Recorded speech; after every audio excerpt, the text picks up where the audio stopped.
mwingine utadharauliwa. Ukiwa wachuki, malipo ni yale yale. Ikiwa we ni mtu wa haramu, vile vile itakupata tu.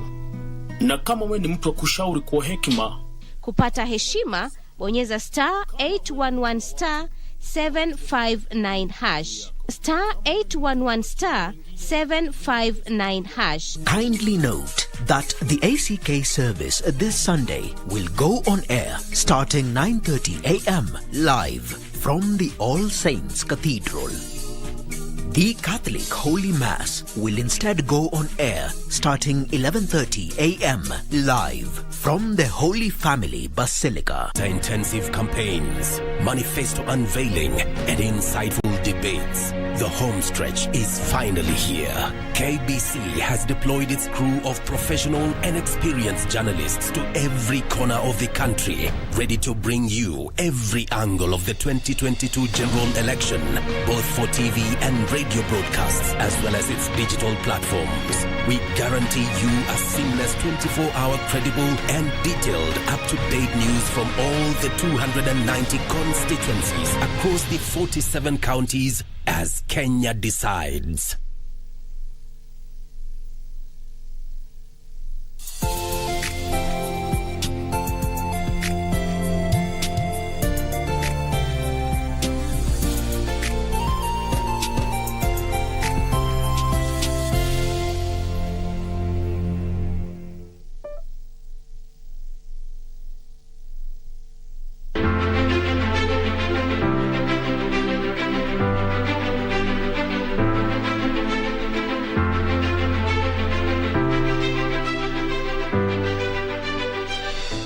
Na iwapo ndio mwanzo unajiunga nasi, hii ni Kenya Yaamua. Kumbuka tumeanza matangazo haya moja kwa moja kuhusiana na habari na vile vile mazungumzo na mijadala na uchanganuzi kuhusiana na mambo yote yanayofungamana na uchaguzi mkuu mwaka 2022. Kabla tuende mapumzikoni, kumekuwa na mbio za mita 1500 upande wa wanaume na Kenya imejinyakulia nishani ya fedha baada ya kupitwa katika kipindi cha dakika za mwisho na Australia, na mambo yakaishia hivyo. Wa kwanza akakubali ushindi, wa pili akakubali kushindwa japo na watatu, na wengi wanaozungumza na sauti za busara wanasema hivyo hivyo. Mshindani yoyote akishindwa anakubali na mambo ya yani, katika uchaguzi unaokuja amani iwepo, ukishindwa unakubali, mambo yanaendelea mbele.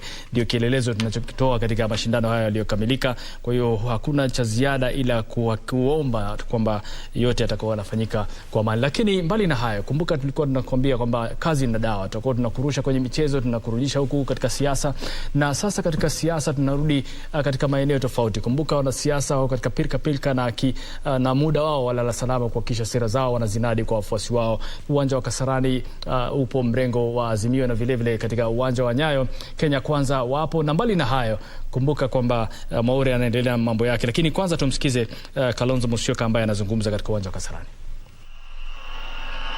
Asanteni. Safari hii ndugu Raila Amolo Odinga, hakuna kizuizi. Mimi nilisalimu amri. Nilisalimu amri na mwenzangu mgombea mwenza Andrew Sunguli, kimbia uone na ubebe rungu, aweke rungu ya kusalimu amri. Kwa sababu nataka Ruto leo na Kagathi, anaitwa nani? Na Rigathi, na wao wasalimu amri. Wangapi wanasema wasalimu amri? Kimbia huyu. Andrew Sunguli alikuwa mgombea mwenza wa Stephen Kalonzo Musyoka, lakini sisi sote tumesema ni ndugu Raila Amolo. Hebu inua tu hiyo rungu, pengine wasalimie Kimasai. Asema tu Kimasai.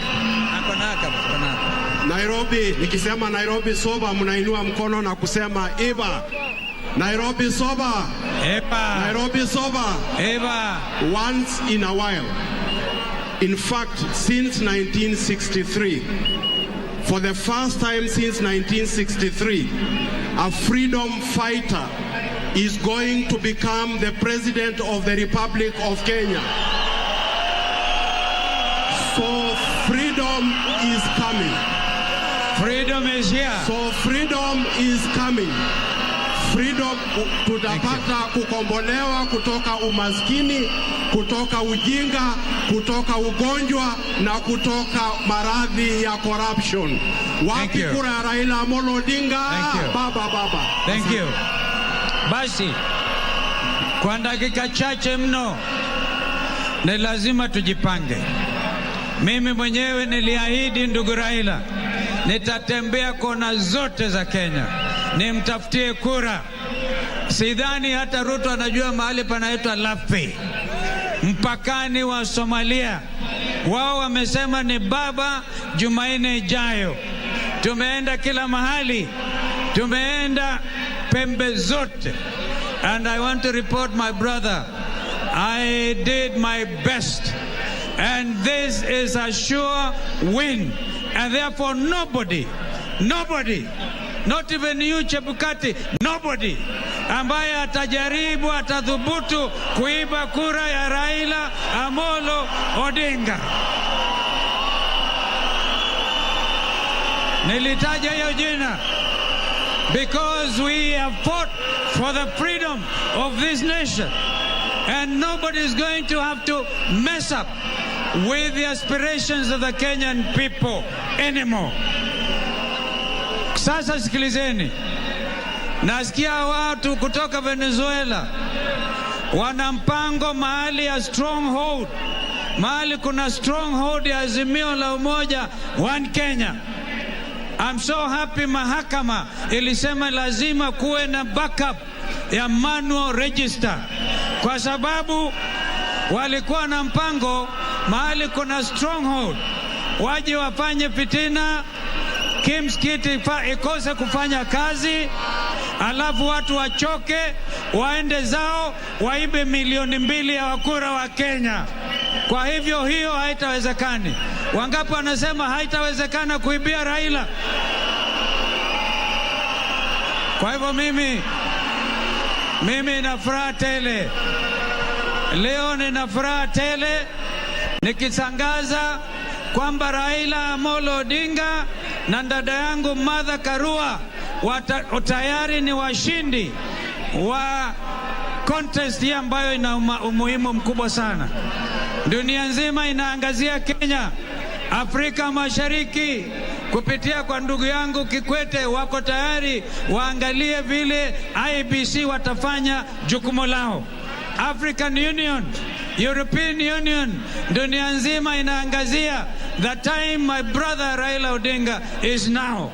You have struggled, you have suffered for this nation, and God is telling you his time is the best, and this is your time. And may God give you strength. Pamoja na Mama Aida na dada yangu Martha Karua, we are with you up to the end. Ushindi uko hapa na hakuna mtu atajaribu kuiba hizo kura. Wangapi anasema Raila Amolo Odinga ndiye rais wa 5 wa Jamhuri ya Kenya? Nataka nione. Asanteni sana. Asante sana Waziri Mkuu. Nairobi oye! Nairobi oye! Sasa nataka kumwalika our incoming first lady, mama ambaye ataenda kuishi huko Ikulu na baba, ambaye anaitwa Mama Aida. Waje aje wasalimie kwa dakika 1, aseme salamu yake na aende afunge suti ya baba na nguo ya baba ya kwenda na Ikulu kuanzia tarehe 9.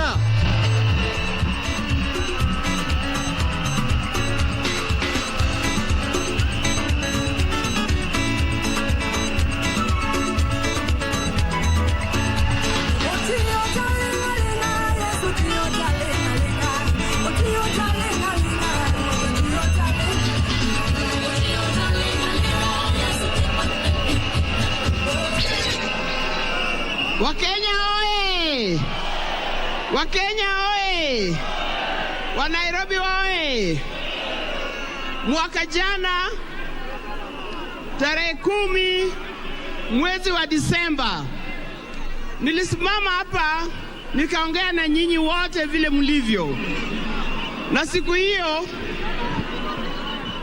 hiyo I released baba nikawapatia baba atembee na nyinyi kila pembe ya Kenya.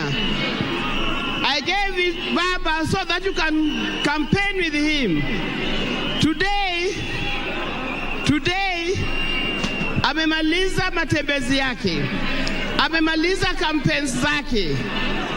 Today is the last day. Amemaliza na merudi hapa sasa siku ya leo. And I can tell you this, he has run a good race. He has finished the race. Kile kinachobaki ni nyinyi kumpatia gold medal. Ni nyinyi kumpatia gold medal. Mtampatia gold medal. Hebu nione kwa mikono.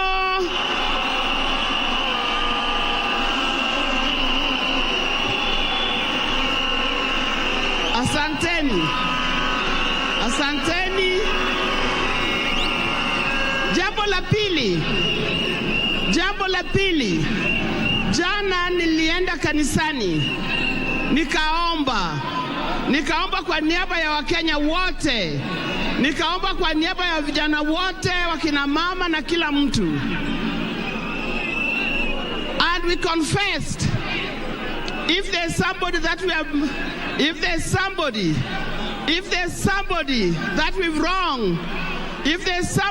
wronged in the campaigns, tunaomba msamaha. If there's somebody we have wronged in the campaign, tunaomba msamaha. We are going through these elections with clean heart na Mungu ametusamea. Kwa haya machache, I wish you well. I wish you lots and lots of God's blessings, and may you vote in peace. We meet here again next time to celebrate the effort of your work. Thank you, and may God bless you. Haya, Nairobi oye! Nairobi TV! Naomba sasa tuweke vuvuzela chini. Tarehe 9 siku ya Jumanne tunaenda kuamua nani atakuwa naibu wa rais wa Kenya. Sina namna hiyo. Kuna naibu wa rais na kuna naibu wa rais. Wale wako na naibu wa rais na sisi tuko na naibu wa rais. Sasa nataka kumwalika the incoming Deputy President of the Republic of Kenya, Mama Martha Wangare Karua.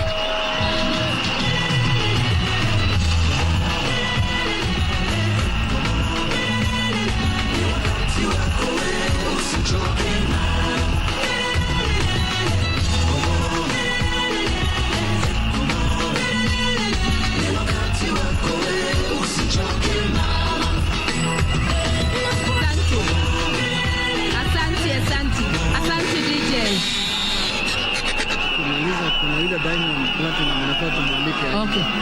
Okay. Asante. Nairobi oye! Kenya oye! Asanteni. Leo ni siku ya muhimu. Tumekuja interview ya mwisho ya hiyo kazi tumeomba kwa unyenyekevu. Sasa munipatie dakika 2 tu za utulivu niwaelezee credentials ya kinara wangu na yangu kwa hii kazi. Jambo la kwanza, muelewe ya kwamba kinara wangu Raila Amolo Odinga ni mzalendo, amepigania nchi yetu miaka yake yote. Ni mtu amepigania ukombozi wa pili na akasaidia kuleta katiba mpya. Hiyo wakati tulikuwa tunapigania katiba mpya, wale wapinzani wetu walikuwa wanapinga. Tukipigania demokrasia walikuwa wanapinga. Nataka kusema ya kwamba kinara wangu wakati amepata nafasi ya kutumikia Kenya kama waziri wa mabarabara, muliona kazi yake. Wakati alitumikia Kenya kama prime minister, muliona kazi yake. Ni mtu wa kujitolea. Alisema Kibaki tosha, akasahau yeye anaweza kuwa rais, akaona Kenya iungane, akomboe Kenya kwa utawala wa kimabavu. Mimi nataka kusema hakuna mtu mwingine Kenya hii ako na qualifications za kuwa rais wa Kenya wakati huu isipokuwa ni Raila Amolo Odinga. Na nielezee tena. Asanti. Halo.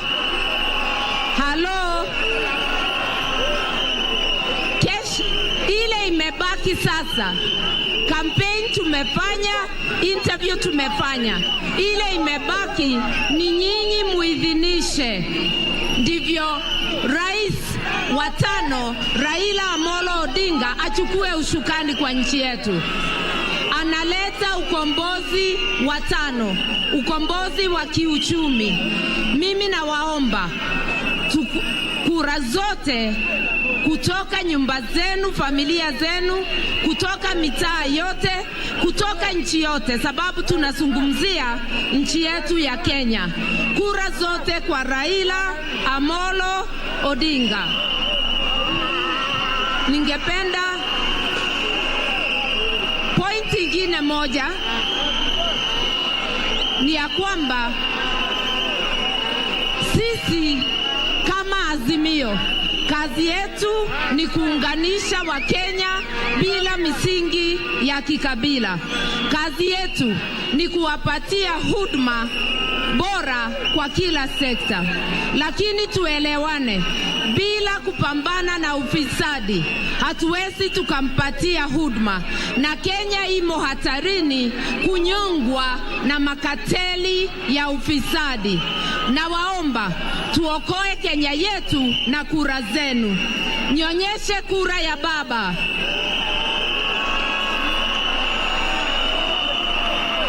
Asanteni. Halo. Kwa wamama wa Kenya, nataka kuwakumbusha, ukiniona hapa kama mgombea mwenza, ujue ya kwamba kinara wangu amepatia heshima wa mama wote. Anasema tumetosha, na ndio akatualika tuwe ndani ya presidency. Wale wengine wanasema watatufikiria kesho. Wacha tufuate yule amepatia heshima kwa wamama wote. Mimi nataka kusema kinara wangu ni mtu wa heshima, ni mtu wa kufikiria wa Kenya. Tafadhali mtupatie kura zenu, na bila kupoteza wakati nirudishe hii kwa Junet alete mtu wa kumtumbuiza. Asanteni. Asante Deputy President. Naibu wa rais. Wangapi wanasema mama ametosha kuwa naibu wa rais? Nione kwa mkono. Tuweke mkono juu. Nairobi oye! Sasa naomba tutulie. Nataka kuleta msanii ambaye amebobea Afrika, bara la Afrika na dunia mzima. Anatoka Tanzania, ambaye anaitwa Diamond. Anaitwa Diamond.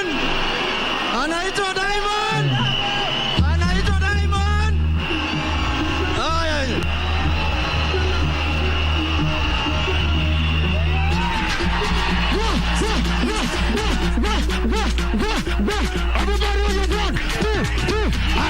Laila Babala, Amolo Babala, Odinga Babala, Mama Mala, Laila Babala, Amolo Babala, Odinga Babala, wasaficha Kenya tupo. Sasa sikizeni, mimi nimetembea na huyu hasla, nimeenda na yeye Western, nimeenda na yeye Pwani, nimeenda na yeye Northeastern, nimeenda na yeye Kenya yote. Na mimi without a doubt I know for sure ya kwamba Wakenya si ati watashagaa William Ruto ameshinda. Wakenya watashagaa na ile kura na ile gap na ile margin atagoga mzee wa kitendawili nayo.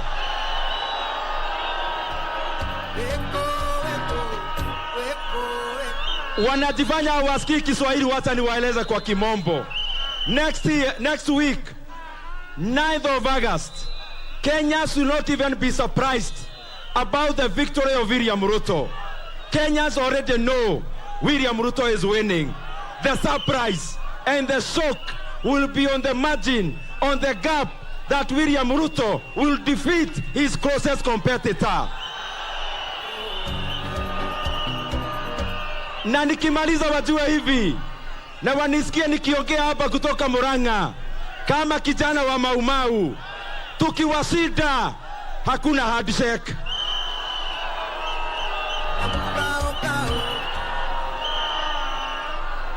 Tuweke hii mabango chini kunyanyo wako nyuma, tuweke chini. Wacha niseme, tukiwashinda juu tunawashinda hakuna handshake. Tukiwashinda juu tunawashinda hakuna mkate nusu. Lazima tuweke mjamaa kwa Urubaru, tumpeleke bio bio aende mpaka Bodo. Na tumejipanga, huyu Johnson Sakaja gavana wetu tunampea Urubaru ya Mgukumbwa, awatafuta wapinzani wetu awaweke kwa hiyo Urubaru. Tuende mpaka Nakuru tupatie Susan Kehika. Susan Kehika aende mpaka Eldoret apatie Murkomen na Oscar Sudi. Na waende Kakamega wapatie Malala na Harone Burufaita, wawapeleke mpaka nyumbani wote. Nairobi Kenya, wacha nione kura ya Kenya kwanza. Nairobi, wacha nione kura ya gavana wetu Sakaja. Wacha nione kura ya Mama Mirandi, kura ya Bishop Wajiro, na ya mwisho kura ya rais wetu William Samoei Ruto. Asanteni sana. Asante sana Ndindi Nyoro. Sasa wacha tumuite gavana wa Machakos Alfred Mutua, party leader wa Chap Chap. Karibu, karibu. Nairobi oye! Nairobi ye! Mimi niko na point 4. Jambo la kwanza ni kwamba wakati Rais Moi alistaafu, hatakuwa anazunguka kila mahali akiitishia mtu kura. Wakati Mwai Kibaki alistaafu, hakuwa na project. Nauliza ni kwa nini Uhuru Kenyatta yuko na project? Wakenya hawataki project. Wakenya wanataka mtu ambaye amejisimamia. Uhuru anataka project ndio tuendelee na zile shida ambazo tuko nazo katika nchi yetu ya Kenya. Jambo la pili, Kenyans, I want to tell you, this is a defining moment for the Republic of Kenya. This is the time we choose whether we are going to stick to the past or whether we are going to move forward as a country. We are tired in being a country of a few billionaires and millions who are suffering in poverty. It is now our time. It is now our time to get our rights. Tulipata uhuru lakini hatukupata uhuru wa uchumi. Sasa ni wakati wetu. And the only team that can provide that is a team led by William Samoei Ruto. Jambo lingine ni hili. We are in shackles of poverty and tribalism. Watu wangu wa Kenya, wakati unapiga kura, jipigie wewe mwenyewe. Pigia mtu ambaye anaelewa shida zako. Huyu William Ruto amevaa mitumba. Huyu William Ruto amelala njaa. Wale wengine ni watu wa dynasty, hawajaisikia uchungu, hawajui shida yako. Na kuomba ujitokeze ukiwa wingi, upige kura. Unajua wanasema ati wanaweza rig. Wewe ukiangalia William Ruto ni mtu wa kurigiwa wewe. Wewe ukiangalia Mutua hapa, ukiangalia Wetangula, ukiangalia sisi tumefanya kwa serikali, hakuna deep state. Deep state ni sisi na tutawaonyesha. Hakuna mahali wanaenda. Jitokeze upige kura yako. Mungu yuko pamoja na sisi. Na mwisho kabisa nataka kusema hivi watu wangu. My young people, I want to tell you, wakati unapiga kura, wende uangalie kura na ujue ya kwamba hiyo kura yako itabadilisha maisha yako, si ndio? Tunasema freedom is coming. Bado tuko kwa utumwa. nataka tuseme pamoja, Viva Africa! Viva Kenya kwanza! Viva William Ruto! Viva William Ruto! Freedom is coming. Mola awabariki. Asante sana Gavana Mutua, na muwe waangalifu. Ukipatiwa baloti yako hakikisha imepigwa muhuri, sawa sawa, ili wasituletee.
Hello.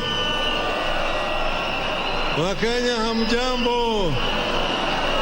Hamjambo tena. Nataka kwanza kunena na dunia mzima. Alafu nitasema machache baadaye kwa Kiswahili. Niendelee. Niendelee nisiendelee. Sasa hapana, wacheni hiyo. Sawa.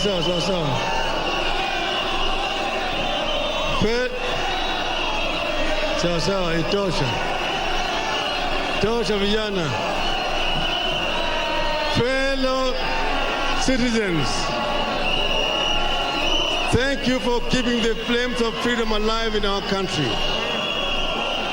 Thank you also for standing with me in the many years of struggle to liberate Kenya. Thank you for the battles you have fought together. The journey has been long, but I have not fought alone or felt lonely. You have fought together. But allow me to take this very special moment to convey my very personal and deep gratitude to my family and the entire Odinga family for their enduring spirit in difficult, upsetting and tragic times. Through the times, they have kept powering through and lived up to the Jaramogi Oginga Odinga's mantra that freedom has a price. I also want to thank my fellow compatriots in the struggle. Thank you for keeping the faith. Thank you for fighting the good fight. I wish especially to thank the strongest human being known to me, Her Excellency, Dr. Aida Betty Anyanga Odinga, the pillar of our family and the secret weapon to our combined strength. Aida is the mother of our 4 children, Fidel Odinga, Rosemary Akeyo, Raila Jr., and Winnie Imgad Chogo. The four are all different in character, but are all endowed with the strength of their mother, Ida. Every time they put me behind the bars in the 80s, they thought they'd stop the fight for Kenya, only for them to meet an even more relentless fighter in the person of Madam Ida Odinga, a fighter as determined as only a mother can be for her children. Nothing can stop the power of a good woman fighting shoulder with shoulder with an engineer. However, in this election, Mama Ida Odinga's children are you, the people of Kenya. Fellow Kenyans, by voting in our next deputy president, Madam Martha Wangari Karua, you will have a complete army to fight for you and our country. Martha is a freedom fighter. She has stood for the right of the people of Kenya. She had paid a price for it. She has stood straight even at the times of great difficulties. That is something you won't find on the other side. There are neither fighters nor fighting spirit on the other side. There is no known fight to make Kenya a better place that has been led by the people on the other side. The fighters for a better Kenya are on this side. Wako hapa Kasarani leo. Fellow Kenyans, Wangari and Amolo are not simply running to win an election. You are running to make Kenya a first-class global democracy and an economy. You are running to build a Kenya of hope and opportunity. A Kenya not of 45 individual tribes, but one big Kenyan tribe. My dear Kenyans, I am here today to declare a celebration, but also sound a battle cry. As Christians hymnals tell us, the long dark night is almost gone, and the morning soon will break. We are on the verge of a great victory. I, Raila Amolo Odinga, have seen Canaan, the land of milk and honey, the land of no woman cry. I have seen the promised land, the land of the redemption song.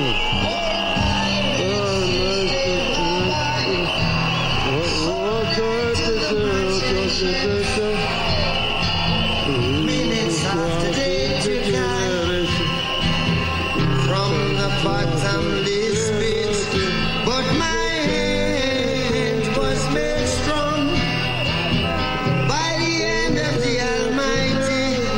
We forward in this generation, triumphantly. Won't you help to sing these songs of freedom? 'Cause all I ever have, redemption songs, redemption songs.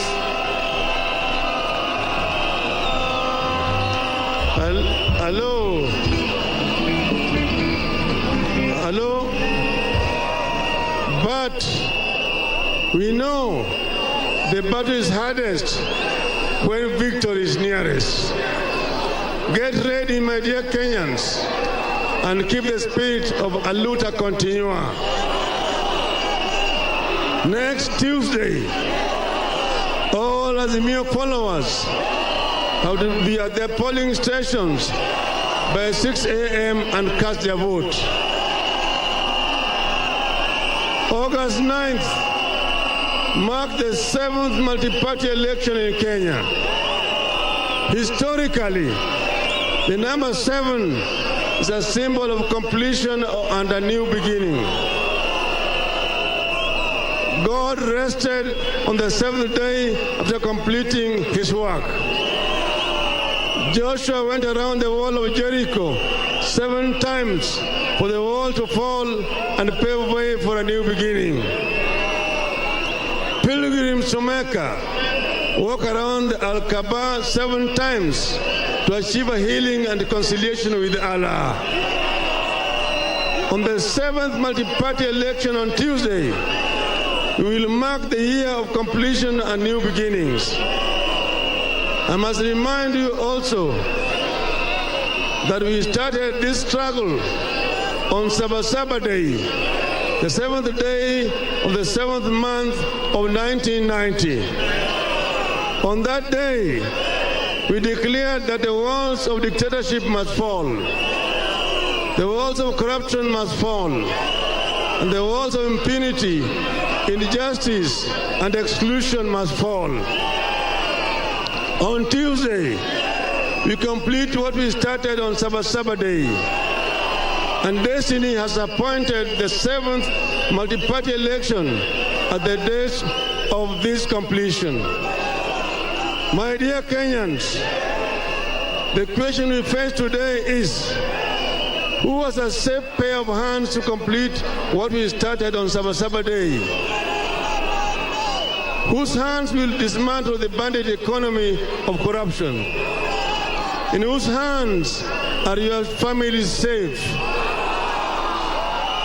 When you look at your children, who do you feel will really make sure that you have the ability to give them the best that they deserve? Who do you feel will ensure the unity of the country no matter the election results? Is it the man who shook the hand of his bitter rival and brought a national reconciliation and healing, or the hand of the warmonger who is a deviant and a convicted thief? Which hand will you try to deliver the social protection for the poor? The Auditor General tells us that 8 billion shillings, I'll repeat. The Auditor General tells us that 800 billion shillings is stolen every year through corruption. 800 billion shillings is twice the economy of 2 of our neighbors in the East African community. Who do you feel is best qualified to dismantle this cartel of thieves? Dear Kenyans, people have asked us how we will give 6,000 shillings to poor families.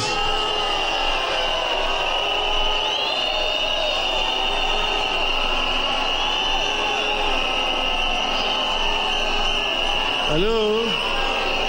Hello? I repeat, people have asked us how we will give 6,000 shillings to poor families. But that is the wrong question. The question we should be asking is how a few corrupt people got to be paid 800 billion shillings every year from our budget.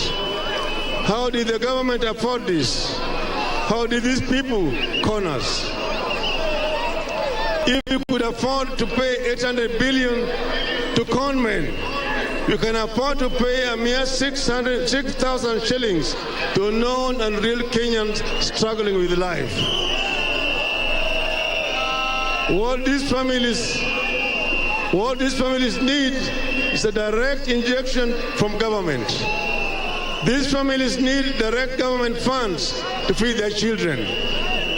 So, in the first 100 days, my government will begin paying 6,000 shillings to families living below the poverty line.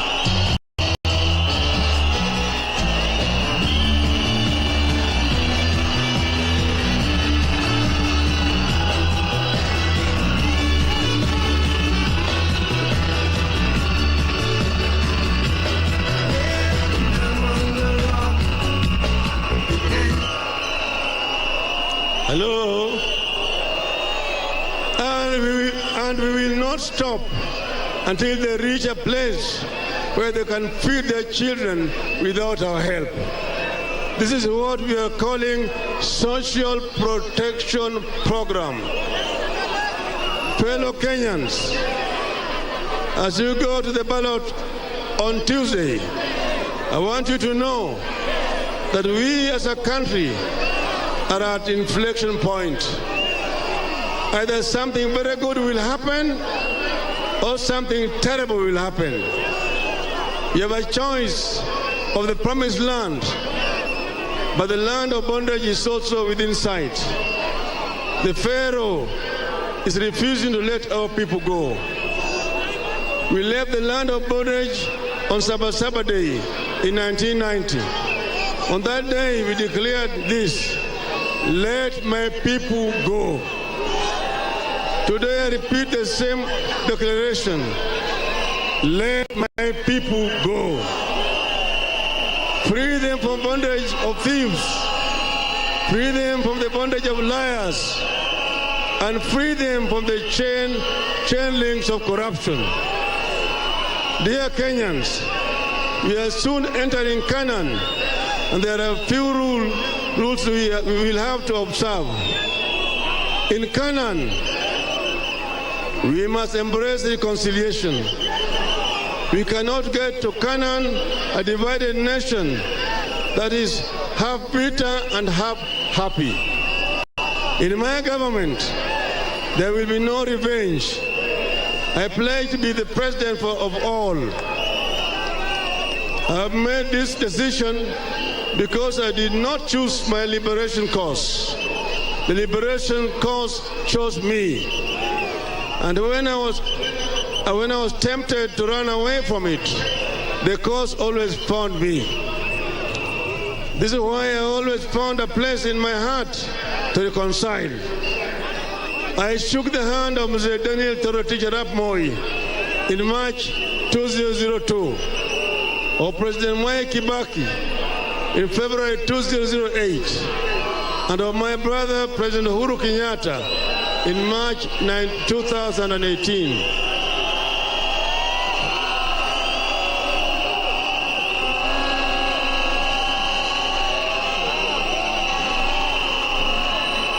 And at this stage, I want to pay tribute to President Uhuru Muigai Kenyatta for showing statesmanship and embracing dialogue and agreeing to work together for the betterment of our country. I want to assure Kenyans that we will continue with this handshake doctrine, the doctrine of unclenching the fist for the sake of Kenya. I will shake the hand of my rivals and pay the political price if I have to. I will shake their hand if I win, and I will shake their hand if I don't.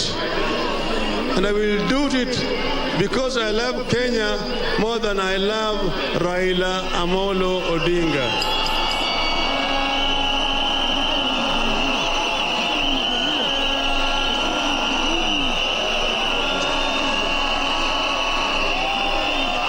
Dear Kenyans, the election is a mere 3 days away. Make arrangements to vote on the 9th. Let us vote early. Let us win early. I need the vote of each and every one of you. Listen to me now. Choose your president yourself. Peace be with you all. God bless you. God bless this election. God bless this, our land and nation. Asanteni sana.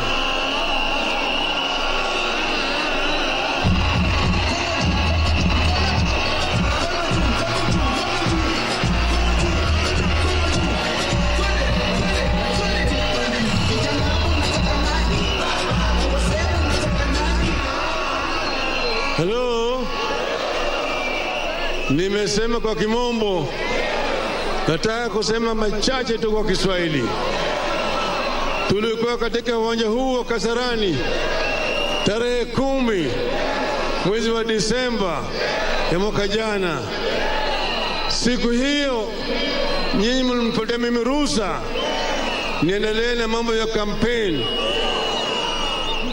Tumezuru Kenya mzima, pembe zote za Kenya, kutoka kule Mandera hadi Vanga, kutoka Turkana hadi Lamu, kutoka Busia hadi Masalani, kutoka Migori mpaka Moyale.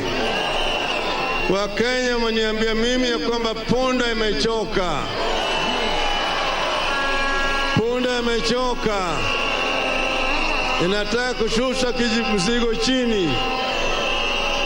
Waswahili walisema ati kibebacho kikivuja nafuu kwa mchukuzi. Sasa tunataka punda teremshe mzigo tarehe 9 wiki ijayo. Tarehe 9 punda ataweza kuweka mzigo chini. Inapata fulani.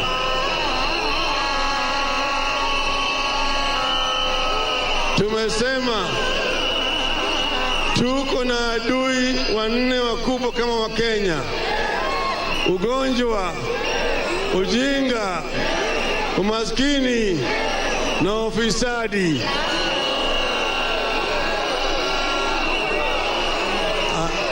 Hatuwezi kumanyana wale watatu wa kwanza kabla tujaua adui wanne ambao naitwa ufisadi. Ufisadi. Ndio sababu tumesema sisi tutasimama imara na Wakenya tumalize ufisadi katika taifa letu. Tumesema tunataka Wakenya wasimame imara. Mimi na mgomba mwenza wangu Mama Martha Wangari Karua tutafanya kazi kwa umakini kwa taifa la Kenya ili tuweze kukomboa Kenya kwa janga la ugonjwa, ujinga na umaskini.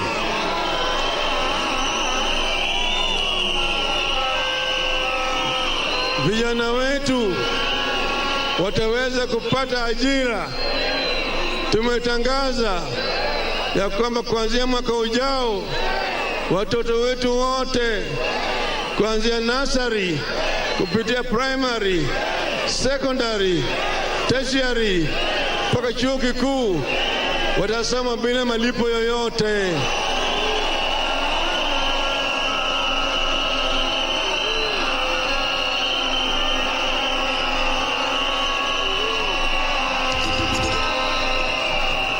Tumesema vile kwamba wakimaliza masomo yao watapata ajira sawa kulingana na masomo yao na ujuzi yao, ili waweze kuinua hali yao ya kimaisha na wasaidie wazazi wao. Tumesema vile wale ambao wanataka kuanzisha biashara yao watapata mkopo kutoka kwa serikali na walipi chochote mpaka baada ya miaka 7. Tumesema wale wajua kali watapata msaada kwa serikali, na watu wa bodaboda watapata msaada kwa serikali. Tutawatambua ujuzi yao, inaitwa tutawapatia shahada ya jitihada, recognition of prior learning certificate. Tumesema tutasaidia wakulima wetu. Ukulima tutaimarisha.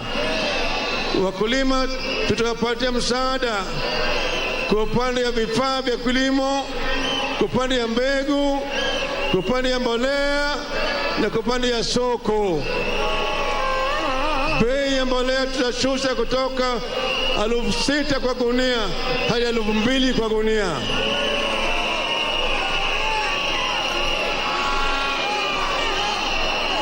Tutasaidia wakulima wa kahawa, wakulima ya majani chai, wakulima wa ngano, wakulima wa mahindi, wale wakulima wa miraa, wote watapata msaada kutoka kwa serikali. Wafugaji watapata msaada kutoka kwa serikali. Kwa hivyo tutainua uchumi wa Kenya, tutajenga viwanda, ili Kenya inuke iwe nchi ya viwanda, ili vijana waweze kupata ajira zaidi. Kwa hivyo azimio la umoja inasimama na Wakenya. Tunataka Wakenya wamuke pamoja na watembee na azimio pamoja. Sasa mimi nauliza, tarehe 9 kesho kutwa, nataka nyinyi mrauka alfajiri. Wangapi watarauka alfajiri? Nione mkono hapa.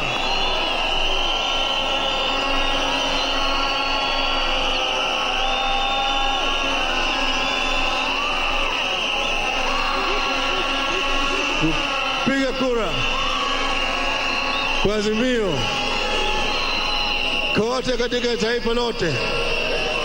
Tunataka kuona kama tunapata wabunge wengi katika bunge ya kitaifa na bunge ya county.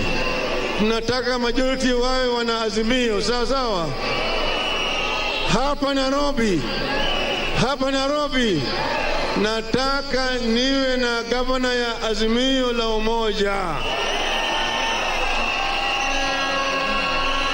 ndio tuwezeshe mimi kutoa huduma kwa wakazi wa Nairobi.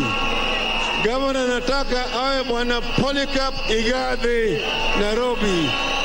Mtampigia kura. Asanteni sana. Asanteni sana, Mungu awabariki.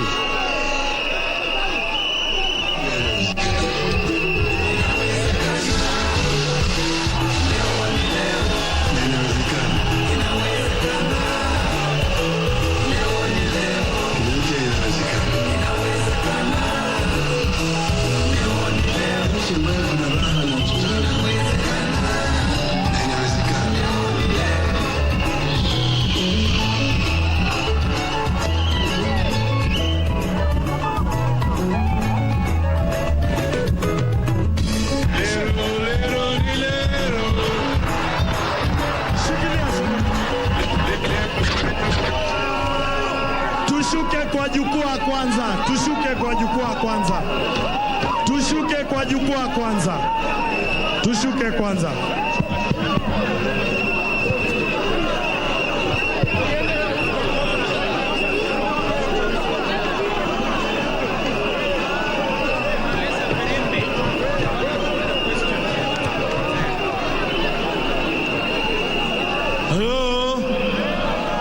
Halo vijana mpo?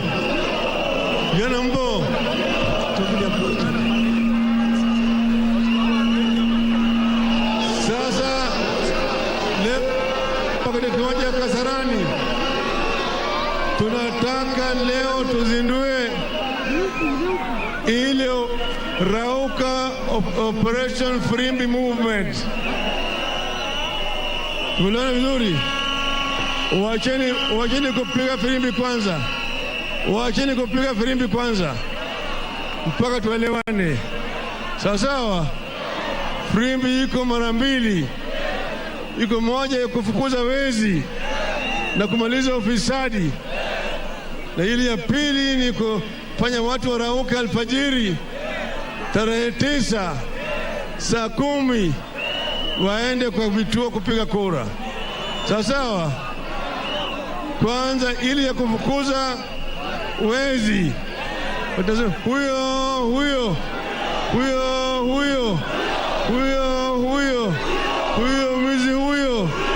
mwizi huyo.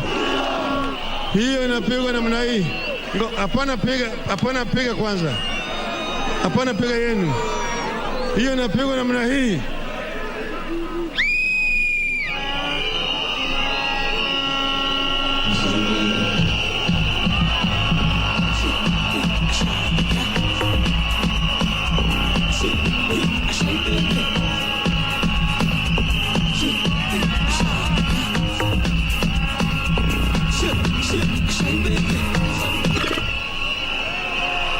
Hello? Hapana piga, ngojeni kwanza. Hiyo ya pili ya kurausha watu inaenda namna hii.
tuseme baba, baba, baba, baba, baba, baba. Wote.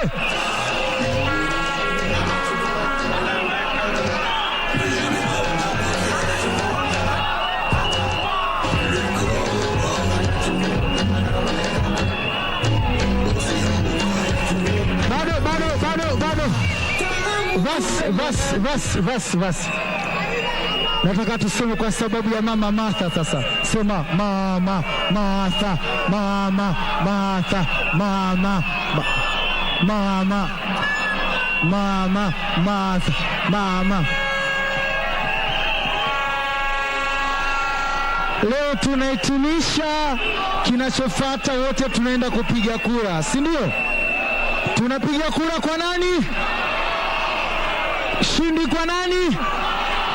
Tunampigia kura nani? Wanaosema watampigia kura weka ngumi juu, alafu ipeleke ngumi kushoto, kulia, kushoto, kushoto, kushoto. That's what you have. Wewe kanyaga kama pigo za nafiki, kanyaga kama mbea sio rafiki, kanyaga kama visi ana akolesha kanyaga wasewashebu kubandia klabu kumbomba bia Queen VB Chef asa twende go wala tena uzushi mashamu fake nuksi kudadade mawifi baka ma ex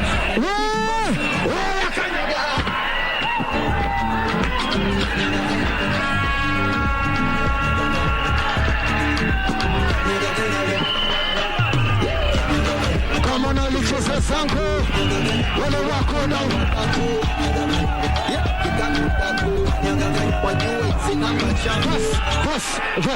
Bas shamba nyingine.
Yani kama unasema boko wani boko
Na ndio kama hivyo katika uwanja wa michezo wa Kasarani ni tumbuizo baada ya hotuba na mazungumzo na mshawasha wa mwisho na vile vile kuitisha kura kwa wafuasi wa Azimio One Kenya. Kwa hiyo ni tumbuizo kutoka msanii mmoja mkubwa tu wa Afrika Mashariki. Kilichozungumzwa kimezungumzwa na kilichosalia ni kutendeka siku ya Jumanne tarehe 9 kuanzia macheo hadi machoyo. Kumbuka pia katika uwanja wa michezo wa Nyayo kama haya pia anaendelea upande huo. Tunasubiri pia kumsikia kinara wao mpepereshaji bendera ya urais katika muungano wa Kenya Kwanza, pia tusikie atasema vipi, lakini cha msingi ni kwamba hapa sera zimefupishwa na cha muhimu kimezungumzwa. Kwa hiyo tunasubiri iwapo kilichozungumzwa kitaweza kumbeba yule ambaye alikuwa bado hajaamua katika siku ya uchaguzi na kumpeleka hadi katika debe ili kutekeleza haki yake ya demokrasia. Mbali na hayo, kumbuka pia Wajakoya tumemuona akizurura hapa na pale kutafuta kura na kuwashawishi waungaji mkono wake ambao wamekuwa wakimfuatilia tangu ajiingize katika kinyang'anyiro hiki. Na vile vile David Wahiga Mwaure pia naye amekuwa katika barabara za jiji la Nairobi kuhakikisha kwamba angalau wale waliosalia wanapata mshawasha nao wa kuweza kupiga kura, Mungu akipenda siku ya Jumanne kumpigia yeye kura na chama chake cha Agano. Kwa hiyo ni siku ya mwisho ambayo bila shaka IEBC imesema kwamba itakuwa ndio hatma ya kampeni za kisiasa ili watu wapumue na wajiandae vilivyo katika siku ambayo imesubiriwa kwa hamu na ghamu, siku ya uchaguzi ambayo ni tarehe 9 mwezi huu wa 8 mwaka 2022. Bali na hayo pia tumeweza kufahamu na kuonyeshwa picha katika runinga ya KBC Channel 1 kwamba Rais Uhuru Kenyatta yuko Othaya katika kuzindua rasmi ile hospitali iliyokuwa inaitwa hospitali ya rufaa ya Othaya, ikabadilishwa jina ikawa hospitali ya Kibaki ambayo inaitwa Kibaki Hospital, ambayo ni hospitali kuu ya rufaa ambayo ni mshirika wa Kenyatta National Hospital ama hospitali kuu ya Kenyatta. Na mbali na hayo kuna mengi ya kisiasa kama hivi unaweza kuona moja kwa moja katika runinga yako. Wajakoya naye yuko maeneo ya Westlands akinadi sera zake, huku wana Kenya Kwanza nao wakiendelea kusikiliza wale wanaoambiwa na viongozi wao, huku upande mwingine Kasarani ndio hitma tena wanahitimisha kile walichokianza siku hii ya leo, na wataondoka mmoja baada ya mwingine kutokana na shughuli hiyo kukamilika siku hii ya leo. Tunachokisubiri ni mazungumzo kutoka kwa viongozi wengine ama wapepereshaji bendera za urais katika vyama hivi vingine. Tunamuona Wajakoya naye pia anazungumza upande ule, na Nyayo, uwanja wa Nyayo namuona mgombeaji wa ugavana Johnson Sakaja wenyewe wanasema anatema madini yake. Kwa hiyo tuone kama madini yatakuwa ya thamani au vinginevyo. Kamche. Naam, na Harith, kama ulivyosema hapo awali ni kwamba kama mtazamaji umegundua ni kwamba hizi hotuba za hawa wazungumzaji waliozungumza pale Kasarani, akiwemo Kalonzo Musyoka, akiwemo vile Mama Ida Odinga, Martha Karua na mpeperusha bendera Raila Amolo Odinga, kama ulivyoona Harith, umegundua kwamba semi zao ama hotuba zao zimekuwa tu fupi. Kumbuka wawaniaji hawa ama kampeni hizi zina hadi saa 12 thenashara ambapo watakuwa wanafaa kuwa wamekamilisha. Kwa hivyo hotuba hizi zimeweza kuwa fupi pale kama tulivyoona upande wa Kasarani. Kwa sasa ni mbwembwe tu na shangwe ambazo zinaendelea. Kama unaona pale pia upande wa Westlands, Wajakoya naye anajaribu kuzungumza pia na wafuasi wake angalau kuelezea mawili matatu ambayo ana imani kwamba yataweza kubadilisha mwelekeo wao katika kupiga kura. Lakini studioni kama alivyokuwa ameeleza Harith Salim, tunao wachanganuzi mbalimbali wa siasa, tunao wageni wetu. Hapa karibu yangu ni naye wakili wa mahakama ya juu ambaye ni Alex Mola. Karibu sana na shukrani kwa kujumuika nasi mchana huu wa leo kuweza kutueleza zaidi kuhusu hizi kampeni za Lala Salama siku hii ya leo, ikiwa ni siku 2 tu zimesalia kufikia uchaguzi mkuu. Upande wa pili pale Harith, na kuona upo naye Pius Masai ambaye ni mmoja wa wale waangalizi waliotwikwa jukumu la kufanya maangalizi ya jinsi kura itakavyokwenda kuanzia mwanzo. Wamekuweko humu nchini kwa muda. Kumbuka ni mashirika mbalimbali yaliyohusishwa kufanya hili jukumu ama kuchukua hili jukumu. Haya, mtazamaji utaniwia radhi kidogo, lakini tuende hadi Westlands ambapo namuona mgombea urais wa muungano wa chama cha Roots Party anazungumza, na tumsikize anasema nini. Wamelegalize. Asante. Alafu Holland wamelegalize. Kweli rongo? Canada wamelegalize. Canada last year wamepata $484 billion. Alafu hii highway hii mnaona hii. Hii yote hiyo matari unaona inapandwa tu. Hiyo yote itakuwa ni mikebe ya bangi. Walai. Na unajua uzuri ya ile mimi naenda kupanda. Mnajua ile uzuri ya ile bangi naenda kupanda ni ile ukivuta inakutoa uchafu kwa tumbo. Kale kingine, si lazima kionjo pia itakuwako. Si watu wanavuta bangi. Kwani bangi ni mbaya kwa nani? Sasa kina nani wanavutanga huko kwa parliament. Alafu sasa juzi nilipoongea mradi akatoka huko. Sijui alikuwa amekunywa whisky usubuhi. Alikuwa ameungua huku na huku. Anasimama kwa NTV anasema, what Wajakoya is saying is very right. I was in South Africa and I saw. Na mtazamaji, kampeni hizo za Lala Salama, kila mgombea kiti cha urais na vile wagombea wa viti mbalimbali vingine humu nchini wakiwa wanajaribu tu kutumia hizi dakika zilizosalia, hizi punje za dakika zilizosalia katika kujaribu kuwarai ama kuendelea kunadi sera zao, anga kama kuna jambo ambalo hawajalizungumzia, huenda huu ukawa wakati mwafaka basi kwao kuweza kuzungumzia, angalau kuweza kuwarai wagombea wapiga kura zaidi kuweza kuvuka upande wao.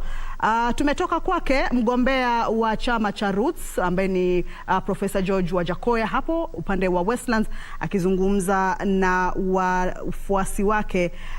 Upande mwingine hapo namuona huyo ni Aden Duale ambaye ni mbunge wa Garissa Township katika uga wa Nyayo. Huo ni muungano wa Kenya Kwanza ambao pia umeandaa kampeni zake za mwisho katika uga wa Nyayo kuweza kuwarai wa Kenya kuegemea upande wao ama kwenda kutumbukiza kile kijikaratasi cha kura cha kuchagua imani rais, imani mbunge, gavana kuelekea upande wao. Katika uga wa Kasarani ndio shughuli imekamilika. Wafuasi wanaondoka mmoja baada ya mwingine. Kwa sasa tuvuke hadi hapa Nyayo, hapa jijini Nairobi, ambapo katika uga wa Nyayo ambapo Kenya Kwanza ama viongozi wa Kenya Kwanza wanaendelea kutoa hotuba zao. Mheshimiwa Uhuru Kenyatta, Mungu ni mkubwa.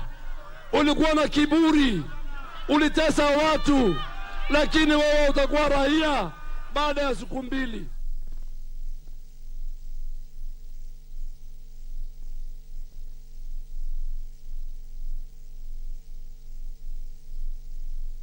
Ni viongozi wa Kenya Kwanza wakiwa wanaendelea kutumia hizi dakika za mwisho.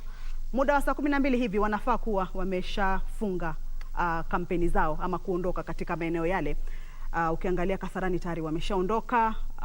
George Wajakoya naye anaendelea pale kumalizia mida, nao wa Kenya Kwanza wapo pale Nyayo wakiendelea kuzungumza na wafuasi wao. Lakini studioni kama nilivyokuwa nimekujuza hapo awali ni kwamba ninao wageni wangu wawili. Mmoja ni wakili wa mahakama ya juu anaitwa Alex Mola, mwingine ni muangalizi kutoka shirika la kimataifa la PIMAC anaitwa Pius Masai. Karibuni sana. Tuzungumzie tu kwa kifupi. Nimegundua kwamba hizi hotuba za muungano wa Azimio zimekuwa fupi tu, wamegusia maswala kadhaa. Tukiangalia kama Raila Odinga amezungumzia kuhusu swala la Sabasaba, kijaribu kuwarai wa Kenya kujitokeza kutekeleza haki yao ya kidemokrasia, akisema kwamba walipigania. Vile akagusia kidogo kuhusu manifesto, vile akagusia pia na kutaka kuwarai wa Kenya kwamba wajitokeze kumteua gavana wa muungano wa Azimio, akisema kwamba hiyo itasaidia pakubwa kazi yake katika jiji hili la Nairobi. Kwa kifupi tu, kwa nini leo wameamua tu kufanya hizi hotuba zao fupi? Tuanze na wewe Alex. Asante sana Menza. Kitu cha kwanza, unajua siku ya leo kwa sababu campaign zimekuwa, official campaign zimekuwa kuanzia tarehe 29 mwezi wa 5 hadi leo. Na kila kitu ambacho walitaka kuwauzia Wakenya, wamewauzia. Wakenya wametembea kila pande ya Kenya, Wakenya wamewasikiza. Kwa hivyo leo imekuwa ile kitu kwa kisheria wanasema final submissions. Na ukifanya final submissions unafaa uzifanye kuwe as brief as possible, unakuwa mfupi, ndio kwa sababu vitu vingi ambavyo unataka kusema tayari ushavisema. So zile vitu za msingi za maana zenye unataka watu wasikie unazisema kwa kifupi tu, kwa sababu ukisema kwa kirefu, kitu cha kwanza watu watachoka, kitu cha pili pia hauna muda, na pia leo being siku ya mwisho ni vizuri watu wakuwe na wakati wa kupumzika. Ingekuwa vizuri ifike saa 12 usiku ndio wamalize zile vitu ambavyo wanafanya, ndio watu waanze kukimbia kwa barabara. Nadhani ingekuwa ni responsible kwa upande wao. Kwa hivyo nadhani wamefanya vizuri, na wale watu wanafunza watu public speech wanasema ukianza unafaa make your most important points precise, yani unafaa kuwa mfupi na unafaa uzipeleke zifikie wale watu ambao zinafaa zifikie, na ukimalizia pia unafaa upatiane summary, na kweli summary ni kusema unafaa ukuwe kifupi, ukuwe mfupi. So submissions mingi wamefanya kuanzia tarehe 29. Leo imekuwa ni summary of kila kitu ambacho wamefanya. Wamesema kuanzia zile campaign waanze kufanya campaign, na nadhani wamefanya kitu cha msingi, na Bwana Raila nadhani amepatia summary mzuri ya zile vitu ambavyo wamekuwa wakisema kila wakati. Kusema kwamba walikuwa nauza sera ya kusema watapigana na ufisadi, watapatiana pesa, amesema kitu cha msingi sana cha kusema kwamba yeye serikali yake itakuwa serikali ya kuleta watu pamoja, kutakuwa na reconciliation, hata kwa mtu wa kurevenge bila amesema. So nadhani imekuwa ni muhimu sana kwamba zile final submissions zikuwe fupi, na nadhani kila mtu wale watu ambao wamesikiza ni virahisi sana kwenda kujua Bwana Kalonzo amesema nini, Martha amesema nini, Raila amesema nini, kwa sababu ukisema vitu kwa muda mrefu ni rahisi sana watu kusahau, kwa sababu hata kama wewe ni public speaker ukiongea zaidi ya dakika 10 watu wanaanza ku lose interest na zile vitu ambavyo unasema, so watasahau vitu mingi ambavyo umesema. Yeah. Pengine kabla nivuke kwake Pius, katika hotuba ya Raila kuna jipya alilolitaja ama yote yamekuwa tu yale ambayo amekuwa akiyasema katika misururu ya kampeni? Nadhani kile kitu ambacho Bwana Raila amesema labda kipya hakukuwa anakiongelelea sana, lakini amekisema ni jambo la reconciliation.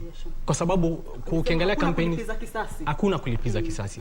Kwa kampeni zao hawajakuwa kiliongelelea, lakini leo amesema, kwa sababu ukiangalia kidogo ule upande mwingine, ukiangalia venye siasa imekuwa ikienda, kumekuwa na uchungu kidogo. Na Bwana Raila amesema yeye serikali yake haitakuwa na machungu na mtu yote, itakuwa serikali ya wote. Kama umempigia ama haujampigia kura, atakuwa rais wa wote na hakutakuwa na kulipiza kisasi. So nadhani hicho kilikuwa ni kitu cha msingi zaidi, na kila Mkenya anafaa kisikie na akitie moyoni mwake. Yeah. Na mtazamaji, upande wa Nyayo ni kampeni za mwisho za muungano wa Kenya Kwanza. Hapa jijini Nairobi vile tunamuona mpeperusha bendera wa chama cha Agano ambaye ni George Wajakoya, naye akiendeleza kampeni zake za mwisho katika eneo bunge la Westlands. Tunafahamu kwamba pia naye mgombea kiti cha urais kwa tiketi ama kwa chama cha Agano, kumradhi, George Wajakoya ni kutoka chama cha Roots, huyu ni David Mwaure wa kutoka chama cha Agano. Pia tunafahamu kwamba yupo humu Nairobi. Ni kama Nairobi ndio iliyovutia hawa wagombeaji hii leo, manake wote wamemiminika hapa. Wagombea kiti cha urais wote wamemiminika hapa, wa Kenya Kwanza, ukiangalia Wazimio, vile wa Agano na vile wa Roots Party, wote wa humu Nairobi. Kwa hivyo tutakuwa tunavuka tu moja kwa moja tukiangalia ni yepi wanayozungumzia kule upande wa pili. Lakini kwa sasa wacha nimjumuishe Pius Masai ambaye ni mmoja wapo wa waangalizi kutoka shirika la kimataifa la International la PIMAC.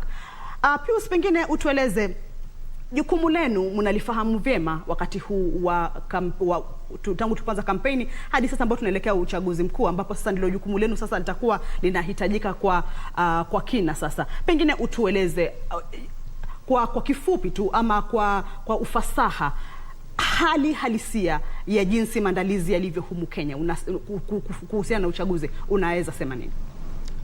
Asante sana Menza kwa vile mmesikia, Bwana Pius Masai Mwachi nikiwa mtaalamu na nikiwa nasimamia shirika la uangalizi mambo ya upigaji kura ambalo linaitwa PMAC International, ambalo ni watu wale mashujaa, wale professionals na wale volunteers, yani wale kujitolea katika nchi ya Kenya na nje ya Kenya, kuja pamoja kuwasaidia kuangalia ya kwamba Kenya iko na amani.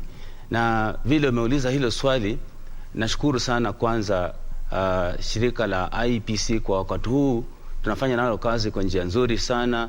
Limeweza kukubalia mashirika mbalimbali kutoka nchi za mbalimbali na humu nchini, watu mbalimbali kuweza kuwa na nafasi ya kushirikiana na wahusika wote katika nchi ya Kenya katika hii mambo ya siasa, kuangalia kwamba namna ya mpango za kura, kwanza zile mpango zote mpaka hadi leo kampeni ile zinaendelea na tutafungwa leo mpaka upigaji kura wenyewe.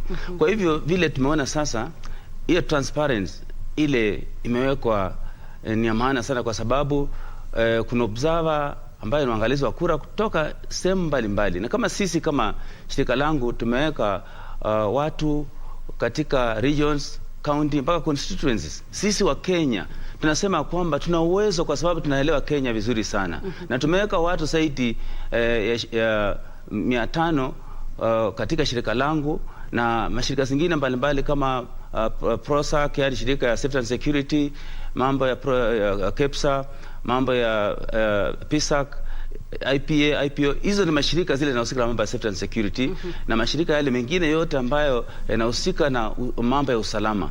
Tunasema hivi, hakuna wakati utapatikana mtu aweze kuipa kura kwa wakati huu, kwa sababu zile njia zote mtu anaweza fikiria kuipa kura hakuna.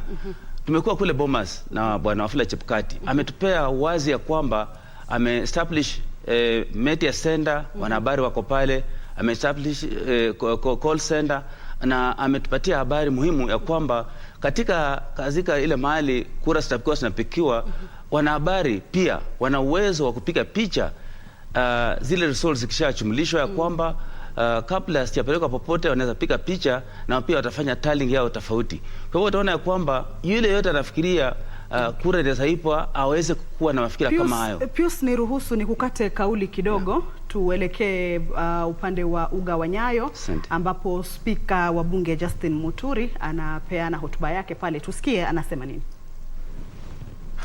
Into this land. Harambee! Sasa Nairobi naona kama tumeamua. Si mimi nifanye ile kazi yangu nafanya kule bungeni. Mtanionyesha.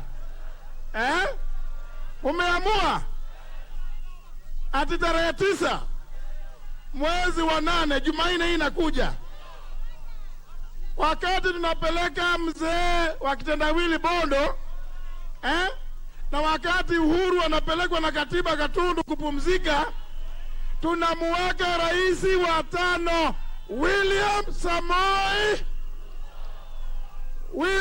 Samoei. As many as other opinions say as many of the contrary opinions say no. The eyes of it. Thank you very much, Kenyans. Asante sana. Asante sana. Kama Rais Uhuru anaona marafiki wake wote wako hapa, wale ako nayo hao hawajawahi kuwa na yeye, ajiulize mbona JB ako hapa. Haya, kampeni za Lala Salama hizo zinaendelea.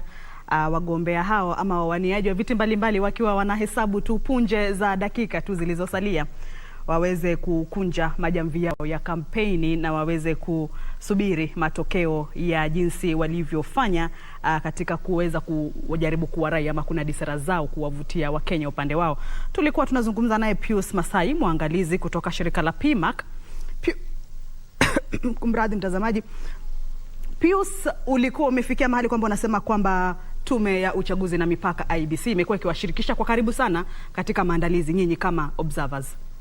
Ndio naeleza hivi kwa sababu tangu pale awali tumekuwa tukihusishwa na mambo yote yanaendelea pale Bomas na katika mpangilio zote za upigaji kura, na Bwana Chebukati mwenyewe ametuonyesha kwamba wanahabari wana uwezo Umejua zamani pale wanahabari wako na uwezo wa kuona vitu vingine, lakini pale wamepewa media center, kuna call center pia iko pale. Sasa chochote ambacho kinafanyika katika mpangilio wa uchaguzi wanahabari wako nayo. Utaona sasa wakati huu wanapeana habari mbalimbali ya kuitelefiana. Habari yote wanahabari watapeana itakuwa sawa na hiyo IEBC napeana, na pia Wakenya wale pia wanaona.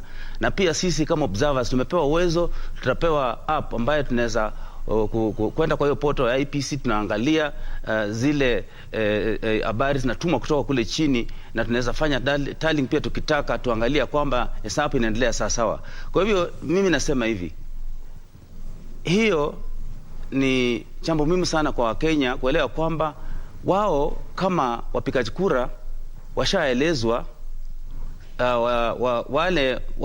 wale wanakombea viti mbalimbali washauza sera zao, na ni wao sasa wajibu wao kuamua ni nani watapigia kura, na wakishapiga kura waende nyumbani salama, wangojee matokeo, kwa sababu sisi sasa tumedeploy watu sehemu zozote, na tunasema ya kwamba katika hata mpangilio fulani tumeweka app fulani ambayo iko link. Mkenya wa kawaida sasa pia anaweza kuobserve election, yeye anaweza download hiyo form na angazie sisi ya kwamba mahali fulani mambo fulani yanatokea, na hivi linafanyika hivi haya yanaweza fanyika.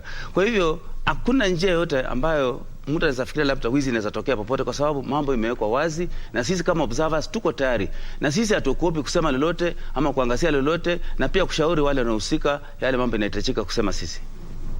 Shukrani sana. Kwa hivyo mnawapa Wakenya imani kwamba mpongangari mtakapokuwa katika vile vituo vya kupiga kura na kila mahali.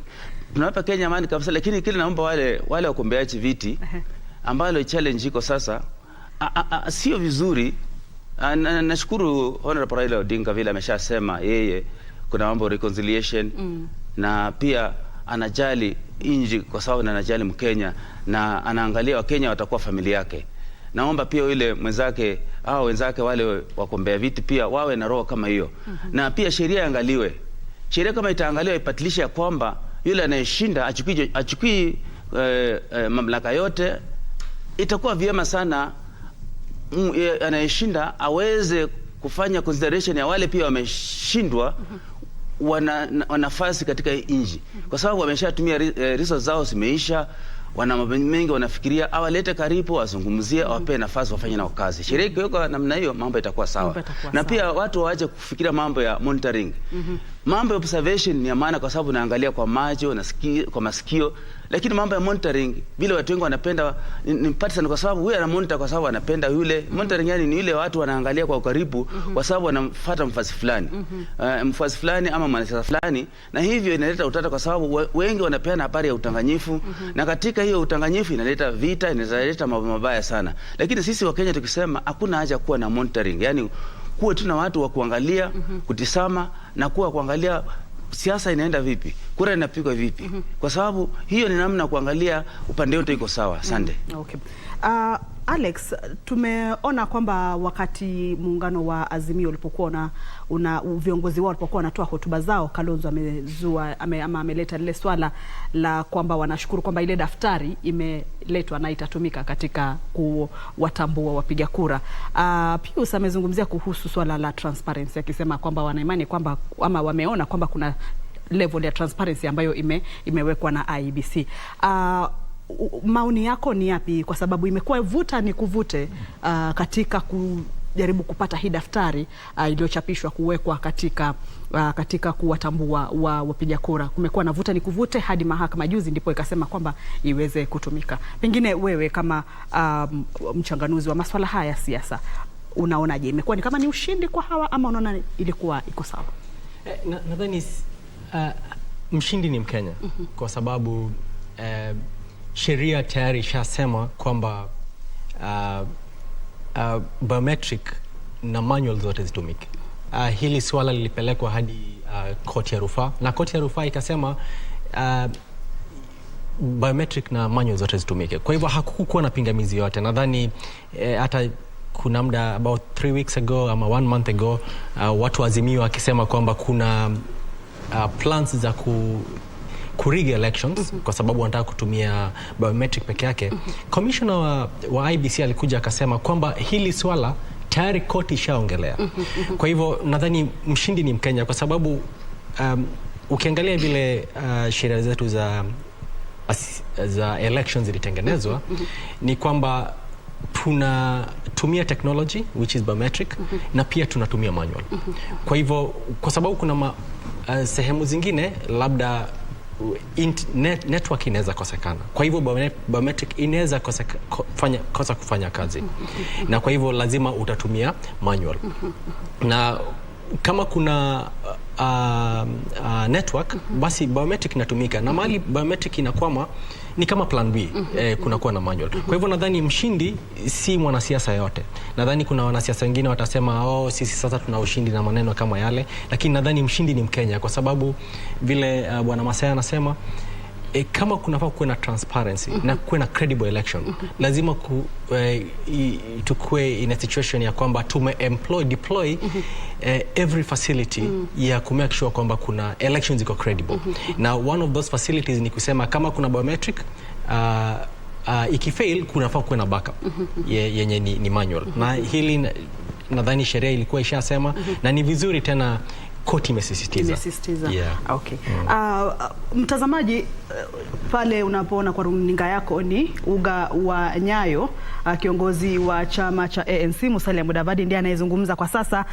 Kumbuka hatima yake itakuwa ni mpeperusha bendera naibu rais William Ruto atakapotoa hotuba yake. Harith, sijui kama umeweza kufuatilia kwa karibu sana masuala haya ya hizi kampeni za Lala Salama. Bila shaka ni mengi yamezungumzwa, lakini kila kinachozungumzwa ni kujirudia, kwa sababu washazungumza sana, lakini kilele ndio kama hivyo, kilele ni cha kelele. Kwa hiyo kama unaweza kuona katika viwanja hivyo ni kelele tupu, lakini yamezungumzwa ambayo yanajulikana yana faida, yameshajulikana yana faida, ambayo hayajulikani yana faida tayari. Nafikiri maamuzi yake katika akili yake, kinachosubiriwa ni kuthibitisha yale maamuzi yake wakati wa kupiga kura, ambayo itakuwa ni siku ya Jumanne wiki kesho. Kwa hiyo cha msingi ni kwamba wote wametoa sera zao na sera zimesikizwa kwa wale waliokwenda kusikiza, lakini wengi wao ni ule ushabiki wa unajua tena wa kelele na hapa na pale, kwa sababu ndio kama hivyo, mtu na mtuwe, yani mtu na mtu wake. Lakini cha msingi ni kwamba leo walikuwa wanataka kuonyesha nani mwenye nguvu zaidi kupitia ufuasi, na tumeona halaiki ya watu katika maeneo tofauti ambayo viongozi hawa wanaopania kuwa viongozi wa taifa hili wanatafuta kura zao. Kumbuka David Mwaure pia amekuwa akizunguka tangu asubuhi na kundi lake kujaribu kutafuta uungwaji mkono, na vilevile kunadi sera zake kwa mara ya mwisho, na vilevile Wajakoya wa chama cha Roots pia, na pia tumeona Azimio na vilevile Kenya Kwanza wakiwa na. Sasa wanapaya, hebu tuelezee, kwa sababu kuna hili swala la kutumika kwa sema katika swala la usalama kwa ujumla, kwa sababu wewe pia nafikiri masuala ya usalama ni yako. Huu uchaguzi, kulingana na matamshi ya viongozi ambao umekuwa ukiwasikiza hapa, sio leo tu bali pia na katika siku zilizopita, unaona usalama uko vipi kwa mujibu wa semi zao? Ruto amezungumza tangu asubuhi, alizungumza akasema watu wawe na amani. Raila Odinga pia naye amesema hayo kuhusiana na amani wakati wa uchaguzi. Hebu nielezee katika uchanganuzi wako, unaona tuko wapi katika hili swala la amani katika uchaguzi? Swala la amani katika uchaguzi ni jambo muhimu sana, na vile ninavyojua mimi ni Mkenya na pia nimetembea na nina habari, kwa sababu shirika letu na Pima International Observer Mission linafanya kazi na mashirika mengine na pia National Police Service na watu wote walio katika nchi ya Kenya. Na vile tunavyojua kwa sasa nchi ya Kenya iko na amani, na uchaguzi ambao utakapokuja ambao tarehe 9 utakuwa tofauti sana. Wale wanafikiria Kenya itakuwa na shida, wacha niwaeleze, mimi nimekuwa mtaalamu wa majanga kwa muda mrefu sana. Nimetembea na naelewa ya kwamba vile tulivyo sasa mambo ni sawa. Kenya wataishi kwa amani, wakati ya kura watapika kwa amani, na pia baada ya kura tunaishi kwa amani, na hakuna jambo lolote ambalo linaweza haribu usalama. Kwa sababu la muhimu ni wananchi kuelewa kwamba wanasiasa ni watu ambao ni ndugu zetu, ni papa zetu, ni tata zetu, na wao ni viongozi wetu. Na kiongozi ana muda, sheria imewekwa, kiongozi atakuwa kwa muda wa miaka 5, na pia miaka 5 kisha siasa itakuja pia na watapiga kura tena.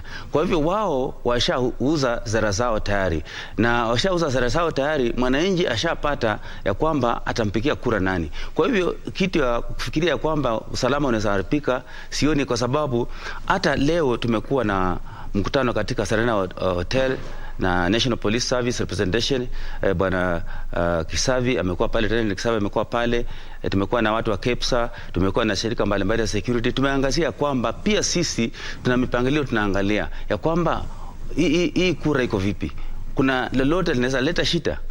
Lakini katika usemi wetu pale tumeangalia kwamba Kenya iko na amani na amani itazidi. Kwa hivyo mambo yale ambayo ingeleta shida ni watu labda wafikirie namna ya kuiba kura. Lakini vile tumesema ya kwamba IEBC kwanza imefungua nyumba yake, kura inasapika kule chini, kila mtu anaona. Wanahabari ndio hapo nyumaye mambo yao ilikuwa haiko sawa, kwa sababu wangependa kutoa habari tofauti.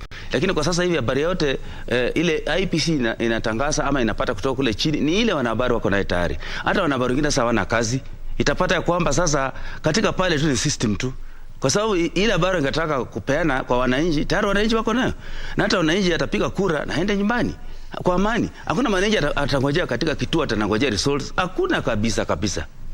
Naam, asante sana. Kuna mengi yanayoendelea na mengi yanazungumzwa, lakini katika uwanja wa kitaifa Nyayo tunaona mgombea mwenza wa UDA ama Kenya Kwanza ukipenda ndio anazungumza. Tupate kusikiliza kidogo tu anachokisema kabla ya kuendeleza mazungumzo hapa studio. Tuombe vijana wetu wasikubali ile mpango ya machifu ya kununua vitambulisho yao. Vijana, tunaomba nyinyi msiuze kesho yenu. Kwa hivyo pia tungetaka kuambia machifu wale wanalalamika kwetu, wale assistant county commissioner wanalalamika ya kwamba wanatishwa na Fred Matiang'i na Karaja Kibisho waingilie siasa na hawataki. Tuambie hao wasitishwe, kwa sababu the Civil Service Code of Regulation inasema ya kwamba ndio hatua yote ichukuliwe kwako lazima upatiwe show cause letter na upatiwe siku 14 ya kujibu. Hata hiyo barua ikiandikwa Jumatatu, by the time utajibu, Karaja Kibicho na Fred Matiang'i watakuwa ameenda nyumbani na Uhuru Kenyatta. Kwa hivyo tungetaka kuambia machief na wale civil servants who are opposed to what is going on to stay put and not to agree to be intimidated. Kwa hivyo tungetaka kuuliza Wakenya wote ya kwamba siku ya Jumanne ni siku ya maana sana kukomboa Kenya kiuchumi, na ni jukumu lako ukuje upige kura, kwa sababu hata ukimpenda William Ruto, hata ukipenda mabadiliko na ukose kupiga kura, hutakuwa umejisaidia. Kwa hivyo huu ni uchaguzi wa kubadilisha uchumi wa Kenya, na kwa sababu ya masaa, bila kupoteza wakati, kwa heshima kubwa ningetaka mjitayarishe, tumukaribishe rais wa 5 wa Jamhuri ya Kenya, Mheshimiwa William Ruto, akuje atoe taarifa yake. Karibu ya rais.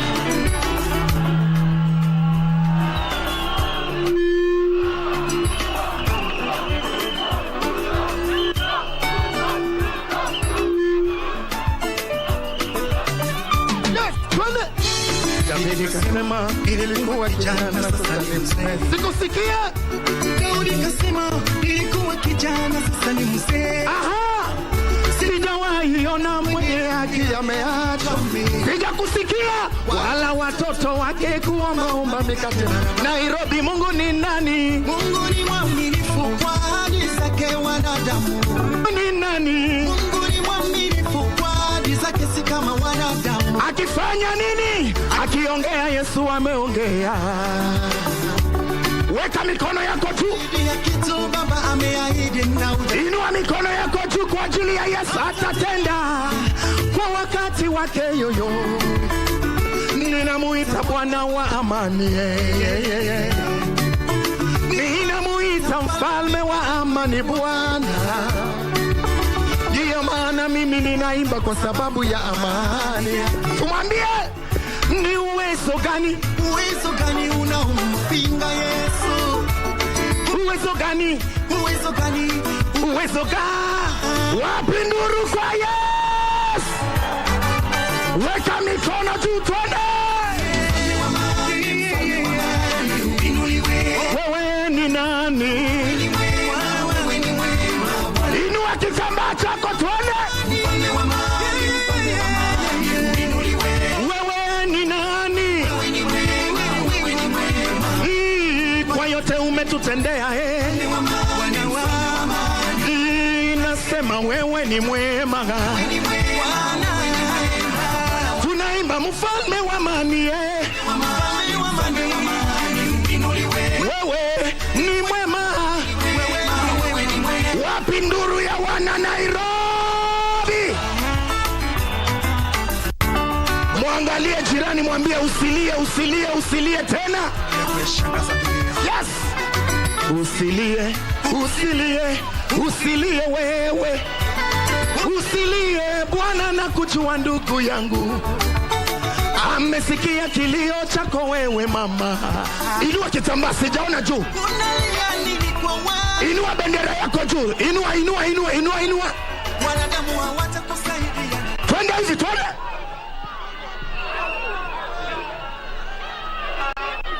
Wapi nduru kwa Yesu?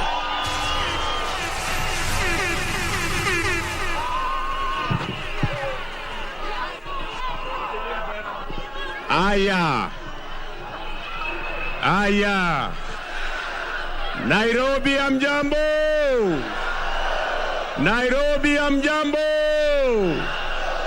Nairobi, Bwana Yesu asifiwe. Nairobi, Bwana Yesu asifiwe. Nairobi, assalamu alaikum. Arambe.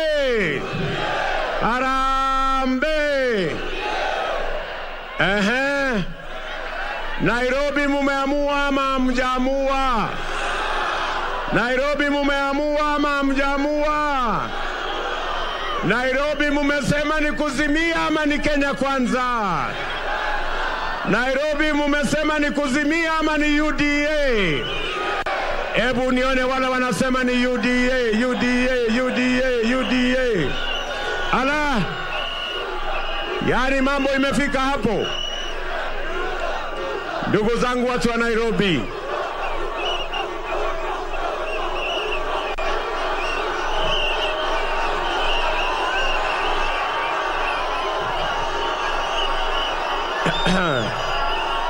ndugu zangu watu wa Nairobi, Kanairo, mimi nasimama hapa mbele yenu. Tafadhali tuweke mabango chini. Watu wa Nairobi, mimi nasimama hapa mbele yenu nikimshukuru Mungu kwa sababu mimi kufika hapa leo eti tunamaliza kampeni siku ya leo ni kwa sababu ya Mwenyezi Mungu. Jameni, wale walisema hatuwezi kufika 2022, lakini kwa sababu kuna Mungu mbinguni tumefika 2022. Walisema hatutakuwa ballot, tuko kwa ballot, hatuko kwa ballot. Si Mungu ni wa ajabu jameni? Si Mungu ni wa ajabu? Mimi nasimama hapa kuwaambia ndugu zetu wa Kenya na watu wa Nairobi kwamba Kenya hii sio ya watu wachache. Kenya hii sio ya deep state na system. Kenya hii ni ya Wakenya wote chini ya Mwenyezi Mungu. Na ndio mimi nasimama hapa to say with confidence that today we are witnessing history. That they said we will not be here in 2022. We are here in 2022. They said we will not be in the ballot, but we are today in the ballot. And I want to tell the people of Kenya, and I want to tell the people of Nairobi, we will overcome. Enough is enough, and freedom is coming. On Tuesday, the people of Kenya will prevail over the deep state. The people of Kenya will prevail over the system, and we are going to have a nation that leaves no Kenyan behind. I want to tell you, the great people of Kenya, I want to tell you, the people of Nairobi, they said this was a constitutional moment. We told them no, this is an economic moment. They told us it is about changing the constitution. We told them no, it is about changing the economy. They told us it is about sharing positions. We told them no, it is about creating jobs for the young people of our nation. They told us it is about sharing power amongst those in power and those who can access power. We told them no, it is about the empowerment of Mama Mboga, the empowerment of the boda gentleman, the empowerment of the hustlers, the empowerment of the ordinary citizen. It is not about sharing power. They told us it is about leaders. We told them it's about the people. We told them it is about the people. We will tell them it is about the people. And on Tuesday, it is going to be about the people. Tunaelewana jameni? Tunaelewana jameni? And that is why I stand on this podium today to tell the people of Kenya, they should not be afraid. There is a God in heaven who is going to make sure Tuesday the will of God is going to happen. That we will prevail over the deep state. The deep state will not stop us. The system will not stop us. The powerful will not stop us. This is going to be the culmination that the people of Kenya are supreme. It is the people who hire and fire governments, and we will prove them on Tuesday that it is the people of Kenya who will make the decision to take Kenya forward. Wakenya muko jameni? Wakenya muko? And let me tell you, the great people of Nairobi, let me tell you, the people of Kenya, on Tuesday, the choice is as clear as day is from night. On Tuesday, you will be choosing between the team that has a plan about the future of our country and the team that will tell you many stories about the past and what happened in the past. I want to tell you, the people of Nairobi, as I tell every Kenyan, to choose the future, to choose the team, to choose the leader that has a plan for the future of our country. And we are saying here in Nyayo Stadium, as we make our final statement, that on Tuesday you will be choosing a plan that will reduce the cost of living so that every citizen, the 50 million of us, can afford a decent meal, can afford a decent house, and every one of us can be able to take their children to school. We are committing that we are going to bring down the cost of living. Many Kenyans are living below the poverty line. We have the plan to grow more food. We have the plan on subsidized fertilizer. We have the plan on subsidized seeds. We have the plan on irrigation. And that is the Kenya Kwanza plan. Tuko pamoja jameni. Tuko pamoja. I want to tell the young people of our country, you will not trek the streets again. You will not wander in our markets again. We have a Marshall Plan on youth employment. We will deploy every year 200 billion Kenya shillings so that we can raise our textile industry, our leather industry, our wood industry, in agro-processing, in value addition, in manufacturing, in housing, so that we can create opportunities, we can create jobs for millions of young people today who are out of school, out of college, yet they have degrees and diplomas and certificates, yet they are meaningless because they have no opportunities in a country they call home. And that is why the young people of our country, vijana muko, vijana wa Nairobi muko, vijana wa Kenya muko, mimi nataka niwaambie vijana wa Kenya, makinikeni, kwa sababu unaenda kupiga kura tarehe 9 mwezi wa 8 Jumanne ijayo. Usipige kura kiholela, makinika, piga kura mahali kuna mpango ya wewe kuwa na ajira, ujisimamie, usimamie familia yako na ujenge taifa lako la Kenya, kijana wa taifa letu la Kenya. Vijana muko? Hebu nione vijana wa Kenya ambao wanasema tuko.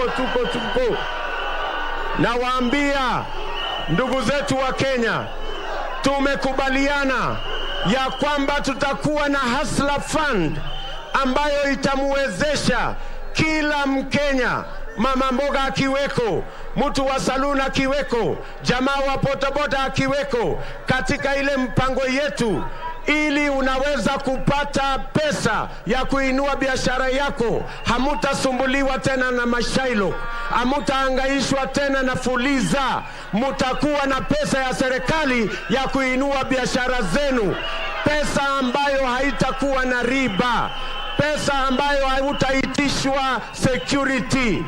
Wewe bora wewe ni mwanachama wa sako, bora wewe ni mwanachama wa kikundi, bora wewe ni mwanachama wa cooperative, utapata pesa ya serikali bilioni 50 ambayo tutatumia kuinua biashara ya kila Mkenya, ili tuweze kufukuza umaskini pale mashinani katika mpango yetu ya bottom up.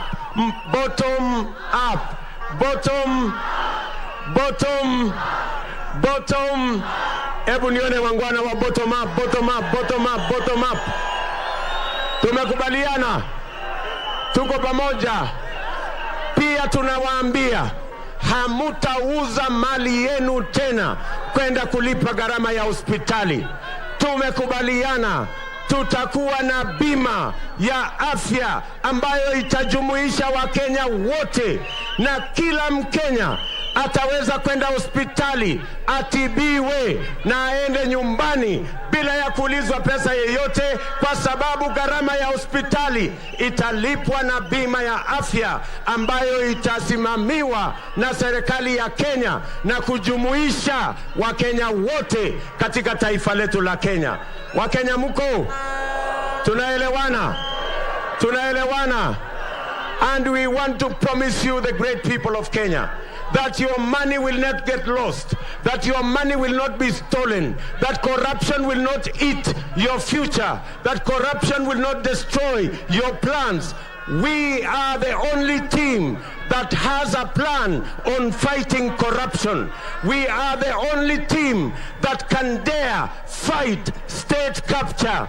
Our competitors are rhetorical about the fight against corruption. In fact, the handshake problem, the problem with the handshake is that it created a system that enabled state capture, that made it possible and easy for corruption to thrive in our country. A system that has caused those in the executive and those in the opposition to work together against the people of Kenya. And that is why money that was meant for sick people in COVID was stolen at KEMSA by the collusion of those in government and those in the opposition. And they told us that they were going to investigate in 21 days and people will be put behind bars and they will be made to answer. Today, it is 3 years since the money in KEMSA was stolen. I want to ask my worthy competitor, your fellows, your friends, your acquaintances, family members, your compatriots, as are the people who stole money in KEMSA.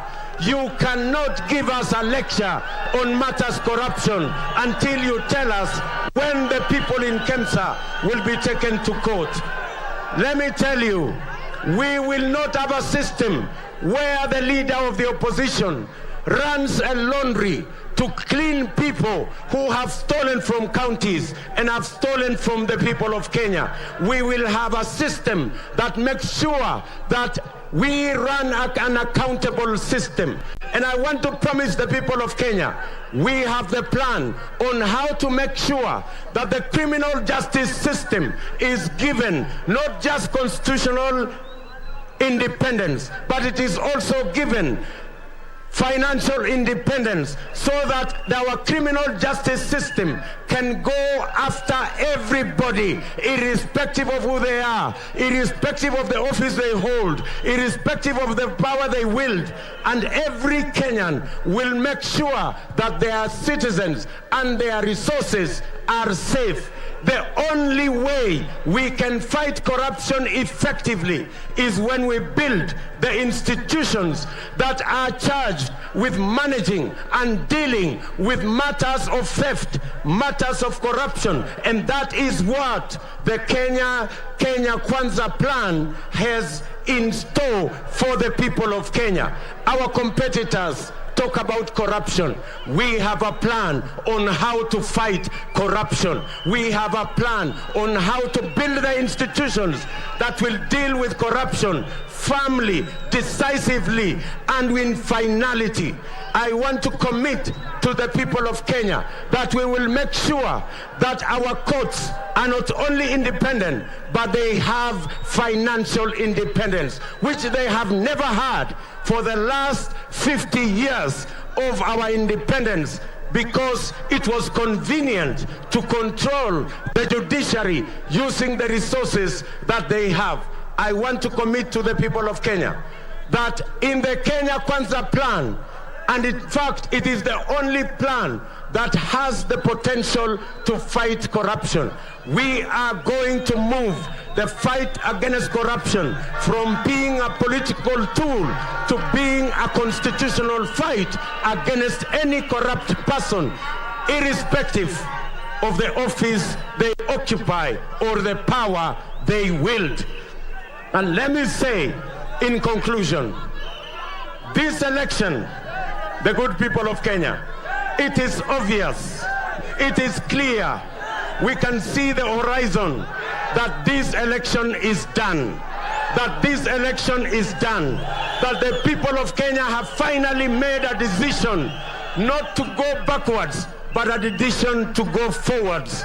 And I want to promise you that your trust in me and in the Kenya Kwanza team, we will not let you down. We will make sure that our commitments, which we have signed in our charters, will be fulfilled one by one. Hold us to account. Hold the charters. We will hold the charters as a performance contract and evaluate our performance 5 years from today. Watu wa Kenya tunaelewana jameni? Ndugu zangu watu wa Kanairo tumekubaliana? Hebu nione wale wanasema tunakubaliana, tunakubaliana, tunakubaliana, tunakubaliana. I want to promise the people of Kenya that I will not participate in anything that undermines the Constitution of Kenya. I will not participate in anything that brings confusion between the separation of powers, between the accountability of any government. And even if it will be necessary for us to agree on certain things, I will never participate in agreeing to undermine the Constitution of Kenya. And let me commit that on 9th, when the people of Kenya make their decision as Kenya Kwanza, we will respect the decision of the people of Kenya, because we are Democrats. We believe in institutions. and we believe that a peaceful Kenya is good for everybody, irrespective of where, on which side of government they are, or irrespective of what religion or what color or what community they come from. We believe peace is at the heart of the development of any country. I am asking every Kenyan, wherever you are, to make sure that you play your part in making sure we have a peaceful election on 9th of August and a peaceful transition going forward to the Kenya Kwanza government. And I want to promise our friends, our worthy competitors, that we will respect the Constitution. We know that you will have roles to play. We will not compromise your opportunity, your mandate to run the responsibilities given to you by the Constitution. We will respect the Constitution. We are people who believe in constitutionalism. We are people who believe in the rule of law. And I want to ask my worthy brother on the other side that when Tuesday is done, we will have a cup of tea and we will agree which role you are going to play as the leader of the opposition. And I want to commit that I love this country so much that I will not participate in anything that undermines the Constitution of our motherland. That is how much I love the people and I love my country, the Kenya that we all belong. And I want to ask our competitors to be measured in whatever steps that they will take. We want to agree so that Kenya can move forward. Tumekubaliana jameni? I want to tell my brother President Uhuru Kenyatta, my good brother, we worked together. We achieved much together. But as fate would have it, you chose a different path. And I wish you well as you go to retirement. I am very confident that this country will move forward. I am very confident that you know my capacity. I do not want you to fear. You have nothing to fear because I will respect the foundation you built. I will respect the things we did together, but I will build on that foundation.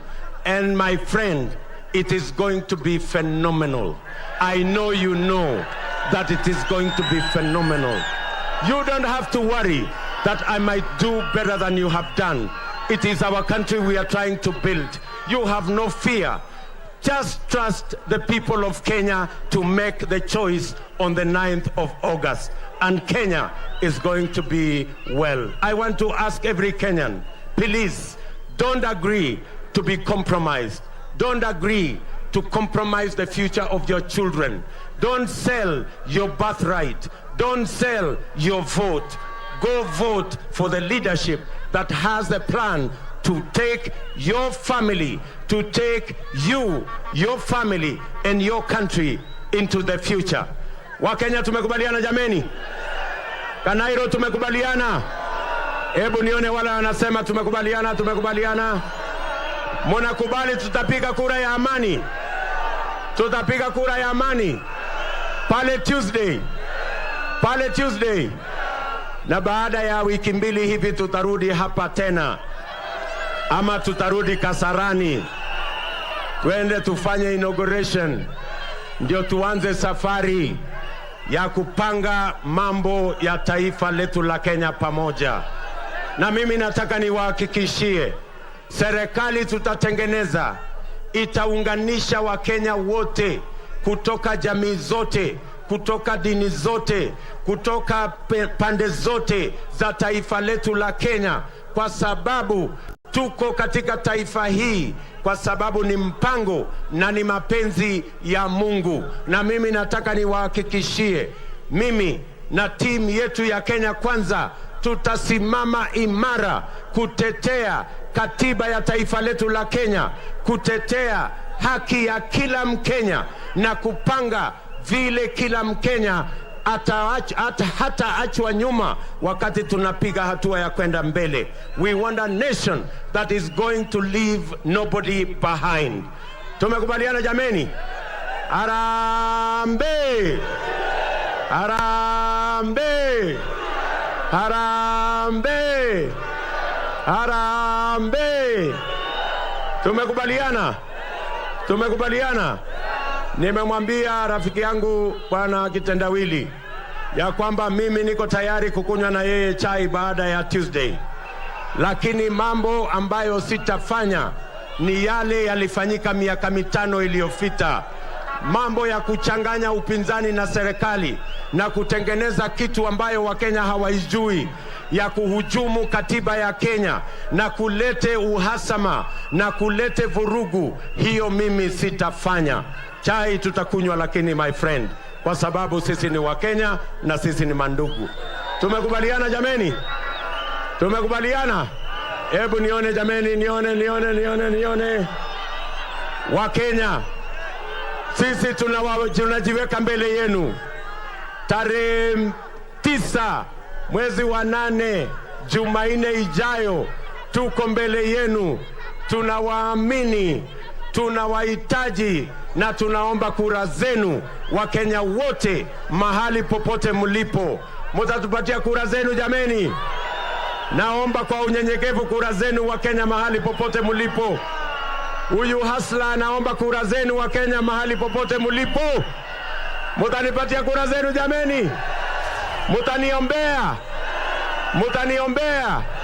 Mutaombea taifa letu? Mutaombea timu Kenya Kwanza? Hebu nione wale wanasema watatuombea jameni. Mutaombea amani la taifa letu la Kenya? Mutaombea rais wetu mwenye anaondoka? Na mutatuombea sisi wote. Asanteni sana, Mungu awabariki na ninawapenda sana. Thank you very much.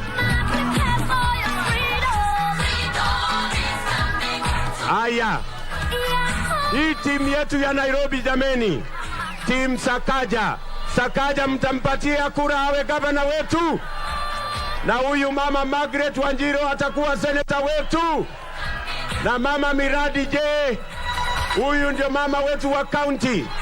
Millicent Nyaboke Omanga, tuko pamoja na timu yetu ya Nairobi, wabunge wa UDA, wabunge wa Kenya Kwanza, magavana wa MCA wa Kenya Kwanza. Mutatupatia wote? Hebu nione kwa mikono. Asanteni sana, Mungu awabariki na tunawapenda sana. May the good Lord bless you, the great people of Kenya and the great people of Nairobi. Thank you very much. God bless you.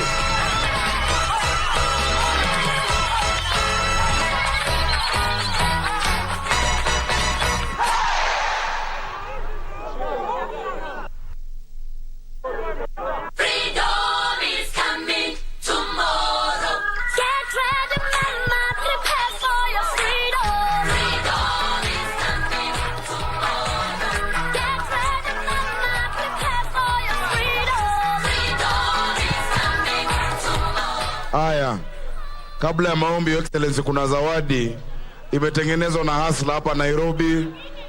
Huyo Hasla ametengeneza hiyo, aje juu. Kama unavyoona kwenye yako, tuko katika uwanja wa kimataifa wa Nyayo, ambapo muungano wa Kenya Kwanza ndio unakunja jamvi lake la kampeni.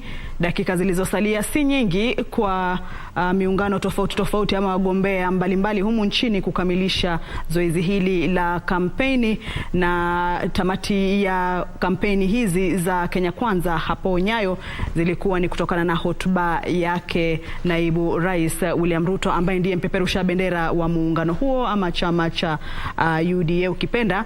Kwa sasa ni maombi yanayofanyika pale, kama unavyoona namwona yule ni kiongozi wa dini na imani kwamba atakuwa anafanya maombi, lakini umesikia hotuba zilizosemwa na viongozi mbalimbali, huku naibu rais William Ruto akija kukamilisha hotuba hizo ama maongezi hayo katika kujaribu kuwarai wa Kenya mbalimbali kujitokeza kwa wingi na kupigia kura muungano huo. Studioni bado wageni wetu wapo. Ninaye mtangazaji mwenza Harith Salim, na tutakuwa tunachambua tu mawili matatu kuhusu hizi kampeni za mwisho, kuhusu yale yaliyosemwa na miungano yote miwili, vile vile na wale wagombea ama wawaniaji kiti cha urais wa chama cha Agano vile vile na cha Roots Party ambao wote wamekita kambi jijini Nairobi hii leo. Hawakwenda kwingine, wamekamilishia kampeni zao katika jiji la Nairobi katika sehemu mbalimbali. Kuna wale waliofanya kampeni katika sehemu ya Kasarani na Nyayo, na kuna wengine ambao wamejaribu kuzunguka maeneo mbalimbali humu Nairobi ikiwemo Westlands, Githurai na maeneo mbalimbali katika kujaribu kuwarai wa Kenya kuelekea upande wao wanapokwenda kutumbukiza kile kijikaratasi cha kura siku ya Jumanne, ikiwa imesalia tu siku mbili kufikia siku hiyo. Na mtazamaji, niruhusu niwahusishe wageni hapa studioni, ama nimhusishe mwenzangu Harith Salim. Harith, umesikiza kwa kina kabisa hotuba zilizosemwa pale na viongozi wa Kenya Kwanza. Tumemaliza ya muungano wa Azimio, kisha tukaona Kenya Kwanza nao wanachukua jukwaa katika kuzungumzia waliokuwa nayo. Harith, bila shaka mengi yamesemwa na mengi ni marudio, ila wametaka tu kufanya tashdidi ama kushadidia na kushadidisha yale ambao wamekuwa wakitaka wafuasi wao wayasikie. Lakini cha msingi ni kwamba yaliyozungumzwa sio mapya, na katika ruwaza zao na vile vile manifesto zao hatuoni jipi ambalo limezungumziwa, isipokuwa maneno tu ndio yanabadilishwa hapa na pale. Ila haya yatazungumzwa na wageni wetu ambao wamekuwa hapa, kwa sababu huo ni mtazamo wangu na sijui wewe mtazamo wako ulioko nyumbani ni upi. Lakini vile vile tupate haya kutoka kwa wachanganuzi wetu kuhusiana na yale ambayo yamezungumzwa katika mikutano hiyo ambayo ilikuwa ni siku ya mwisho ya mikutano ya kisiasa au kampeni za kisiasa kabla ya uchaguzi ambao unatarajiwa kufanyika tarehe 9 wiki kesho mwezi huu wa Agosti. Kwa hiyo nawakaribisha kwa mara nyingine tena hapa studio. Hapa ndio mwanzo unajiunga nasi, kumbuka kwamba tumekuwa na matangazo haya maalum mahsus ya Kenya ya Amua ambayo tumeanza leo hadi siku ambapo Kenya itatambulishwa kwa kiongozi wake mpya. Mengineyo yote utayapata hapa, na vile vile wanahabari wetu wamekita kambi katika maeneo tofauti humu nchini kukujuza mengi tu ambayo yanahusiana na kufungamana moja kwa moja au kwa njia moja au nyingine na uchaguzi huu ambao bila shaka unasubiriwa na kutazamwa kwa kurunzi kubwa tu, sio hapa nchini bali pia kimataifa. Na mbali na hayo, kumbuka kuna michezo ya Jumuiya ya Madola ambayo pia tunakuwa tunakudokezea huko tukiendelea kufanya mambo. Kumbuka Kenya imepata nishani kadhaa siku hii ya leo, ikiwemo nishani ya fedha katika mbio za wanaume mita 1500 katika finali zilizofanyika leo, na Timothy Cheruyot ndo amefanikiwa kupata fedha, huku Mkenya mwingine Abel Kipsang akiibuka wa 4. Katika mbio hizo Australia ndio aliibuka mshindi. Na vile vile katika mbio za kupokezana, yani relay 4x1 zimefanyika hii leo katika zile juhudi za kufuzu katika finali, na Kenya imefuzu katika finali ambayo itafanyika hapo kesho. Na yote haya ni kwa juhudi za hao wa Kenya 4 mahsus, akiwa ni yule ambaye sasa hivi jina lake linazungumzwa na kila mtu, Omanyala, ambaye bila shaka alifanya mambo yake, Kenya ikafuzu. Mbali na hayo, kumbuka pia kulikuwa na mita 3000 za kuruka viunzi na maji, ambapo Kenya ilipatia nishani ya dhahabu kupitia Kibiwot, na Amos Serem pia alipata nishani ya shaba katika mbio hizo. Kwa hiyo haya ni baadhi tu ya yale ambayo yanatendeka huko Birmingham, Uingereza. Wapo wanahabari wetu wanafuatilia kwa kina haya, na vile vile matangazo haya ya michezo ukiyataka mubashara utayapata katika kituo dada cha KBC Channel 1 ambayo ni Y254 bila usumbufu wowote. Lakini kwa kujuza tu kuhusiana na uchaguzi huu, ya muhimu ambao unafaa kufahamu ni kwamba waliosajiliwa kupiga kura katika uchaguzi wa mwaka huu 2022 ni watu 1,120,458 ndio waliosajiliwa kama wapiga kura, ingawaje idadi ya Wakenya tunajua ni zaidi ya milioni 45. Kaunti tunazifahamu zote ni 47 na idadi ya maeneo bunge nchini ambao wabunge watakuwa wanapigania nyadhifa ni 290. Kwa hiyo hao ndio wabunge ambao watakuwa wanachaguliwa nchini. Na mbali na hayo, idadi ya waniaji kote nchini kwa mujibu wa IEBC ni 16,100, huku sita idadi ya huku 46,232 ni idadi jumla idadi ya vituo vya kupigia kura humu nchini. Vile vile IEBC imejiandaa kwa njia zake kama inavyosema iko tayari kufanya uchaguzi wa huru na haki, na miongoni mwa mikakati ni kuhakikisha kwamba maafisa wahusika wanafanya shughuli hii ipasavyo, na 300,000 ndio maafisa wa IEBC waliosambazwa katika maeneo tofauti humu nchini kuhakikisha shughuli hii inafanyika kwa njia maridhawa. Sasa tumekuwa tukifuatilia kwa kina mikutano hii. Beatrice Gatonye amekuwa katika uwanja wa kitaifa wa Nyayo kufuatilia shughuli iliyofanyika ya Kenya Kwanza, na sasa hivi nitaka nipate mawili matatu kutoka kwake, maana yeye amekuwa pale hasa anajua ni kipi kilichotendeka, yapi yamezungumzwa na watu wanasema nini kuhusiana na mkutano huu wa mwisho. Beatrice, kama unanipokea kwa njia iliyo safi, hebu tujuze yapi yalitokea mpaka kuanzia mwanzo hadi kukamilika kwa mkutano huu siku hii leo. Kutoka hapa katika uwanja wa kitaifa wa Nyayo, mtazamaji, muungano wa Kenya Kwanza unatamatisha msururu wa kampeni zake katika uwanja huu, huku viongozi wa muungano huu wakiwauliza Wakenya kujitokeza kwa wingi kuwapigia kura ifikiapo siku ya Jumanne wakati wa siku ya uchaguzi mkuu. Viongozi hawa wameonekana kusisitiza swala la kutumiwa kwa maafisa wa utawala kugandamiza mchakato mzima wa uchaguzi, huku wakisema kwamba ama wakiomba serikali kuunga mkono IEBC kutekeleza uchaguzi wa haki na sio kuwatumia maafisa wa usalama. Kando na hayo, kiongozi wa muungano huu ambaye ni naibu rais William Ruto amewarai wa Kenya kujihusisha katika uchaguzi wa amani. Kando na hayo, akiendelea kuwauliza wa Kenya ama kuwaelezea wa Kenya azma yake ya kuliongoza taifa hili. Mtazamaji, swala la ufisadi, naibu rais anasema kwamba serikali yake itaweza kupambana na ufisadi ambao bila shaka umekuwa kidonda ndugu hapa nchini Kenya, akisema kwamba serikali yake ina mipango ya kuhakikisha kwamba inapigana na ufisadi vilivyo. Kando na hayo, amesema kwamba serikali yake itaendelea kushughulikia swala la kuinua uchumi na hasa kuwasaidia wafanyabiashara ndogo ndogo, kwamba ataendelea kuwainua kiuchumi ili uchumi wa Kenya uzidi kuimarika. Kando na hayo, mtazamaji, kiongozi huyo pia ameweza kusema kwamba serikali yake itawekeza zaidi katika sekta ya kilimo, akisema kwamba pesa zitaelekea kwenye mfuko wa mkulima na hiyo itasaidia Kenya nchi hii kuweza kujisimamia kichakula. Na kando na hayo, mtazamaji, itapunguza gharama ya kuagiza vyakula kutoka nchi za nje. Ni mengi ambayo yamesemwa hapa, mtazamaji, viongozi hawa wakijipigia debe na kuwarai wakazi wa jiji la Nairobi pamoja na Wakenya kwa jumla kuwaunga mkono na kuunga mkono azma yao ya kuongoza nchi hii, huku naibu rais akisema kwamba yuko tayari kumrithi kiongozi wa taifa Rais Uhuru Kenyatta ambaye kulingana na katiba ametamatisha awamu yake ya miaka 10. Mtazamaji, naungana na mwenzangu Irene Mchuma ambaye yuko hapa. Irene Mchuma, I don't know what we should now expect from here now that the campaigns are over. Kenyans have 2 days to think and contemplate and even decide who they want to vote for. Where do we go from here?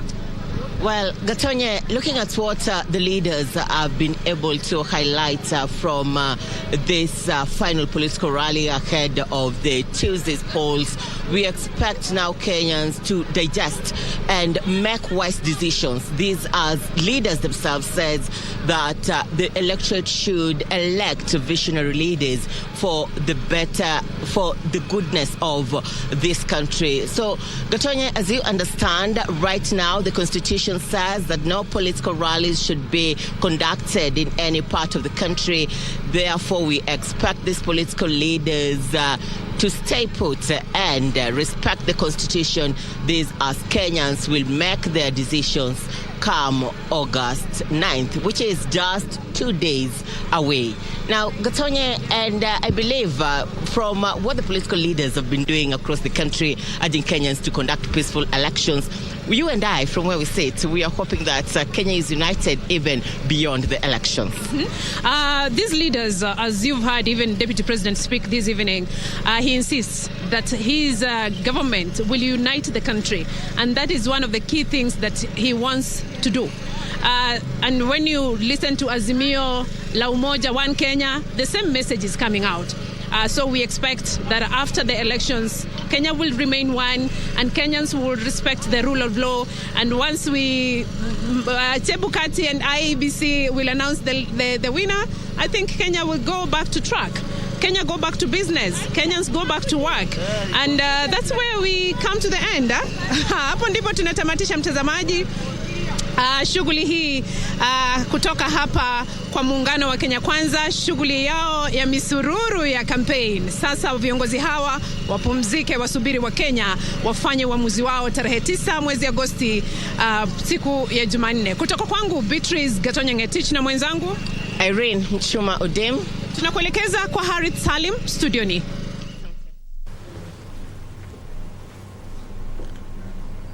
Na asante sana Beatrice na Irene kutoka uwanja wa kitaifa wa Nyayo wa kutufanyia tu inkisari ya yote ambayo yamezungumzwa katika mkutano wa hadhara wa Kenya Kwanza, akiwemo mwaniaji rais kwa tiketi ya UDA ambaye ni naibu wa rais William Ruto. Sasa iwapo ndio mwanzo unajiunga nasi, karibu katika kipindi hiki, matangazo haya ambayo tumeanza leo hadi pale uamuzi utakapofanywa na Mkenya kumchagua nani ambaye atakuwa anamuongoza katika nyadhifa tofauti.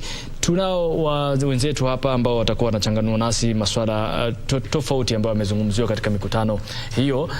Tujue lipi limezungumzwa ni la kweli, lipi lilozungumzwa ni kuwapaka watu mafuta kupitia mgongo wa chupa. Kwa hiyo iwapo unajiunga nasi, karibu sana, na pia unaweza kutoa maoni yako kupitia mtandao wetu wa kijamii KBC Channel 1, ama vile vile kama unafuatilia katika YouTube KBC Channel 1 unaweza kutoa maoni yako au maswali au mapendekezo vile vile. Kwa hiyo tunaenda moja kwa moja katika mazungumzo ambayo yatakuwa yanachanganua kile kilichozungumzwa. Kwa hiyo namkaribisha Lydia katika studio zetu, karibu sana.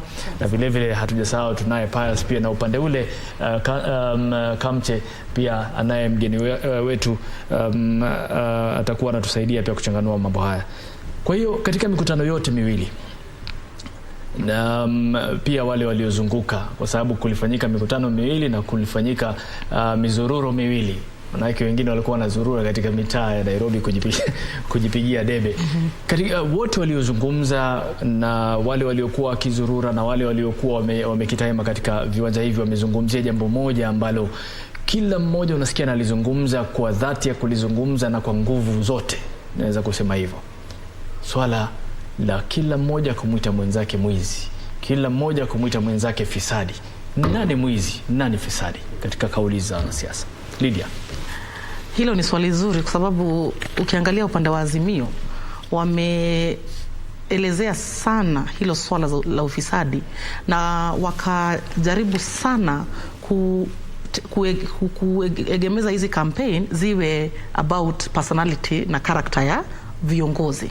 Wanataka hapo ndipo Wakenya waangalie kuliko kuangalia maelelezo ama vielelezo ambazo zimewekwa kwenye manifesto.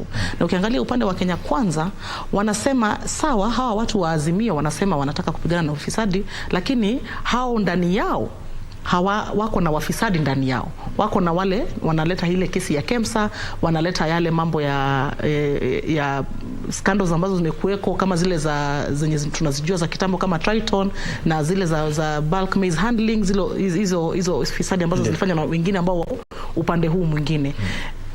Swali ambalo umeuliza, mfisadi ni nani?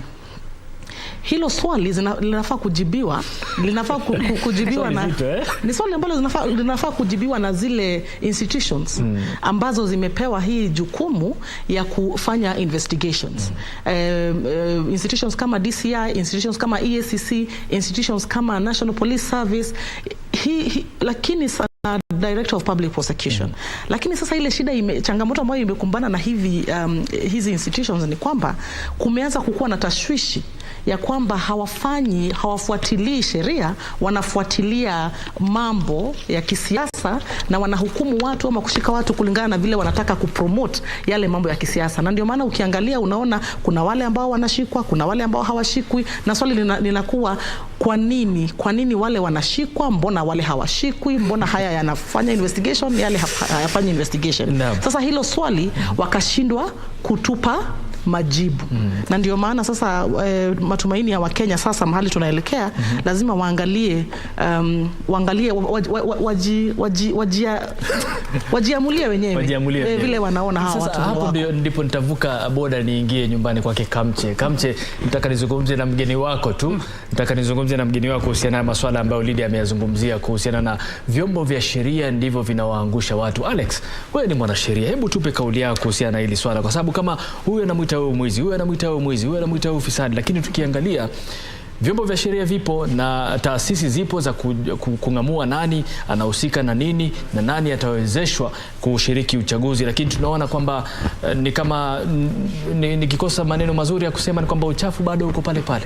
Naam, Harith, kabla Alex ajibu swali hilo, pengine pia angeweza kutufafanulia, manake kama tumesikia naibu rais pale akisema kwamba taasisi ambazo Lydia amekuwa akizitaja akisema kwamba zimepewa hilo jukumu la kushughulikia visa kama hivyo vya ufisadi ni kama ambaye havina nguvu ya kutosha ama ni kama ambaye havijafanya kazi ya kutosha. Lakini ukiangalia hivi upande wake naibu rais alikuwa anasema kwamba pengine wanafaa kupawa pengine pesa za kutosha. Anasema yeye kama atapata ushindi ataweza kuwapatia hela ya kutosha ambao pengine kuweza kufanya kazi vizuri. Sasa Alex, ukijibu swali lilokuuliza Harith, pengine unaweza kutueleza, je, mahakama imekuwa ikipata tatizo kubwa ama imekuwa ikihujumiwa kwa kukosa pesa, imekuwa ikihujumiwa kwa utendakazi wake kutoa hii haki ambayo Lydia alikuwa anasema taasisi zinafaa zifanye kazi, lakini nyinyi pengine mumeonekana kama mko nyuma. Je, pesa ama fedha zimeweza kuchangia kwenu nyinyi kutofanya hii haki inayohitajika? Asante sana. Kuna vitu ambavyo naibu wa rais ameongelea. Mojawapo anasema kwamba atahakikisha kwamba hizi taasisi za kupigana na ufisadi zimekuwa huru. Na ukiona hizo taasisi vile mwenzangu pala alisema zinajumuisha National Police Service, the Inspector General of Police ndio kiongozi pale na DCI who is under the Inspector General of Police, the anti-corruption iko pale na mahakama. Na ukiona taasisi kama za polisi kama IG na DCI, kitu cha kwanza yule ambaye anamappoint the DCI na the IG na the DCI ni rais. Okay? Kwa hivyo na hata serikali kitenga fedha za kufanya kwa sababu naibu rais amesema atahakikisha kwamba taasisi kama hizi ziko na kikapu chao. Nadhani hiyo itakuwa ni uongo, kwa sababu hata itakuwa against the constitution, kwa sababu hawa watu wako under the executive. Yeah. Rais atawapoint na hata budget yao inapitishwa kulingana na vile serikali inataka kufanya kazi yake. Kwa hivyo nadhani si rais hivyo vile ambavyo alikuwa anasema, lakini anakubaliwa kufanya hivyo. Na pia kwa kimombo unajua anasema he who calls the tune, he who pays the piper calls the tune. Kweli kupigana na ufisadi lazima kukuwe na political goodwill. Kama rais wa hiyo siku ameappoint IG na ameappoint DCI, it's very possible vile ambavyo tumeona kwenye hii nchi kwamba hao watu even though zinafaa kuwa independent offices zinaweza kosa kufanya kazi kikamilifu. Nikienda kwa swali lako kama mahakama, kwa sababu kumalizia kupigana na ufisadi mwisho wake ni pale mahakama itatoa hukumu. Na naibu wa rais anasema yeye ana respect independence of the judiciary, which is very important. Na hiyo nampongeza kwa sababu hata tuliona wakitaka kubadilisha katiba walisema kutakuwa na ombudsman, alipigana nayo. Lakini naibu wa rais amekuwa kwenye serikali kwa miaka 10 sasa. Kwa sababu haizi sema hajakuwa kwa serikali. Na tumeona hata hii serikali imekuwa ikidefy court orders, kitu cha kwanza. Kitu cha pili, naibu wa rais amekuwa kwa serikali ambayo effect ama ingeka into effect the judiciary fund ambayo serikali ya Jubilee imekataa, kwa sababu wao ndio walikuwa na namba kwenye parliament za kupitisha kuallow judiciary fund iko operational.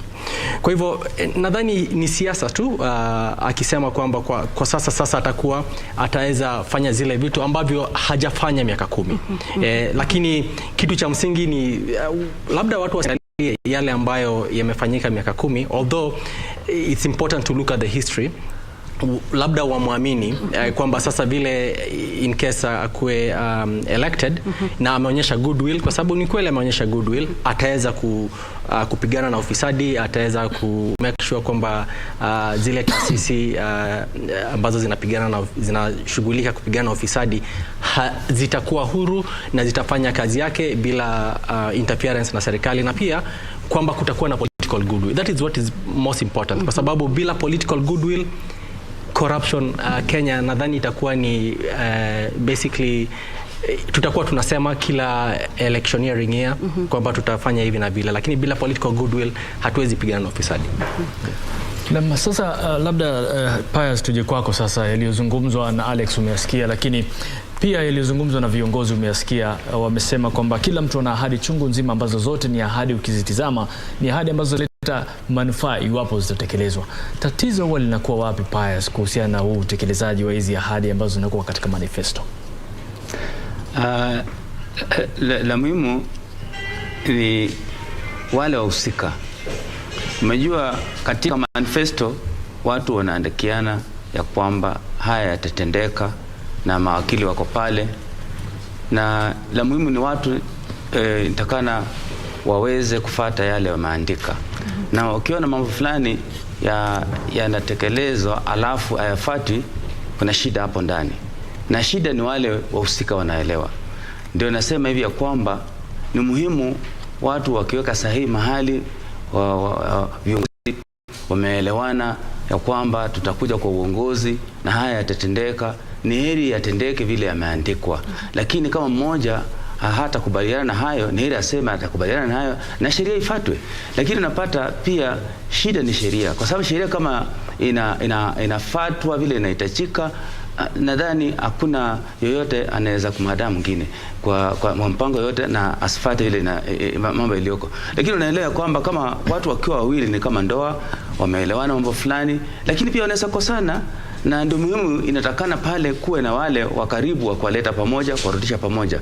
Na vile hata unaelewa mambo kama swali umeniuliza, ile uchaguzi ambao unafanyika saa hizi, naona zile zimepewana na hawa leaders wa sasa leo, kama Mheshimiwa Dr. William Ruto na former Prime Minister amesema yake, naona wale wengine pia Wachakoya na wale wengine huyo Mwaura amesema yake. Lakini unapata ya kwamba shida ni kila mtu anaona yeye ndiye anashinda. Na sasa kwa hawa watu wanne tunataka kiongozi mmoja ambaye atakuwa president wa Kenya. Lazima tukubali ya kwamba kama tunafanya tunashindana, lazima kuna wale watashindwa na kuna yule atakuwa namba moja, atakuwa rais wetu. Sasa inaanza pale kwanza. Kama sasa hivi kama kila mtu anasema yeye ndiye anashinda, yeye anasema yeye anashinda, tayari ni vita. Sasa nitakane lazima katika wale viongozi waelewe kwamba president wa Kenya ni mmoja tu, na vile nimeona former Prime Minister Lala amesema yeye atakuwa na reconciliation. Naomba pia Dr. William Ruto aweze kuwa ya kwamba akishinda ni sawa, na pia kama ashindi mwingine ashinde aweze kufanya kazi naye. Umejua hao wote ni viongozi wetu, na ukiangalia hata hao leaders wanaopigania uongozi wa Kenya kama president Dr. William Ruto na former Prime Minister walikuwa marafiki, na pia ni marafiki, na hapa hakuna wadui. Kwa hivyo la muhimu kwanza ni hayo maelewano lazima yawekwe na yafuatwe kisheria. Na Lydia, nitarudi pale. Tatizo linakuwa lipi katika utekelezaji wa hizi ahadi wanatoa katika manifesto? Kwa sababu ahadi ni nzuri, umemsikia pale asema yazungumza yake, lakini wewe kisheria, kwa sababu unakuta miungano mingi inaleta watu ndani na kila mtu inakuwa na, je, hao watu ambao wanaingia katika miungano ndio inakuwa labda kizingiti cha utekelezaji wa manifesto iliyoko, kwa sababu kila mtu atavutie kwa upande wake. Unajua katika uongozi kuna wengine wakiingia huku wanasema lazima wapatiwe cheo fulani, wengine lazima wapatiwe cheo fulani. Hiki ndio kinakuwa kisiki katika utekelezaji wa manifesto za miungano ya kisiasa. wakati unafanya campaign, unasemanga campaign is poetry, governance is prose. Kwa sababu wakati unafanya campaign, ile intention yako ni kurai wale wapiga kura, kuwaeleza ya kwamba mimi mkinichagua, haya mambo ambayo yanawasumbua mimi nitatatua. Na kweli sana sana viongozi wakienda kupigania hizi viti, wanakuanga wako na hiyo vision ya zile vitu wanaweza wakaingia serikalini wakafanya. Lakini kueleze kwamba ukiingia katika serikali unapatana na changamoto zingine. Hizo changamoto kutoka pande ya pesa, unaweza pata zile fedha unahitaji kufanya zile vitu uliandika kwa manifesto hazifiki. Unapata pia kuna staffing. Kunaweza kuwa kuna upungufu wa capacity katika zile ofisi ambazo zinafaa kutekeleza mambo fulani. Sasa unaanza kungangana na civil servants, unashindwa, hawaelewi ile mpango uko nayo labda ni mpya, haiko katika ile mipangilio wako nayo kama strategic plans, haiko kwa mipangilio kama ile MTP3, MTP4. Kwa hivyo mwanzo lazima ukiingia katika serikali uone ile manifesto yako sasa utaiblend vipi ili ingiane na ile mipango iko kwa serikali kama medium term plan ile ya Vision 2030, iingie kwa strategic plans za organization, sababu ultimately ile implementation ya manifesto lazima itafanywa na civil servants, lazima itafanywa na idara kama parastatals hivi. Hizo parastatals ziko na mipangilio ambazo already zishaandika. Kwa hivyo lazima uone sasa vile utaingiana na hizo mipango ili wabadilishe mwelekeo, washike ile barabara ambayo sasa wewe ungeweza kuendelea. Pale panakuanga na changamoto kwa sababu ukiingia kwenye serikali alafu mwanzo vile umetaja unaanza na nilipatia mtu fulani cabinet position 3. Ukishampatia hizo cabinet position 3, haya ule minister atachagua wa hizo slot, haujui kama yuko na ile capacity, na akiingia pale kama ataweza kubeba ile agenda yako vizuri aweze kuelekea. Utapata sana sana mwaka moja miaka mbili inapoteanga kabla mambo ianze kushika barabara nzuri ya implementation. Na mkamte Harith, nikifuatilia vizuri Lydia alichosema ni kwamba kumaanisha kwamba katika ile manifesto kuna tuseme kama 20% ama 30, haitofika 50 kwamba itakayotekelezwa pindi mshindi anapochukua hatamu. Lakini kukukumbusha tu mtazamaji ni kwamba pilika hii yote ya kampeni ambazo zimekamilika leo, basi ni nafasi 1882 ambazo zitajazwa. Wagombea viti mbalimbali kote nchini kulingana na IEBC ni 16,100, lakini viti ama nafasi zitakazojazwa mwisho wa kwisha ama Jumanne utakapokwenda piga kura wewe ni viti ama ni watu ama ni nafasi 1882. Na leo katika hizi hotuba za hawa waniaji wa mirengo mbalimbali ya viti vya urais na pia viti vingine, tunaona kwamba wamejaribu kuwarai wa Kenya kujitokeza na kuwapigia kura. Yani kila mtu alikuwa anavutia kwake, lakini kuna jumbe za amani ambazo zimewekwa pale. Lakini kama umekuwa makini, hizi jumbe za amani zimetolewa kwa njia tofauti. Ukiangalia mrengo wa Azimio, kama ulisikiza vizuri, ulitoa ujumbe wake wa amani tofauti. Vile vile nao mrengo wa Kenya Kwanza ukatoa ujumbe wake wa amani kwa njia tofauti. Nikimhusisha Alex, tumeona kwamba Azimio wamevutia kusema kwamba kwanza Mama Ida Odinga pale alisema kwamba tunaomba msamaha kama tumekukosea katika hizi pilika zetu za kampeni, tunaomba msamaha, na pia tunavyoelekea tunaomba tuende kwa uchaguzi katika njia ya amani. Raila Odinga naye akasema kwamba wanaomba reconciliation, kwamba watafuatilia reconciliation na kwamba hakutakuwa na kisasi. Je, hii ni njia ambayo Raila ameitumia kuitisha amani? Maana ukiangalia upande wa Kenya Kwanza wao wameitisha amani kwa njia ya moja kwa moja kama sijakosea, wakisema kwamba Wakenya wajitokeze, watawarai wafuasi wao kwamba wajitokeze wapige kwa njia ya amani. Sijui kama kulikuwa na jumbe mbili tofauti za kuita amani ama ilikuwa ni moja tu, kusema kila mtu ametumia maneno yake tofauti. Kwangu mimi nadhani jumbe imekuwa ni moja. Labda wametumia maneno tofauti kwa sababu ukiona kama upande wa Azimio, one of their main agenda kwenye kampeni yao imekuwa kwamba watawaleta Wakenya pamoja, apart from pia kupigana na ufisadi. Kwa hivyo ilikuwa ni muhimu zaidi kwamba siku ya mwisho wakisummarize zile points zao zote za campaign walete hiyo point pia. Na ilianza na Mama Ida kusema kwamba aliomba na wanaomba msamaha kama wamekwaruzana na mtu yoyote kwenye hii kampeni. Na kwenye kampeni ni kawaida watu watakwaruzana kwa sababu maneno yanasemwa, maneno mengine labda watu wengine hawezi kwa sababu kuna attacks from both sides. So mimi nadhani ilikuwa ni important kwa Raila kusema kwamba yeye atakuwa rais, akikuwa rais akichaguliwa, wa kuleta watu pamoja. Kitu ambacho hakusema na labda Bwana Ruto amekiangazia kwa sababu Raila alikuwa silent. Ruto alisema kwamba yeye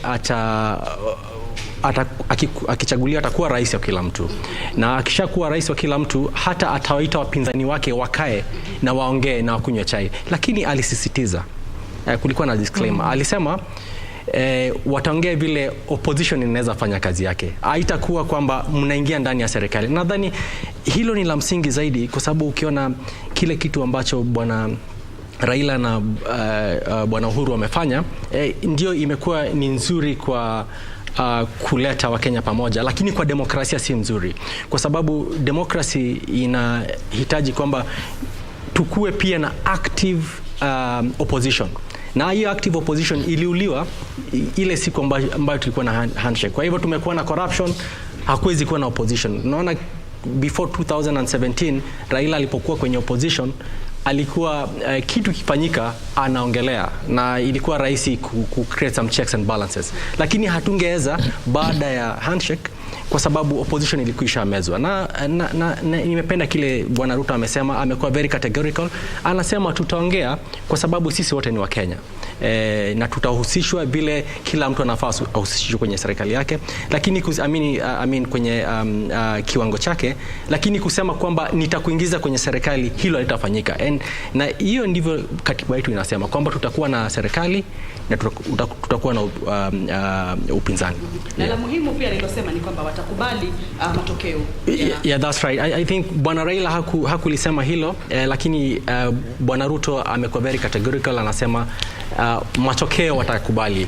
Lakini ukiangalia wale watu ambao walikuwa wameongea before Bwana Raila na kabla ya Bwana Ruto, inaonekana hawako tayari kukubali uchaguzi kwa sababu wanasema, wengine wana blame IEBC, wanasema kunaweza kuwa na wizi wa kura, wengine wana blame Kibicho na Matiang'i, wanasema kunaweza kuwa na wizi wa kura.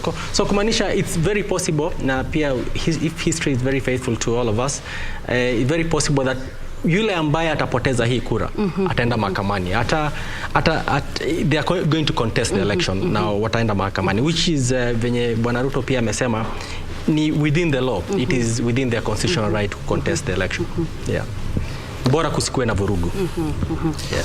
Na hebu tuzungumzie hili swala ambalo Alex ameligusia kwamba viongozi wanajaribu kuwalaumu wengine kuhusiana na haya masuala ya wengine kukataa uchaguzi, kukataa matokeo ya uchaguzi na mambo kama hayo. Unaona kwamba labda tuje kwako Lydia, hizi ni kampeni za kisaikolojia kwa wale wapiga kura labda, na huenda zikaleta manufaa yoyote kwa wale ambao wanaziendesha kampeni hizi za kisaikolojia? Yaweza kuwa, lakini sio vizuri kutokubali ya kwamba utakubali matokeo. Nadhani hapo mwanzo kidogo kiongozi wa Kenya Kwanza amesukuma sana kiongozi wa Azimio Raila aweze kutaja ama kusema ya kwamba atakubali matokeo ya uchaguzi. Na yale maneno ambayo kiongozi wa Azimio alitumia, alisema uchaguzi ukifanywa vizuri mimi nitakubali. Maana sasa inaacha question mark. So ikifanywa vizuri kulingana na wewe vile unaona ama kulingana na vipi? Na nadhani hapo kidogo ningemkosoa kiongozi wa Azimio kwa sababu angefaa tu aseme ndio uchaguzi nitakubali matokeo, na nisiporidhishwa na matokeo yale uchaguzi kama vile Bwana Ruto amekuwa akisema, nisiporidhishwa mimi nitaenda mahakamani kulingana na vile sheria inaniruhusu kwenda kutoa tata kusema kuna shida fulani ambayo imetokezea mahala fulani. Lakini pia Salim, nikukumbushe sana sana hawa viongozi sio wao peke yao ambao wanaamua ambavyo vile mambo yataenda. Wale wafuasi wao ambao wamewafuata, ambao wameambiliwa cabinet positions. Unaona sasa labda Raila akianguka hivi alafu Joho anaona waziri wa lands already ameshatajwa kama waziri wa Ministry of Lands. Alafu one kiti yake ikienda, Munya ashatajwa kama waziri wa agriculture, Oparanya ashatajwa kama waziri wa treasury. Kwa hivyo ile hamu haiko tu na wao wenyewe kama viongozi, iko pia na wale wafuasi wao na zile stakes wameweka pale, financiers, wale ambao wamepeana pesa zao zikafanya hizi campaign. Kwa hivyo kuna kuanga na huo msukumo.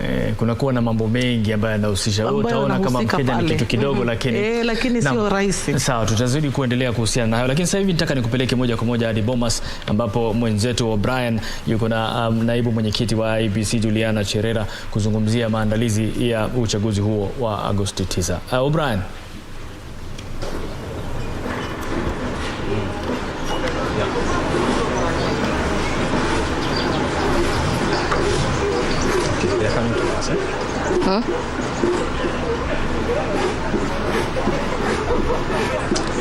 Well, asante sana Harry Salim pale na Kamche Menza wakiwa katika chumba cha habari cha KBC, na sisi sasa tuko hapa Bomas of Kenya. Sasa mtaniruhusu basi mimi niongee Kiingereza, and right now I'm joined by the Vice Chair of the Independent Electoral and Boundaries Commission, and remember we're coming to you live from the Bomas of Kenya. This is the National Tallying Center. We've been camping here since Monday, and of course, as you can see behind me, this area is becoming a beehive of activity with people moving in and out, because this is where now the attention is focusing on. Already politicians have completed their assignment. They have talked to Kenyans. Now it's up to Kenyans to make that critical decision on Tuesday next week. How is IEBC prepared for this big assignment that is ahead of us? Well, I told you, we have Juliana Cherera. She is the Vice Chair of Independent Electoral and Boundaries Commission. She's joining us here to help us understand what kind of preparations have gone into place here at the National Tallying Center to ensure that the election is free, is fair, and it's credible. Thank you very much indeed for joining us, Madam Vice Chair. First of all, I want you to take us through the Bomas of Kenya, or the National Tallying Center. What is here? What is expected of this place? Thank you, Brian, for having me here. We are here at the Bomas of Kenya. This is where the National Tallying Center is, and basically the Commission has moved all our activities at the Tallying Center. This is where the Presidential Returning Officer will declare the winner, and we have come with all our teams, and this is where we have even invited the media. We have a media center at National Tallying Center, whereby now the journalists can quickly file their stories at the media center. At this space, we've given spaces to different media houses to be able to speak to the country live, and also to have access to the commissioners once in a while to come and speak to the country. We also have the call center. The call center, we have trained 150 young people, and we are in a 24-hour shift. We have grouped them into three shifts, and 50-50 each. And this call center, the main purpose is to receive calls. We have toll-free lines whereby the public can call the commission and to ask any question, to get any clarification, and for any information. Mm-hmm. This is where also, as a commission, we are harvesting information of what is happening in the field. Some information that will be coming through will be of whatever kind, of whatever nature, the incidentals that will be happening, so that we quickly liaise with the National Police for the security apparatus to be deployed in the field. So we are prepared here. We have different teams. There is a team that will be in charge of receiving the Form 34As at the main auditorium. We'll be having teams that are now receiving the dignitaries, the observer missions. People are moving around. Kenya has become key. We currently have 18,000 observers that have shown 18,000 yes, that have shown interest to be all over the country, and some about 800 to be at the National Talent Center. So we are taking them around, we are telling them how prepared we are taking them through the processes, and some are going back home with things that they've learned from our processes as IEBC. So I want to say that we are prepared. We are ready. Yes. I mean, and a lot of Kenyans, they ask, why Bomas of Kenya? Why not Jomo Kenyatta International Convention Center or any other place? Why settle on Bomas of Kenya? I think by experience, we've been here since 2013. Yes.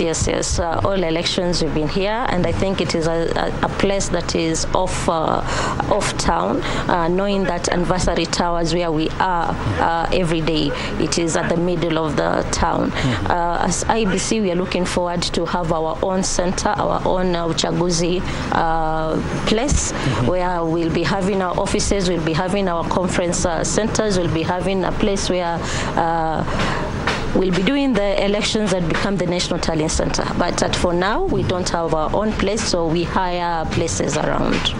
So the long-term plan is to have your own place called Uchaguzi Center. Yes. Do you have an idea where you plan to set up this Uchaguzi Center? It is still in the very preliminary stages, but we're looking forward after this election now. We will lobby, we get a budget to have our own Uchaguzi Center. Yes. What kind of budget are you looking at?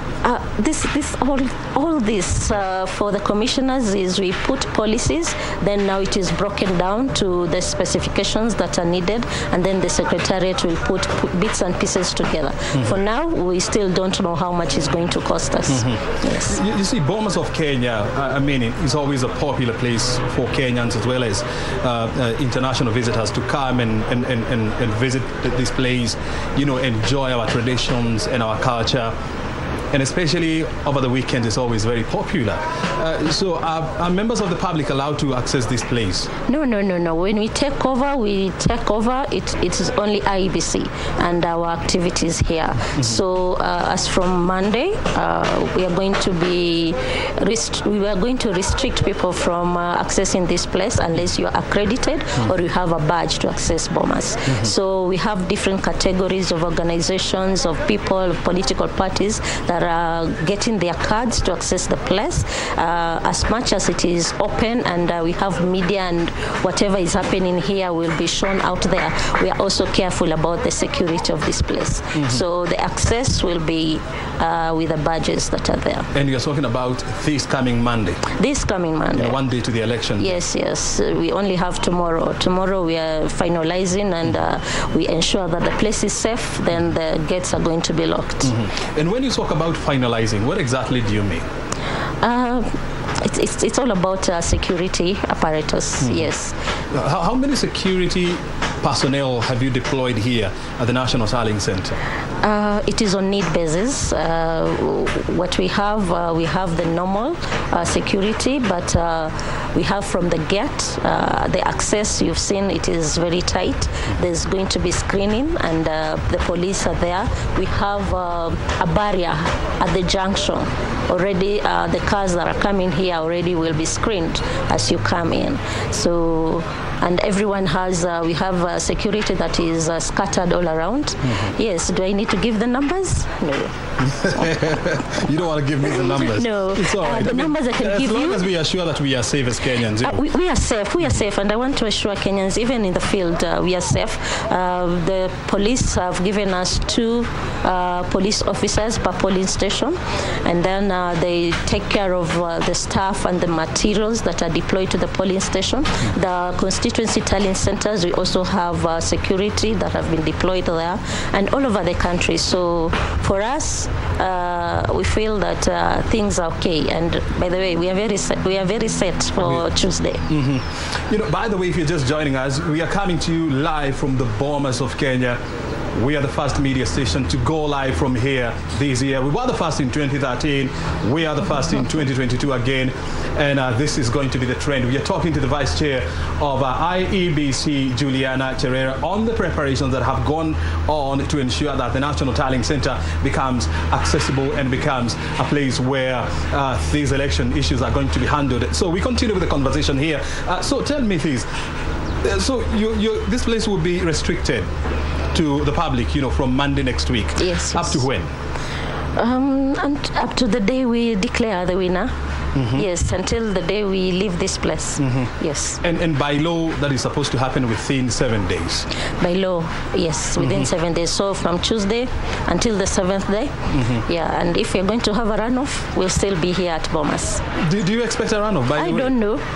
Kenyans will tell us. For it? We are ready for it. You are ready for a runoff? Yes, it is in law. We as IEBC will not finish until we get the winner. So if it is going to be a runoff, we'll have to do it again. We get the number 1, number 2, repeat the exercise again.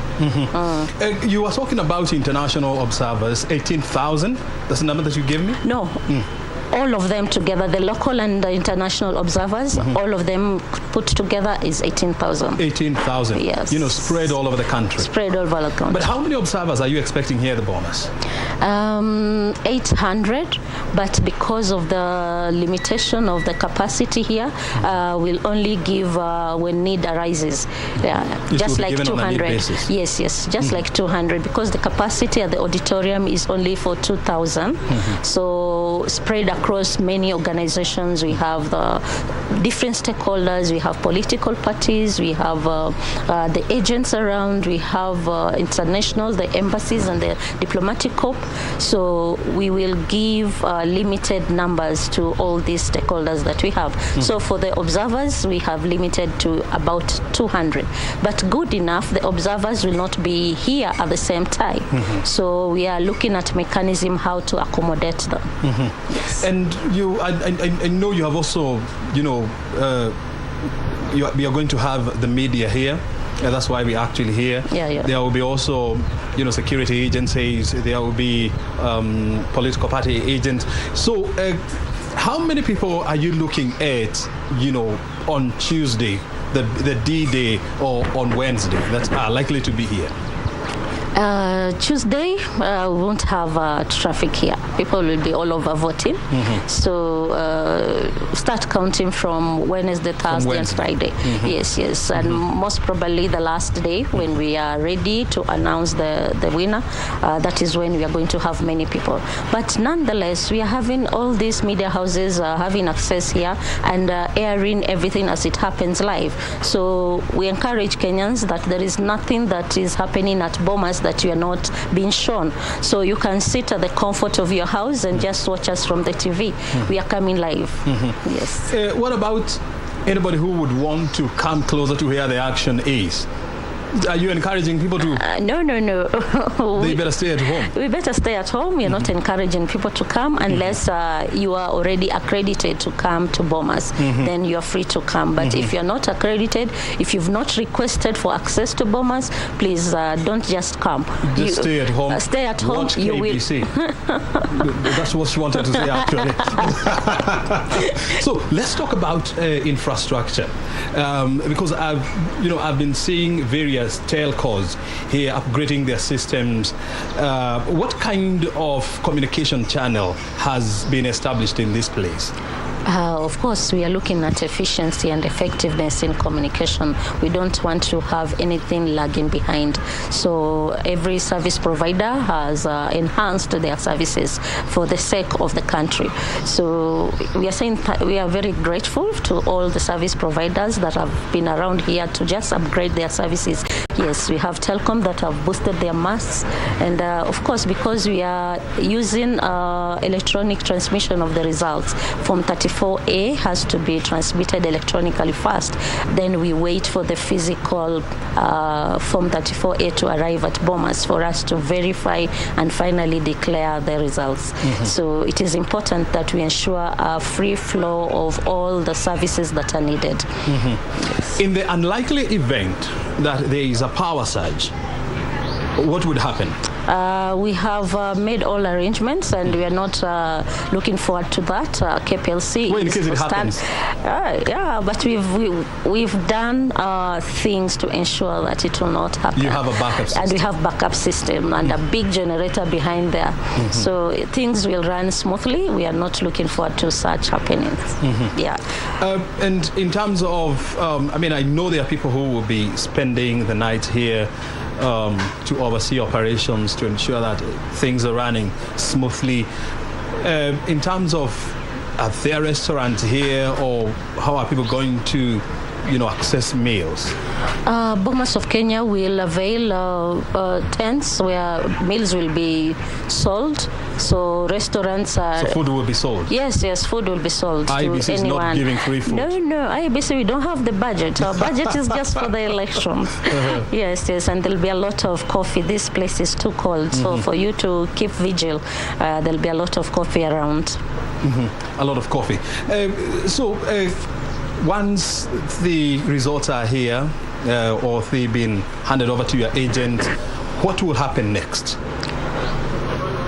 Once they are handed over to the presidential returning officer, they are verified. There is a handing over and taking over, signing. Which comes first?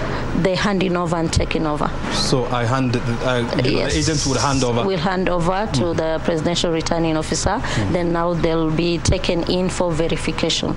Now we verify the 34A entries in the 34B. If the entries were correct, the tallies are correct. If it happens that the entries into the 34B is not correct, we will go by the 34A, because the result is as per the tallying, the polling station. The 34A is the result. So if B has a mistake, we will leave it and still sum all the 34As that have come and finally put them together, and the presidential returning officer will declare the results. Then they will be shown on the screen. But before then, what we are going to have on the screen, they're just those images of the 34As that have come. So you are able to see in a particular constituency how many 34As have come. Yes. I want to take you back to the year 2017. I mean, whereby the same procedure was being followed, and the numbers were being fed on the screen. But at some point, the screen hanged. Okay.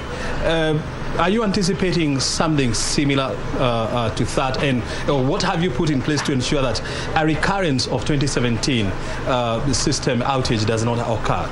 We've put security measures in our technology where we have all those firewalls, and we've checked, because once bitten, twice shy. So we've ensured, and we've gone back after the election. We've did a post-election evaluation, and all the activities that we've put in place are informed by what happened then, and as it is in any organization, the commission is progressive outlooking. We want to be better by the day, so we've ensured that all that which happened will not happen again by putting security measure as much as technology is concerned. Yes. So what I'm reading from you is that you have upgraded your systems. Not really upgrading our system, security walls, the firewalls that have been put. So you have improved on the firewall system to ensure that nobody can tamper with your system. Yes, there's no hanging. And by the way, it is the images that have been received. The other time you were receiving figures. The numbers, The numbers. And the numbers, some of them came, they were incorrect numbers. But now receiving the images, not unless you are able to...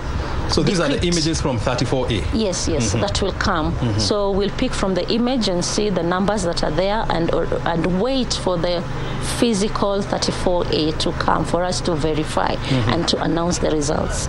So with those measures, we are not anticipating anything hanging. And by the way, we have allowed media to be at the police station. Yes. We have allowed the agents will be there, and they'll be given a form of the results, and there'll be parallel tallying. So we are not anticipating to see a lot of anxiety, because people will be having the results and people have been given a chance to be present at the polling station. Everyone accredited to be there. If you've not asked to be accredited at the polling station, let me advise you, don't be there, because it is an election offense. Only those who have been accredited, and we've opened that space because the results is per what has been tallied at the polling station. Very good. Before I let you go, I mean, you know, the Kenya Broadcasting Corporation is a national broadcaster.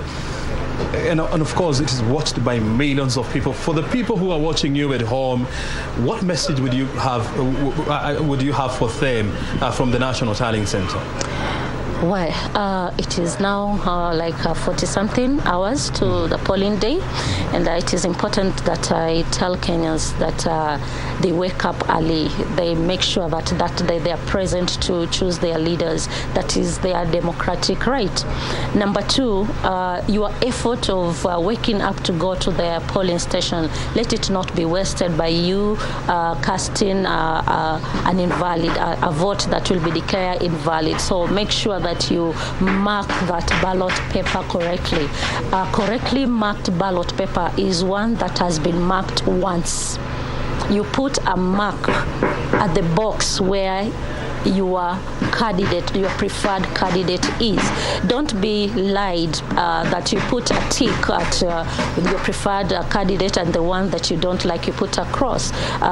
We are giving voter education, and I'm taking this opportunity to tell Kenyans that you only put one mark at the person that you prefer to be your leader. Then you fold it and put it in the box that has the same color with that ballot paper.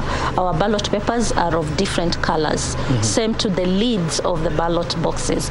And I'm grateful to KBC that you showed another demonstration on how to vote, and you had a mockery of a demo of a mock of the polling station, which was good. But now I want to emphasize that Kenyans, let not your efforts go to waste. Make sure that your vote will count. And that is what I want to tell you. And finally, keep peace. Peace begins with you. Thank you. Well, very good. Thank you very much. And before I let you go, when do you plan to announce the winner? We have 7 days, according to law, to announce the winners. So within the 7 days? Yes, within the 7 days. But of course, we will not stay here for 7 days. We also want to know who is the winner. Yes. Very good. So maybe 3, 4 days? Give it 3-4 days. 3-4 days maximum, Maximum. Okay. Yes. I mean, we will be here, we'll be watching, and of course we'll be talking to you to give us more updates. And of course, you'll already have your results. Well, but of course you have the final result. Yes. Kindly, when you have your results, don't declare a winner. Just we are call not out. Declaring any winner. That's media, not our mandate. The media call out the results, but don't declare the winner. Very good. That message is home. Thank you very much indeed for joining us. We'll keep on interacting with you so that you can keep us updated on what's happening. And of course, Kenyans can get to know what is happening here at the National Tallying Center.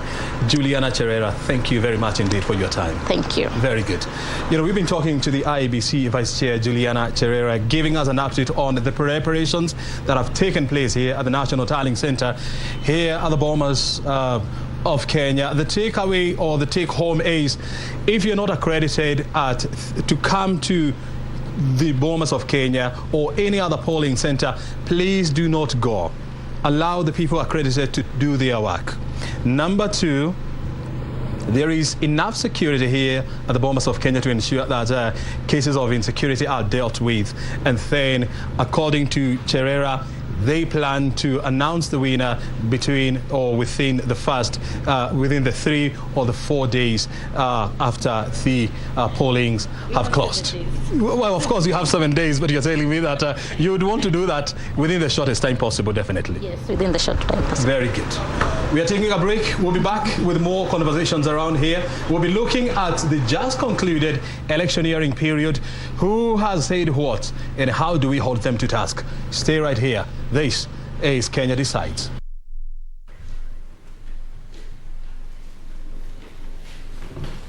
Na ndio kama hivyo basi, Kamse, umesikia aliyozungumzwa na naibu mwenyekiti wa tume huru ya uchaguzi na mipaka IEBC Juliana Cherera kuhusiana na mipango na mipangilio walionayo kuhakikisha uchaguzi huu unakuwa huru na haki.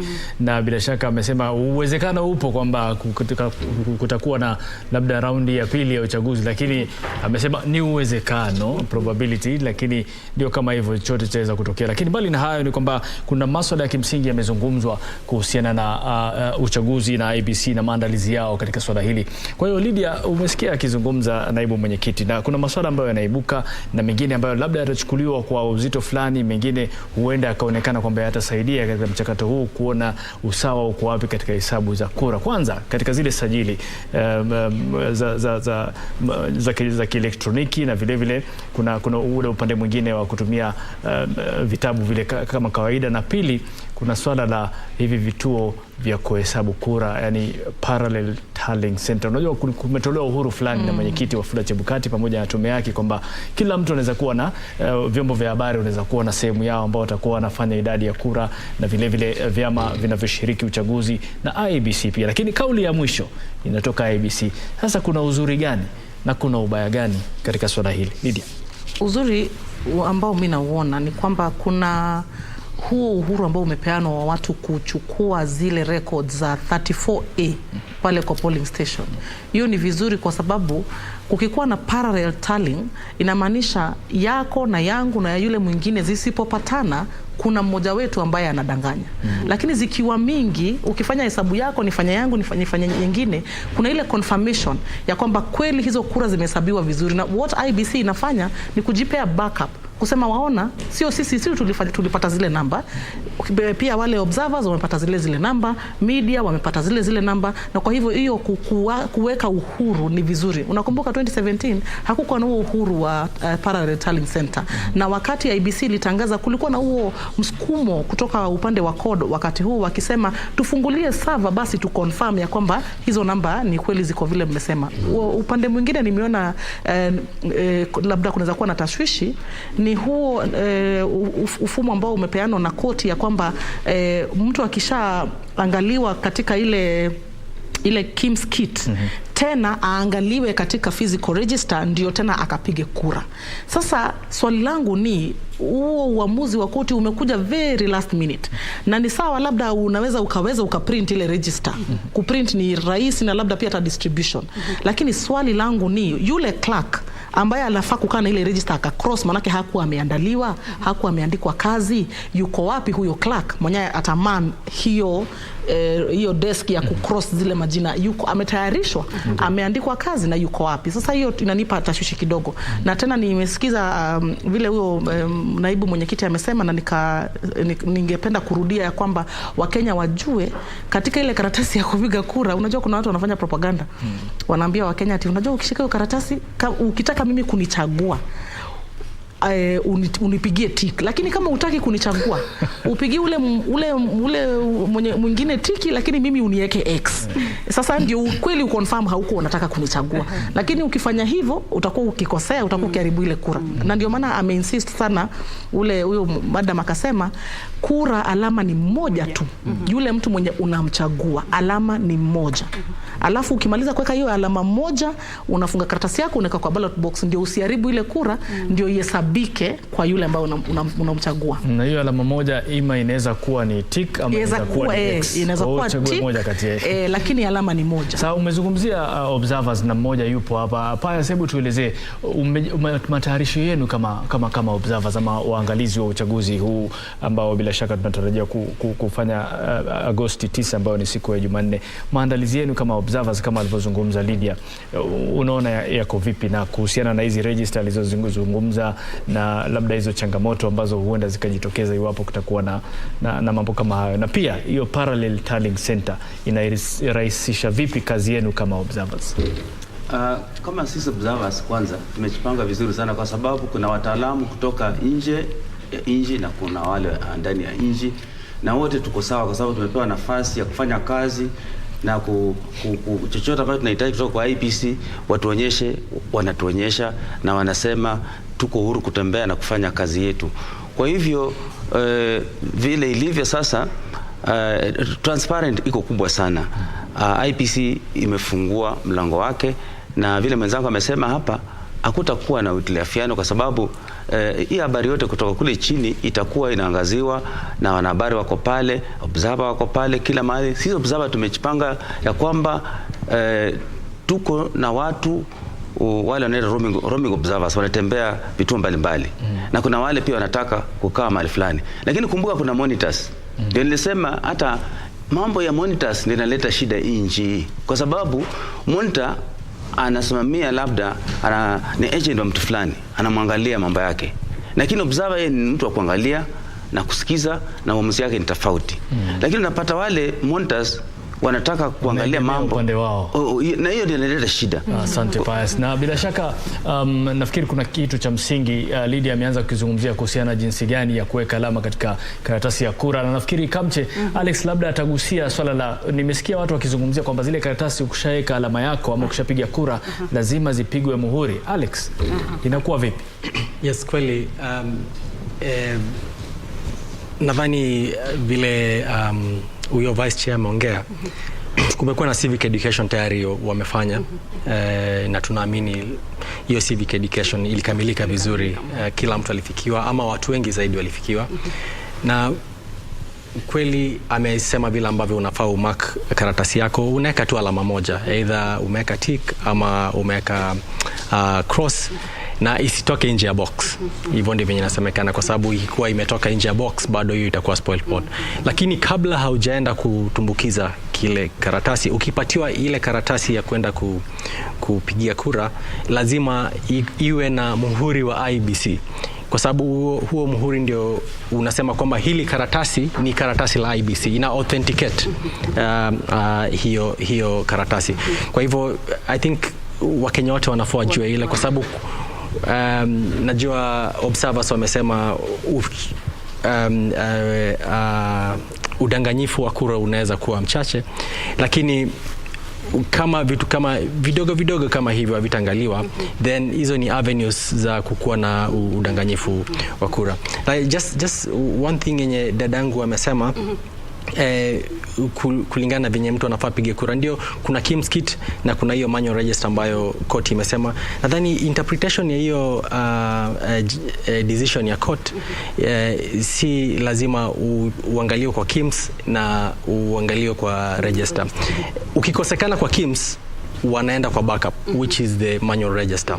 So of course all the people wenye wanafanya pale kwa clerks wa IEBC wote walikuwa wanafanya elimisho. Nakubaliana na dadangu kwamba kama hawakuwa wameelimishwa kutumia manual register, hiyo itakuwa ni vigumu, kwa sababu kunaweza kuwa na sehemu kwamba mtu kweli hapatikani kwa manual, kwa KIMS, lakini kwa manual, na kama hukuonyesha kutumia manual, then kunakuwa na shida pale. Kuongezea tu kwa nukta yako Alex, nakumbuka wakati wa hizi briefing ambazo IEBC ilikuwa inafanya kwa wanahabari, walikuwa wanasema wakati ule ambapo mahakama ilikuwa bado haijafanya uamuzi wa kwamba daftari itatumika ama itakuwa ni biometric peke yake, walikuwa wanasema wale wafanyikazi ambao watakuwa wamepelekwa sehemu mbalimbali ama katika vile vituo vya kupiga kura watakuwa wanasimamia, sasa watapewa mafunzo ya aina zote mbili. Walikuwa wanasema kwamba watafundishwa kama kutakuwa na daftari la kutumika, na pia watafundishwa kama watatumia tu electronic peke yake ama biometric peke yake, kiasi cha kwamba iwapo daftari itatolewa kama wakati huu ambapo tunajua itahitajika kutumia daftari, basi watakuwa tayari wapo na ujuzi wa kuweza kutumika. IEBC hapo tumemsikia naibu mwenyekiti Juliana Cherera akisema kwamba kote nchini kuna waangalizi 18,000. Pale IEBC wanafaa kuwa na 800, lakini kwa sababu ya nafasi ya ule ukumbi basi wataweka tu 200 peke yake. Pia wananchi wameambiwa hakuna atakayeruhusiwa kuingia pale kama hauna kibali. Kwa hivyo usidhani basi kama ukipiga kura ile siku ya Jumanne basi utaweza kwenda pale Bomas kwenda kukita kambi. Hapana, utarudi nyumbani. Wakisema kwamba kunao walioalikwa pale, kunao walinda usalama watashika doria pale, kunao wanahabari waliofikishwa pale, kunao waangalizi waliofikishwa pale, kunao maagenti wa vyama mbalimbali ambao watafikishwa pale, na akasema kwamba ujumbe wote kutoka Bomas kuanzia Jumatano, manake ndio amesema ndio siku itakayokuwa na shughuli kali pale Bomas, manake Jumanne ni kupiga kura, hamna shughuli nyingi pale Bomas. Vituo vya kuhesabu kura itakuwa ni shughuli ya usiku, alafu pengine Jumatano ndio shughuli nzima itaanza katika ukumbi wa Bomas. Nasema utulie nyumbani, utaweza kwenda kupata matokeo mazuri.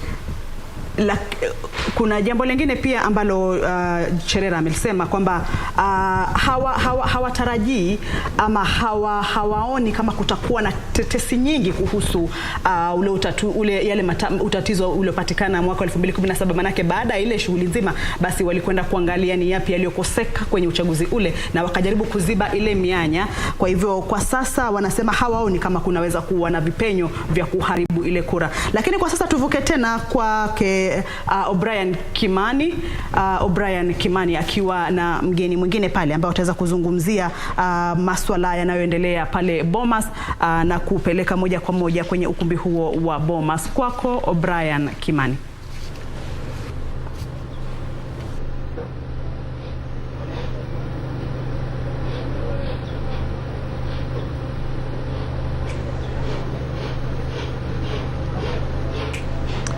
Well, thank you very much, Kamche Menza there in the broadcasting house. And of course, we continue to give you live event as they are unfolding here at the National Tallying Center here at the Bomas of Kenya. And of course, we have just concluded a conversation with the Vice Chair of IEBC, Juliana Cherera, on how the IEBC is prepared to deliver the election, not only here at the National Tallying Center, but around the country.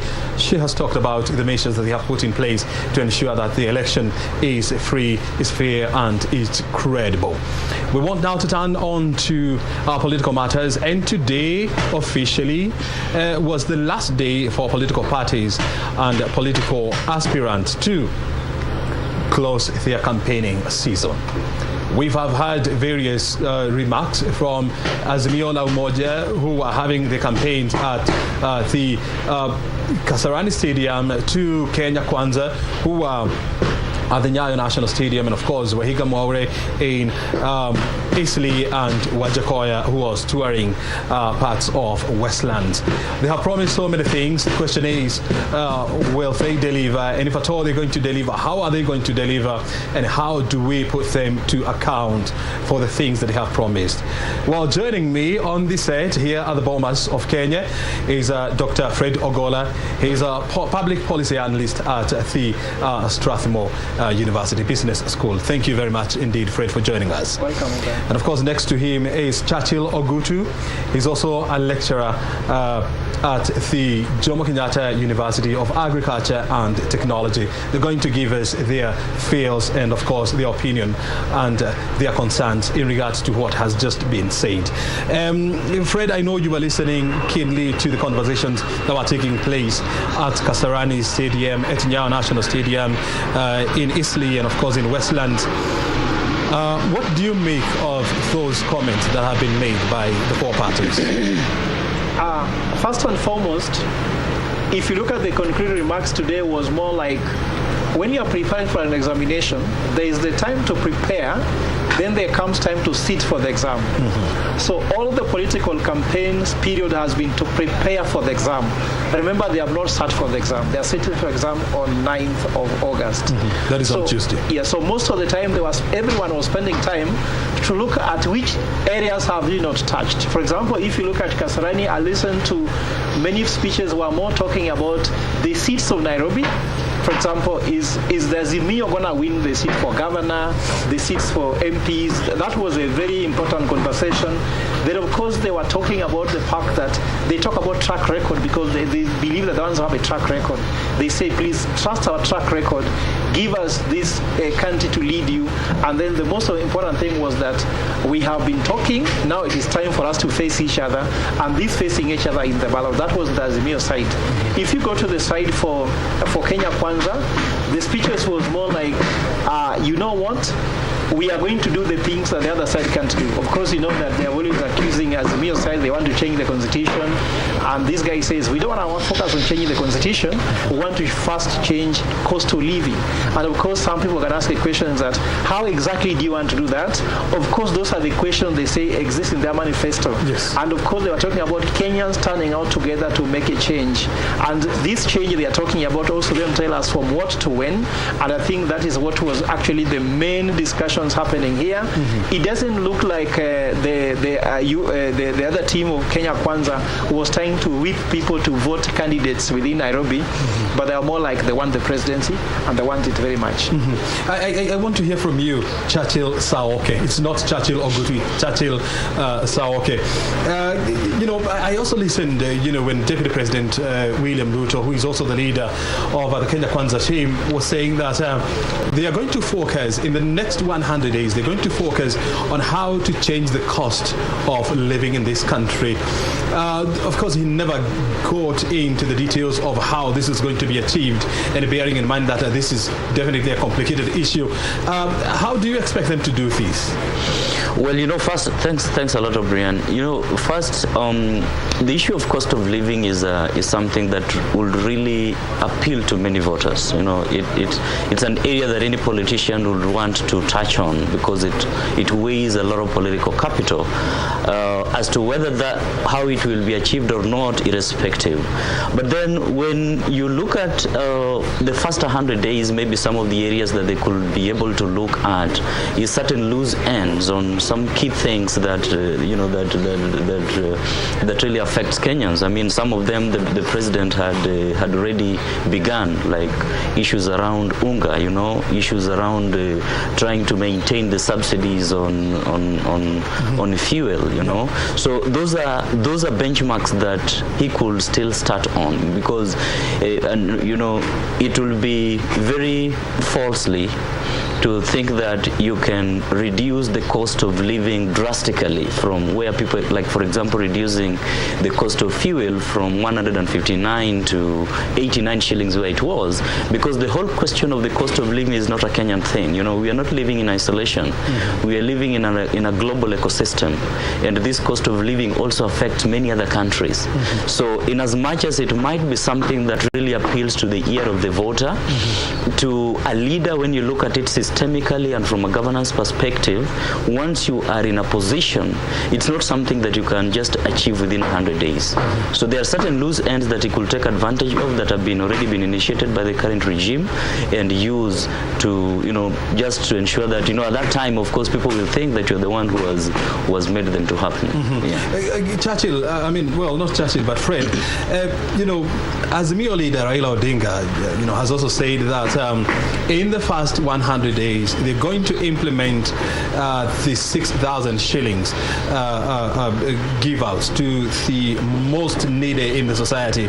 Is this achievable, bearing in mind that, number one, we do not have a data for such people, and number two, it is not factored in the current financial year?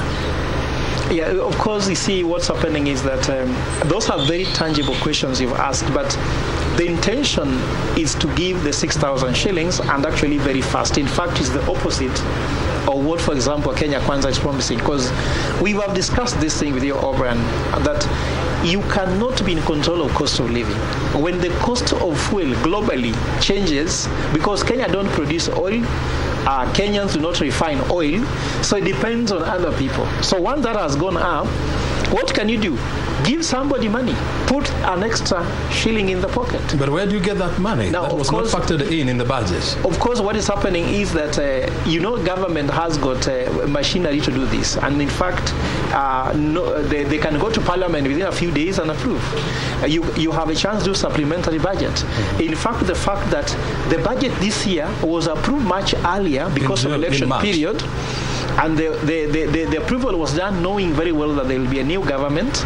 Remember, Treasury has suspended business indefinitely, waiting for the new government to give them the economic and financial policy, and that's why they had their intended incoming head of Treasury, Wycliffe Oparanya, today launching the regional manifestos and telling Kenyans they are concerned about their cost of living, and they are looking at how they are going to do what's called the social protection policy, and they want to do it very quickly. In fact, if you want to understand why, I will be able to tell you this can happen very fast. Why was it so important for Raila Odinga to mention his incoming head of Treasury much earlier, actually the very day he was nominating his running mate? It tells you that there's a lot of things working on the background, meaning that as soon as he's declared the president-elect, we have to wait because the next president can only be sworn in the earliest on 3rd of September. Then from there now you can start business, and then you can be able to enact this in very fast, which means that even importantly discussed, that's why there are concerns about number of members of parliament. They need enough members of parliament to fast track this, and that's why Kenyans out there have to make a decision on which side they want to go to. Don't give this side only the president, but not members of parliament. Give the presidency, give the team that's going to make you be able to fast track the decision you make. But in case, for example, UDA gets many members of parliament, when they go there, they'll be trying to frustrate the Azimio government so that when after 5 years comes, they'll say you did nothing so that you can have it. This happens between Democrats and Republicans in the US. And I'm sure this is a very, very important discussion for people to have at this point. And of course, also vice versa is true. I mean, yes. in case Kenya Kwanza gets into government, then you would expect the other arm or the opposition, of course, to frustrate their efforts. But I mean, and there comes the other question, critical question. I mean, the issue of cost of living is not an issue for politicians to play around with, because it touches on people's livelihood. And so what kind of concessions do you expect, the incoming government and the oppositions, to put in place to ensure that they reach an agreement that will see the cost of living, gradually being brought down? Thanks. I think that the first key thing that is important for whichever government that comes into power, all these guys have got their policies, and they have got, a number of them are speaking the same thing, but they are packaging it differently so that people can be able to what they think people can appeal to people. But then there's something I want to mention that I think Dr. has mentioned, then I'll come to what you have said, what you've asked me. How will some of these presidential candidates get these, monies? One thing that is true is that government and development partners always focus on where government policy is, And if you look at what Kibaki did, Kibaki said that, we want to go into free primary education. And government and public development partners all went into that direction. So you will also realize that even in some of these, that financing can also come from that part, isn't it? Yeah. The other thing is even from the other questions about, of course, the like, for example, Azimio has raised issues around those who have stolen money, and they'll come and say that if you stole money, return it back, and that money that is retired, was stolen, can be used to do what?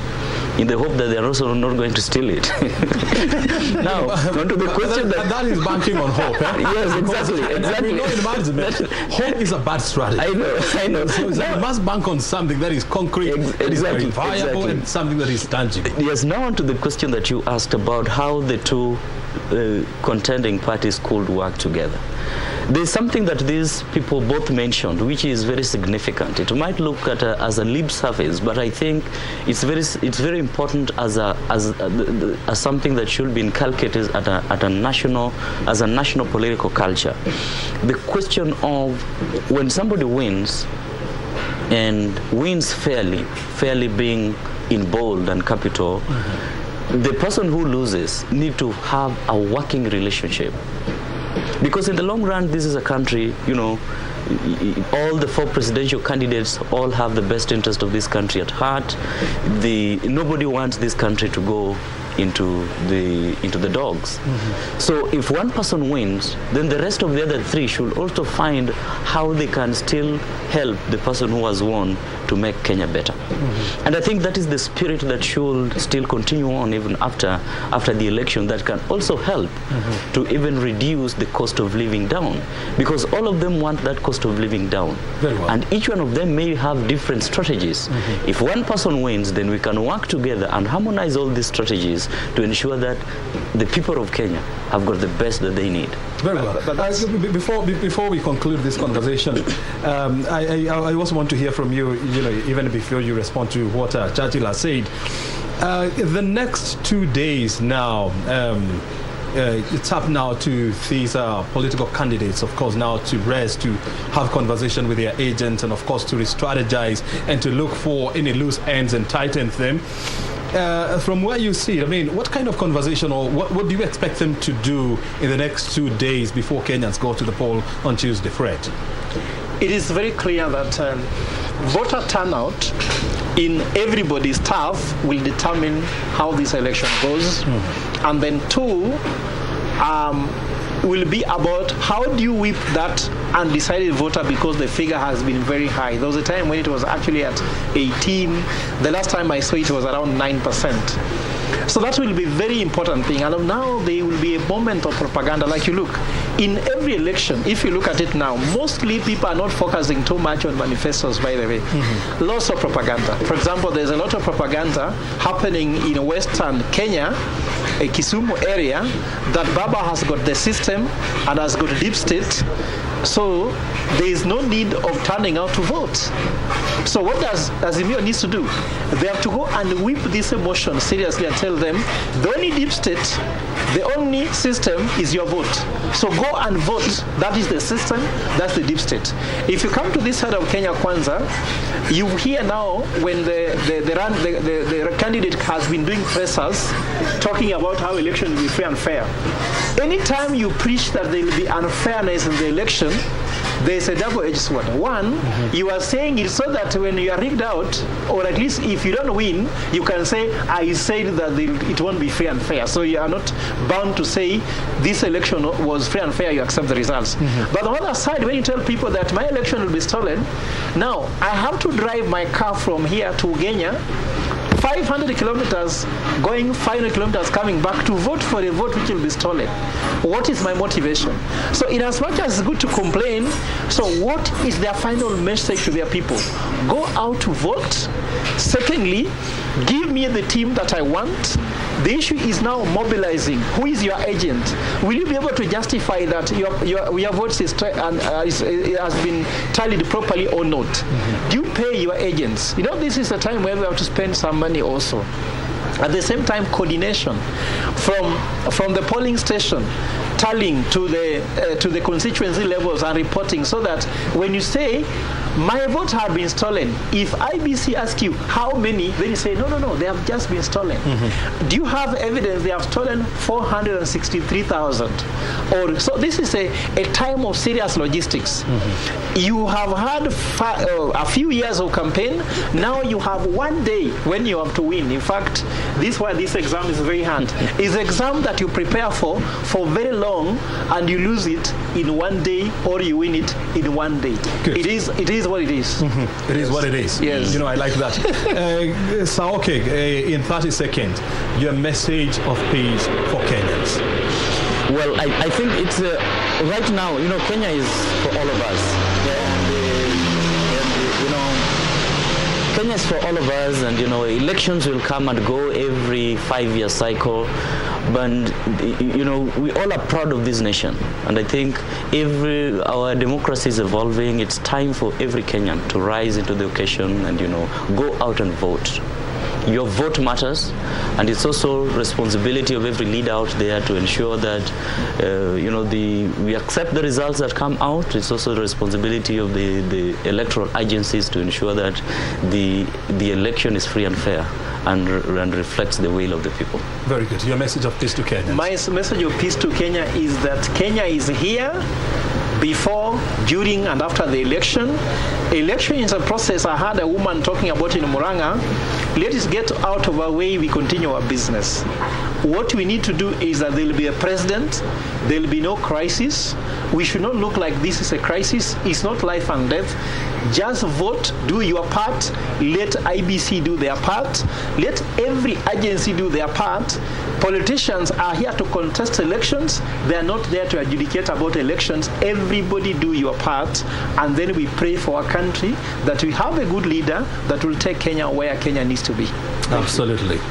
Thank you very much indeed, gentlemen, for your words of peace to Kenyans, and of course for helping us with your insight in regards to the just concluded electioneering period. Otherwise, we'll keep on talking and of course conversing around these issues as they emerge. Thank you. Well, Chatil Saoke is a lecturer at the Jomo Kenyatta University of Agriculture and Technology, joining us here at the Bomas of Kenya. And Fred Ogole, doctor, is also a public policy analyst at the Strathmore Business School, also joining us here at the National Tallying Center. So they can help us put all these issues into perspective, and of course, they can preach the message of peace. And you have heard it from them. We'll keep on having this kind of conversations here at the National Tallying Center. Remember, this is where the action is taking place, and all the eyes are now turning over to this critical area, because this is where the Independent Electoral and Boundaries Commission is expected to announce the winner of the presidential election. And they are saying that they are going to do this, well, according to the law, within the 7 days, given by the law. My name is O'Brien Kim, and I want to take you back to Broadcasting House, where Kanze Menza and Harith Salim are on standby to give you more analysis, and thereafter we'll have the 7 o'clock bulletin.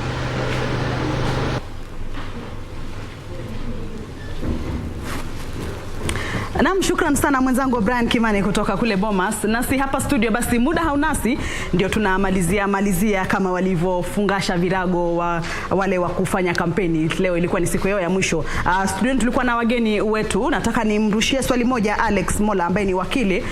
Alex, je, tunaona kuna uwezekano wa kwamba atakayeshindwa unaona kama kuna atakayeshindwa ataelekea kukata rufaa kwa kifupi, ama iwapo akishinda pengine na 50% kuongezea na moja ama 60%, je, kuna uwezekano kwamba mwenzake atakwenda kukata rufaa?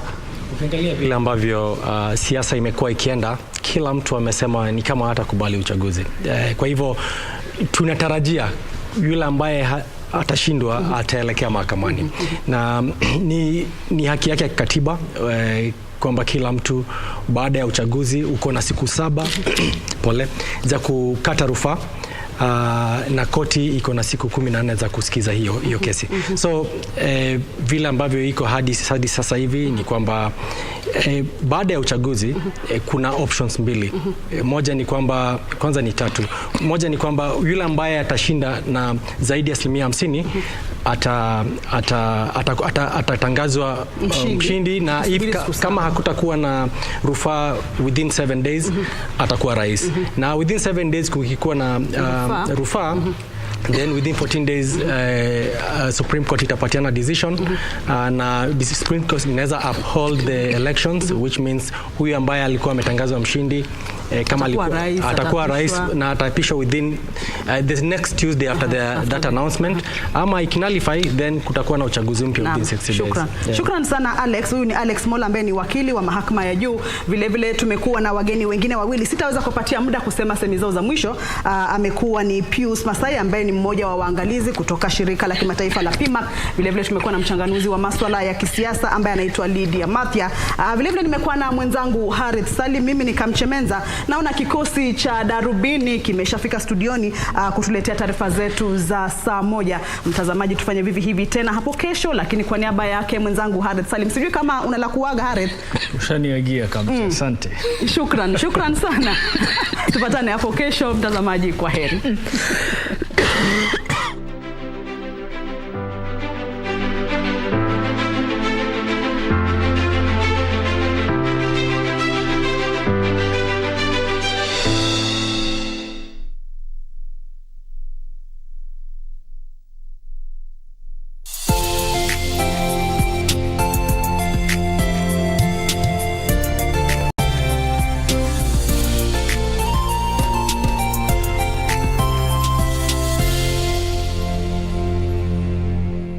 Kindly note that the ACK service this Sunday will go on air starting 9:30 a.m. live from the All Saints Cathedral.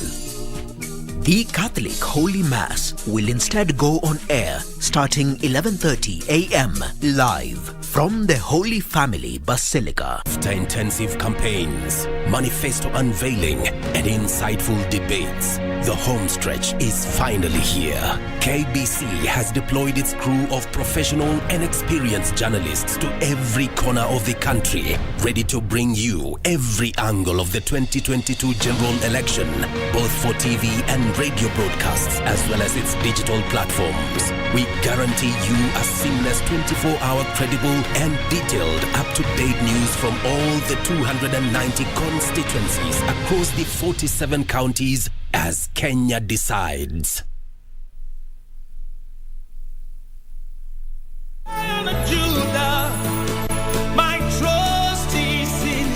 Jumapili hii kwenye runinga ya KBC, ungana naye Askofu Michael Wanderi wa kanisa la Christian Foundation Fellowship Kiambu kuanzia saa 1 hadi saa 2 asubuhi. Ningetaka nikwambie, our Jehovah God, because the Bible says he is the same yesterday, today and forevermore. He is able to take you to a place of abundance. He is able to take you to Rehoboth in the name of Jesus Christ. Kipindi ni neno la neema, ukiletewa naye Askofu Michael Wanderi wa kanisa la Christian Foundation Fellowship Kiambu.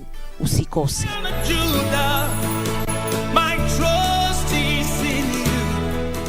Kupata mafuta kupanda, kama sikiza tune kwenye simu yako, bonyeza *811*962#. Nashukuru serikali kwa kuongeza bei ya mafuta. Sasa niko kwa highway na hakuna traffic hata kidogo. Naomba serikali iendelee hivyo, tubaki tu watu ya gasla na heavy machine peke yake. Pia mimi naomba huyu serikali waseme kama gari yako ni below 3000 cc, gari yako na baki nyumbani, itengeneze nyumba ya kufuga kuku. Kupata mafuta kupanda, bonyeza *811*962#.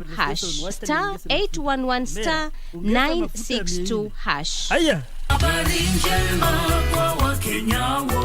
Oh, ni nini hii? Nani amekutumia hii? Alikuwa Smith. Yu hapa. Ona, Smith the bot. Hehehe. Na anapendeza sana huyu. Mara nyingi yeye husambaza taarifa za kipekee kuhusu uchaguzi ujao. Kaka, Smith the bot si mtu. Hiyo ni akaunti gushi. Ni bot. Eti? Unamaanisha nini wewe? Unazungumza kuhusu nini haswa? Ni wazi kuwa hiyo ni akaunti gushi. Imeundwa kwa namna ambapo mashine inaweza kutuma taarifa za aina yoyote ili kuwakanganya watu au kuwafanya kununua kitu. Je, ujumbe ulioupokea unakamilika kwa kukuagiza kusambaza ujumbe huo kwa watu unaowasiliana nao? Ndiyo hiyo. Inasema hivi, ona, sambaza ujumbe huu mara moja. Ndiyo, hiyo ni gushi. Unafaa kufikiria na kujiuliza maswali kabla ya kusambaza ujumbe wowote. Je, anayetuma ujumbe huu anaweza kuaminika? Umetiwa saini na kuandikwa jina la mtu au unataja tu majukumu yanayoonekana kuwa halali, mfano afisa wa taasisi hii au ile? Ujumbe huu unadai kutoa siri na taarifa maalum ambayo hakuna mtu anayefahamu.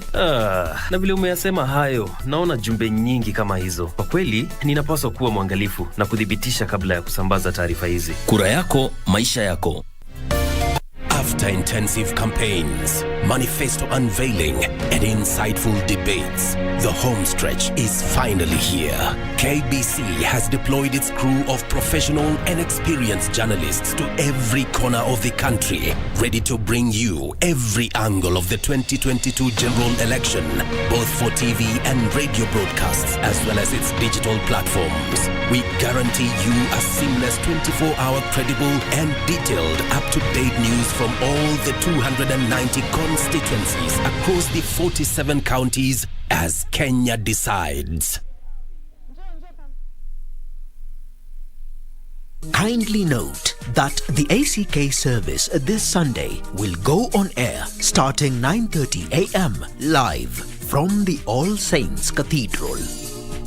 The Catholic Holy Mass will instead go on air starting 11:30 a.m. live from the Holy Family Basilica. Kwa miaka 11 Minto FM imekuwa pamoja nanyi ikiwapa burudani na kuwaelimisha.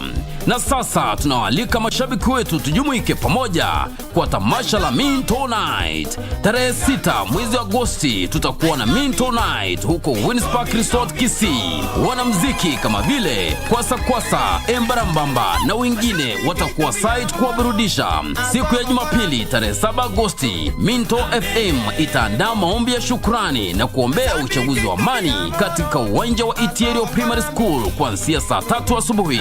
Waimbaji wa nyimbo za dini wakiwemo Evangelist Eric Mwaniki, Molly Kemunto na wengineo watakuwemo. Nyote mwalikwa. Minto FM yenye karuga yusi. Do you have a new story to share with KBC? Get in touch swiftly on email news@kbc.co.ke or call 0723-892-654 or 0734-780-124.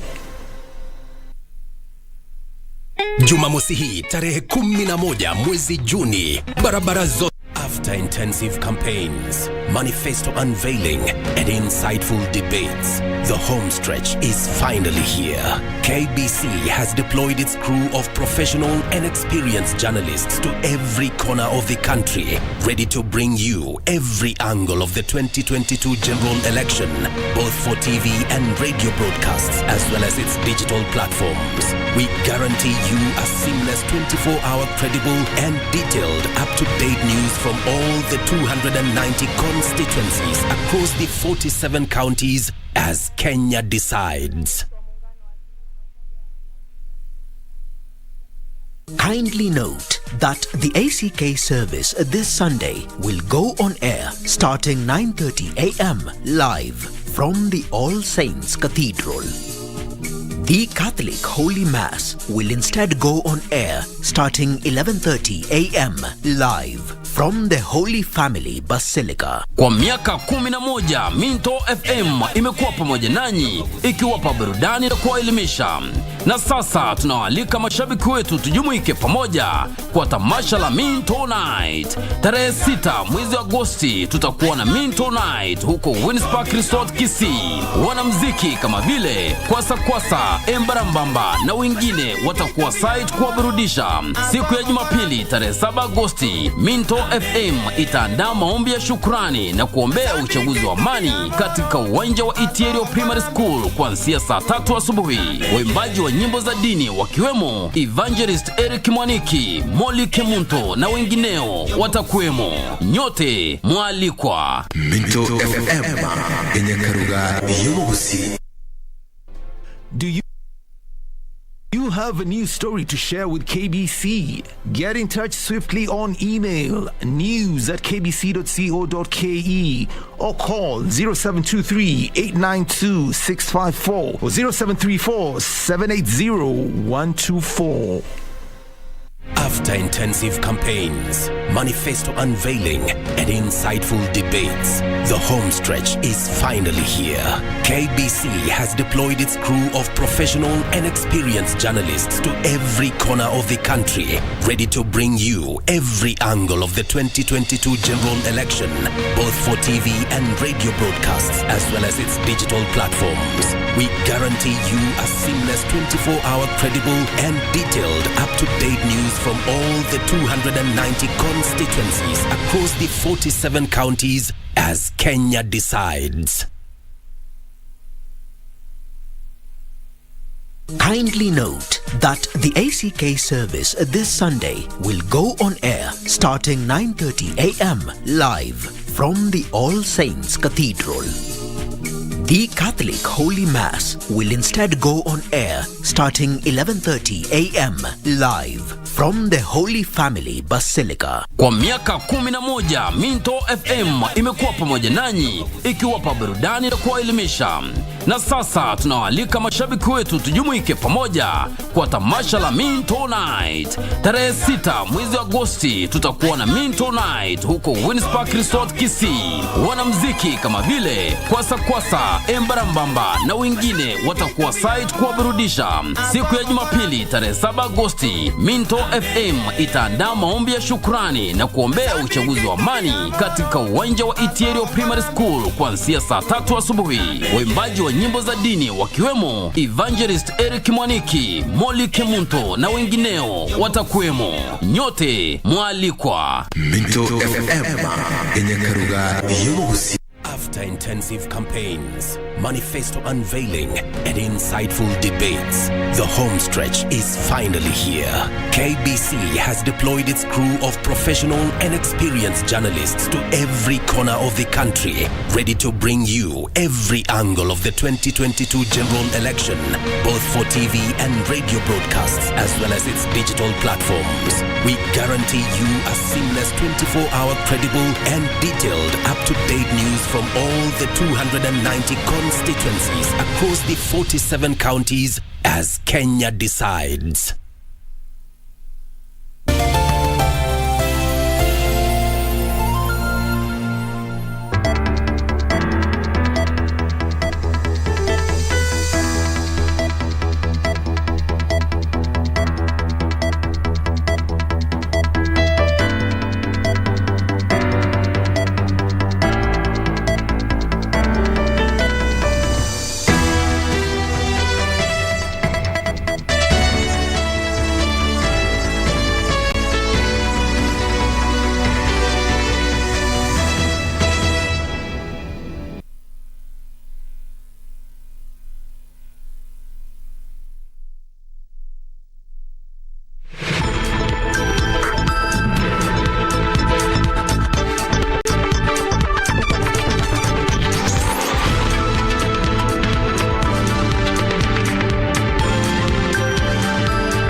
Naam, asante sana mpenzi mtazamaji kwa kuendelea kuwa nasi mchana kutwa hapa katika KBC Channel 1. Hivi sasa ni zamu ya Jamila na Wanjiro. Natumai umeshinda vyema popote pale ulipo.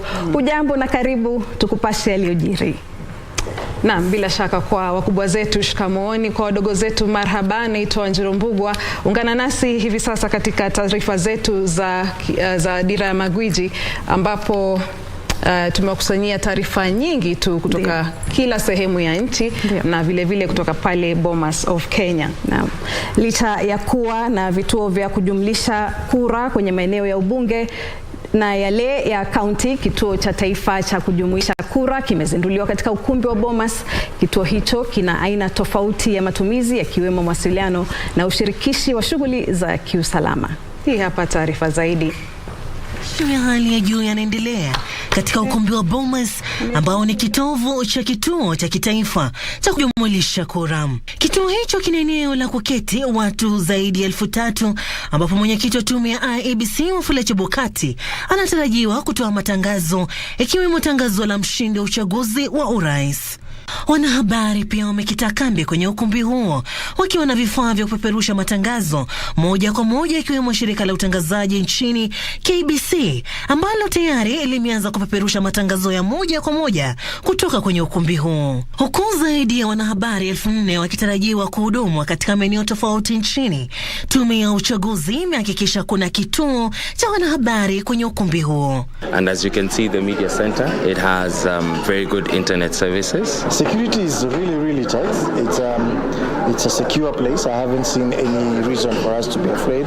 Watakaoruhusiwa kuingia katika kituo hicho ni wale walio na vibali maalum. Haina haja ujitoe paka huku muda kama makelele, muda kuena jambo lingine. Kwa hivyo kila tukiwako sote tutakaa majumbani kwetu, utulivu utakuja. Zikiwa zimesalia siku 2 kabla ya uchaguzi mkuu, kuwepo kwa uangalizi wa maafisa muhimu wa uchaguzi kumeshuhudiwa katika kituo hicho. Kwa hivyo kila wanavyokuja, wakija wapya tuwafanya briefing pia, tuwaeleza hapa kwetu tutafanya kazi vipi. Kwa hivyo kila mmoja aelewa kwaendelea nini kituoni.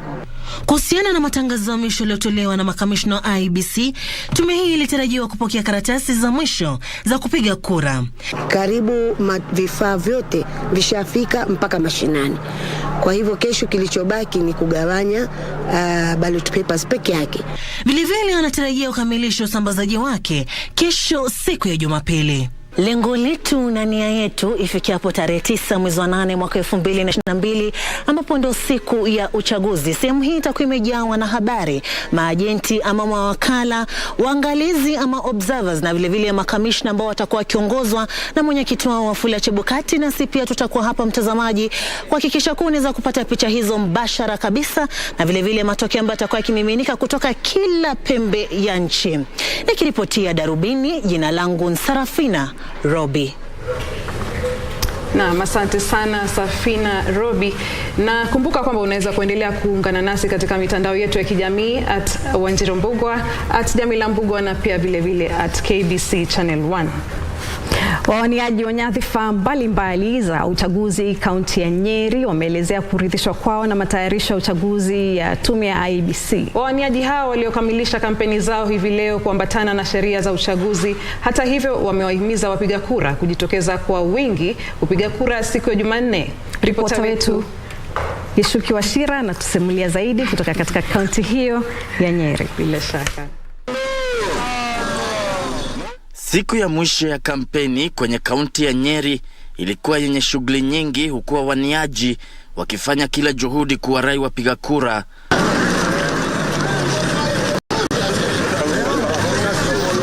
Wagombeaji hao walielezea matumaini yao katika matayarisho ya uchaguzi yaliyofanywa na tume ya IEBC kabla ya uchaguzi mkuu wa siku Jumanne wiki ijayo. IEBC nafikiria wanajua kazi yao na wamejitayarisha, na kila mtu aweke amani. Na tumefurahi sana na vile IEBC wanafanya kazi yao, na hata vile hii ikiwa siku ya mwisho ya kufanya campaigns, tumefurahia sana. We are urging our people to wake up very early in the morning and vote. And I will set by example by being among the very first voters at 6 o'clock at Nyarugomo Primary School polling station where I vote. Kini wakati huu, I've done my part. Okay? Nimefanya what I'm supposed to do. Na sasa, if I've done my part, ile ingine nawashia Mungu. I believe that we are going to have a good election, hoping that it will be transparent and accountable, that Kenyans will not go into shouting and throwing of stones because of election. Maafisa wa tume ya IEBC huko Nyeri tayari wamesambaza karatasi za kura katika maeneo bunge yote 6 ya sehemu hiyo ambayo yatasambazwa kwenye vituo vya kura siku ya Jumatatu. Afisa mkuu wa uchaguzi huko Nyeri Anastasia Nduko akiwahakikishia wapiga kura kuwa shughuli hiyo itaendeshwa ipasavyo siku ya Jumanne. So we've really done very well in as far as materials are concerned. So there is no delay, everything is already done. Huku kampeni zikifika tamati, wawaniaji mbalimbali hapa mjini Nyeri wameelezea imani yao kuwa wataibuka washindi siku ya Jumanne. Nikiripoti kutoka Nyeri, mimi ni Gishoke Washira.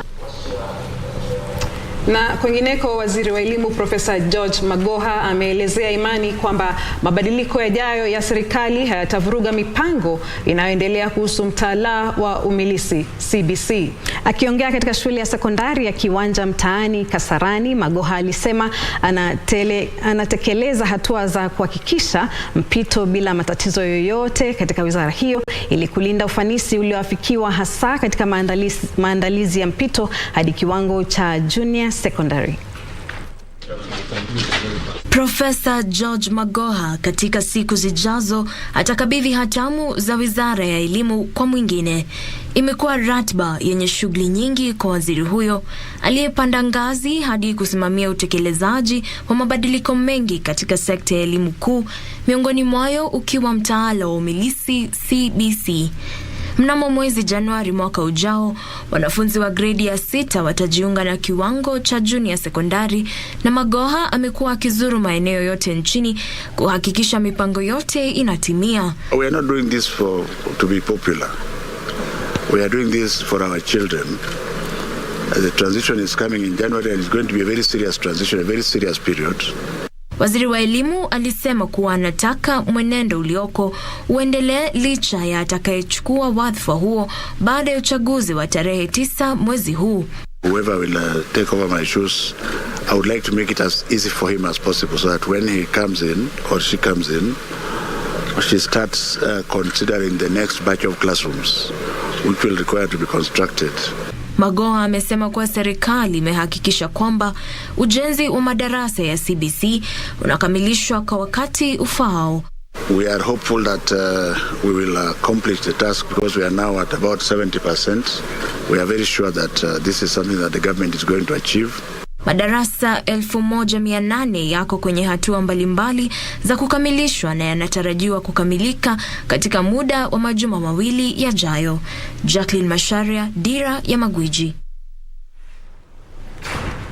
Na basi taarifa hiyo ya Bwana Magoha ndio ambayo inatupa break yetu ya kwanza. Naam. Hii leo ambapo ndio tuseme ni kipindi kile cha Lala Salama katika shughuli zote za kisiasa, na tumebakisha saa kidogo tu ambapo Wakenya watakuwa kwenda kupiga kura, na ni muhimu sana hivi sasa kama hujaamua unaamua na unaelewa vile ambavyo kura itapigwa. Ni vizuri sana ujue yule senator wako ni nani, MCA wako ni nani, mbunge wako ni nani, ndio ukifika pale usitatanike, manake wanasema ukiweka alama ikipita ujue tayari ile kura yako imeharibika. Ukiweka X kwa sababu mtu haumpendi ujue tayari kura yako imeharibika. Yani ukiweka alama mbili, alama ni moja. Unaelewa alama ni moja. Na mpenzi mtazamaji, ni mengi tu ambayo yamesemwa, lakini hivi sasa mimi na mwenzangu kama nilivyosema Wanjiro tunachukua mapumziko ya muda mfupi. Tunakusihi usende mbali.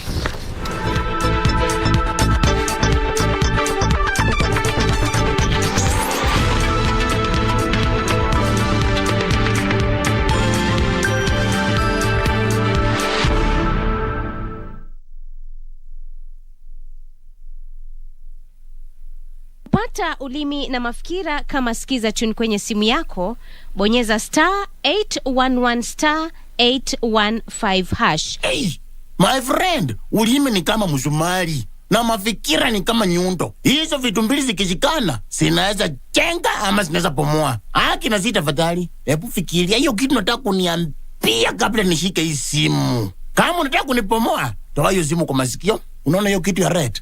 Finya hiyo kitu ya red.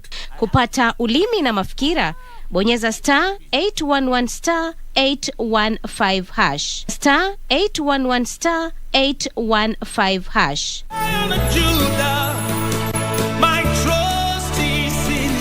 Jumapili hii kwenye runinga ya KBC, ungana naye Askofu Michael Wanderi wa kanisa la Christian Foundation Fellowship Kiambu kuanzia saa 1 hadi saa 2 asubuhi. Ningetaka nikwambie, our Jehovah God, because the Bible says he is the same yesterday, today and forevermore. He is able to take you to a place of abundance. He is able to take you to Rehoboth in the name of Jesus Christ. Kipindi ni neno la neema, ukiletewa naye Askofu Michael Wanderi wa kanisa la Christian Foundation Fellowship Kiambu. Usikose.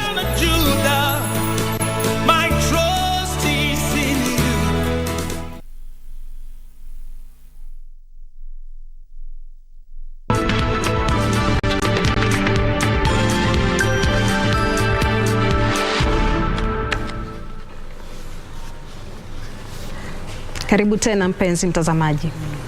Mwaniaji wa urais wa chama cha Roots George Wajackoya amekariri kuwa Bondo bado yuko kwenye kinyang'anyiro cha urais licha ya uvumi unaoenezwa. Wajackoya alisema matamshi yake kuhusu mgombea urais wa Azimio la Umoja hayakueleweka na bado yuko kwenye kinyang'anyiro hicho cha urais. Ripota wetu Ruth Wamboi anatusimulia kuwa Profesa Wajackoya amesema kwamba jukumu lake la kwanza litakuwa kupunguza mzigo wa ushuru unaotozwa wa Kenya. No trouble. Huku muda wa kampeni za uchaguzi ukikamilika, mkutano wa mwisho wa George Wajackoya wa Roots Party ulikuwa katika eneo la Westlands hapa Nairobi, ambapo aliahidi kupunguza ushuru na kuimarisha uchumi endapo atachaguliwa kuongoza Kenya. And then they came up and some of them were saying, oh, Wajackoya has joined Azimio. Wajackoya is there to stay. I am the president of this country officially from Tuesday. But whoever is doubting me, let them doubt in hell. But the rumors that have been going on, I'm here, gentlemen. You see my supporters everywhere. Profesa Wajackoya aliongeza kwamba hatavumilia wafisadi katika serikali yake. Tutatengeneza sheria. Nitauliza Ruto, hii pesa ulitoa wapi ya kupeleka kwa makanisa? Nitauliza Raila, hizi mafactory uko nazo zote na hujafanya kazi miaka mingi isipokuwa wakati ya Kibaki, ulitoa pesa wapi? Si ni ukweli? Hawa wazee anakuja kudanganya watu hapo. Kengine namna hii na mwingine yuko hata. Mgombea urais huyo wa chama cha Roots aliwahimiza wafuasi wake kujitokeza kwa wingi kumpigia debe yeye pamoja na mgombea mwenza wake Justina Wamae. Na sikura ni sikura iko on Tuesday. Alafu mpangwe. Unajua ukiwapigia kura mtaona tena. And this is the only time for Kenyans. Please do understand me. This is the only time to change yourself. Ukitaka kwenda huko manake mama yako anatoka huko shauri yako. Sisi watu wa bangi tuko na tribe yetu. Hatujui tunatoka wapi. Mimi ni mtu wa bangi. As soon as I'm sworn in, I am going to start making all the roads security. Security is very important right now in Parklands. And jobs. There's so many people who are sitting outside who don't have jobs. We are going to get them jobs. We are working with so many security companies, something like Delta 7 Security Limited, who have grown so big throughout the nation, who are ready to give these guys jobs, train them first, educate them and give them jobs. Alitoa wito wa amani wakati na baada ya uchaguzi. Huku kampeni zikifikia kipindi cha Lala Salama Jumamosi, Profesa George Wajackoya wa Roots Party amedai kwamba yeye si kibaraka wa mrengo wowote na kwamba atakuwa debeni Agosti 9 na kuwarai wapiga kura kumchagua. Ruth Wamboi nikiripotia Dira ya Magwiji kutoka Westlands. Naam, shukran sana Ruth Wamboi. Mgombea urais wa chama cha Agano Wahiga Mwaure amesema kuwa Wakenya wanafaa kumchagua yeye na mgombea wake mwenza Ruth Mutua, kwani wao ndio majibu ya maombi ya wananchi kuhusu uongozi mwema. Kwenye ombi lake la mwisho kwa wapiga kura, Mwaure na Mutua walizuru maeneo mbalimbali ya makazi katika kaunti ya Nairobi ambako waliwasihi wapiga kura waunge mkono wakati wa uchaguzi siku ya Jumanne. Katika siku ya mwisho wa kampeni za kisiasa, mgombea urais wa chama cha Agano David Wahiga Mwaure akiandamana na mgombea wake mwenza Ruth Mutua waliamua kuandaa kampeni za barabarani katika maeneo mbalimbali ya makazi kwenye kaunti ya Nairobi kutoa ombi lao la mwisho kwa wapiga kura kabla ya uchaguzi wa Jumanne. Mwaure na Ruth walianza kwa kuwalisha watoto wanaorandaranda mtaani huko Mlango Kubwa. Baadaye walielekea mtaani Mathare kuzindua kampeni ya amani ambapo waliwahimiza wapiga kura kudumisha amani. Na ningependa kutoa mwito kwa sababu wale wengine hawajaenda Kasarani na Nyayo ya kwamba wasiende kuleta msiasa za kugonganisha wananchi. Waende kufanya mwito wa amani. Baadaye viongozi hao wa chama cha Agano walielekea mtaani Githurai ambako waliahidi kuchukulia hatua wale wote waliohusika katika sakata kuu za ufisadi nchini. Kwa miaka 5 tumepoteza kutoka kwa corruption zaidi ya trilioni 5. Kwa miaka 10 inakuwa trilioni 10. Si kama hiyo pesa trilioni 10 tungekuwa tumelipa hii deni ya China.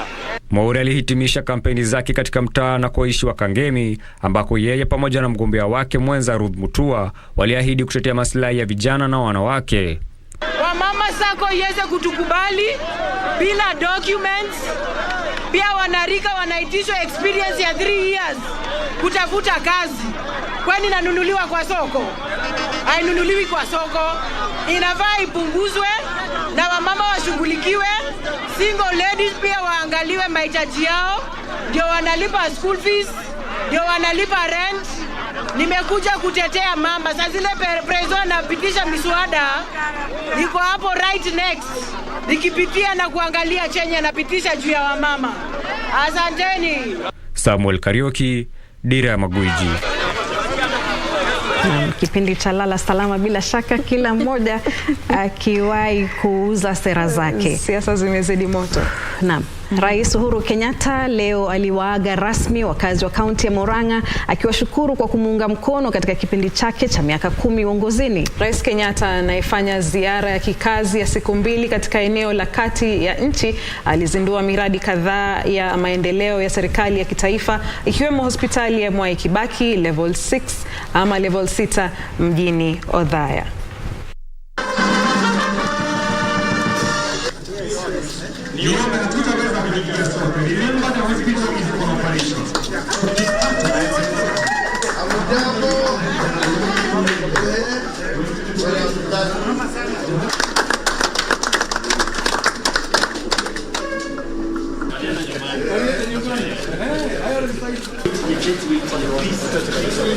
No nie matawa kwa ni bururi otegucoka haha tondu no turaigu ni miaka yo twikarania no gwo twarutithania wira. Ningependa kuwashukuru kwa hiyo miaka tumekaa pamoja, vile tumefanya kazi pamoja na yale tumetekeleza, hata kama matatizo yamekuwa. Ningependa kuwashukuru. Masuala yanayohusu nchi hayawezi kujengwa na matusi ama umbea ama uongo, yatajengwa na bidii na kazi ya wananchi. Maombi yangu yalikuwa nikitoka uongozini mambo yatakuwa sawa, na yule mzee ambaye alikubali tufanye kazi hiyo ni Raila Odinga. Ni mudhurio mwetagwo Raila Amolo Odinga na agetekera tuzoja hado hau.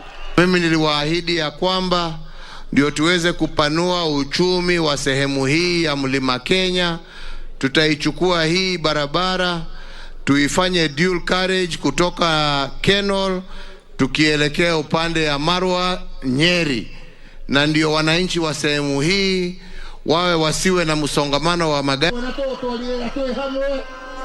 Gayaro murathima na moige na njoe kahinda gaka gucokeria waziri wa nyungatho yawe kana ine ate andu aitu iretiguo nitwaiguithania.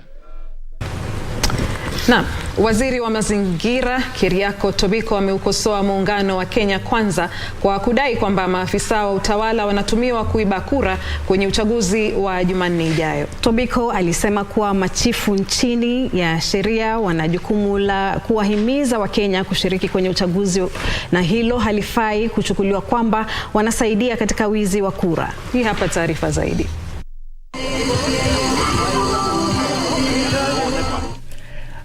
Akiongea mjini Kajiado alipozindua miradi ya maendeleo, Keriako alisema kuwa machifu wanatekeleza jukumu lao la kuhudumia Wakenya. Aliushutumu muungano wa Kenya Kwanza kwa kuwakashifu machifu kwenye mikutano yao ya kampeni na kuwahimiza maafisa hao wa utawala wawahimize Wakenya kwenye maeneo wanakohudumu kujitokeza kwa wingi kupiga kura, kuhakikisha kwamba tarehe 9 Wakenya wote wamejitokeza kupiga kura na wamepiga kura kwa usalama. Na hiyo ndio kazi yenu, si kisheria ndio kazi yenu, to ensure that Kenyans have been mobilized to go and exercise their democratic and constitutional rights. Wakati huo huo, gavana wa Bomet Profesa Hilary Bachok amehitimisha kampeni zake katika uwanja wa Silibwet katika kaunti ya Bomet baada ya kunyimwa idhini ya kuandaa mkutano katika uwanja wa Green. Uwanja huo uliokumbwa na utata badala yake ulipewa mgombea ugavana wa chama cha mashinani na aliyekuwa gavana wa Bomet Isaac Ruto. Watu wa Bomet, mutaweka amani, mutaishi na kila mtu, na mutaheshimu msimamo ya kila mtu, kwa sababu hiyo ni demokrasia yake. Bas. Na huku kampeni za viongozi wa kisiasa zikikamilika leo, mbunge wa Limuru na aliye pia mwenyekiti wa kamati ya bunge kuhusu usalama Peter Mwanthi amewahakikishia Wakenya kuhusu usalama wa kutosha na kuhimiza wapiga kura kujitokeza siku ya Jumanne kuwachagua wagombea wanaowataka. Kama uko hapa jihisi uko sawa, amuka Jumanne piga kura vizuri, utawekea mwenye unataka, hakuna kusurutishwa, ni kwa hiari yako. Alafu rudi nyumbani, ngojea matokeo, mwenye atashinda atatangazwa, atakalia kiti, Kenya iendelee mbele. Wacha tumekosa. Na hatimaye maandalizi ya uchaguzi mkuu wa siku ya Jumanne katika eneo bunge la Malindi yalihitimishwa leo, huku vifaa vyote vya uchaguzi vikiwasilishwa na makarani zaidi ya 1000 wa uchaguzi kula kiapo. Afisa mkuu wa uchaguzi katika eneo bunge hilo, Mwanajuma Hali, alisema kuwa vifaa vya uchaguzi vimepokelewa na kuhifadhiwa salama katika kituo cha kujumuisha kura. Mungu akipenda tufanye uchaguzi wetu kwa amani, na pia tarehe 8 watakuja maofisa wetu wa IEBC na security waje wa receive materials zao, waende kwenye stations, waanze kazi yao tarehe 9. Daniel Mwendwa, Dira ya Magwiji. Na basi huo ulikuwa ni mkusanyiko wa taarifa za kisiasa.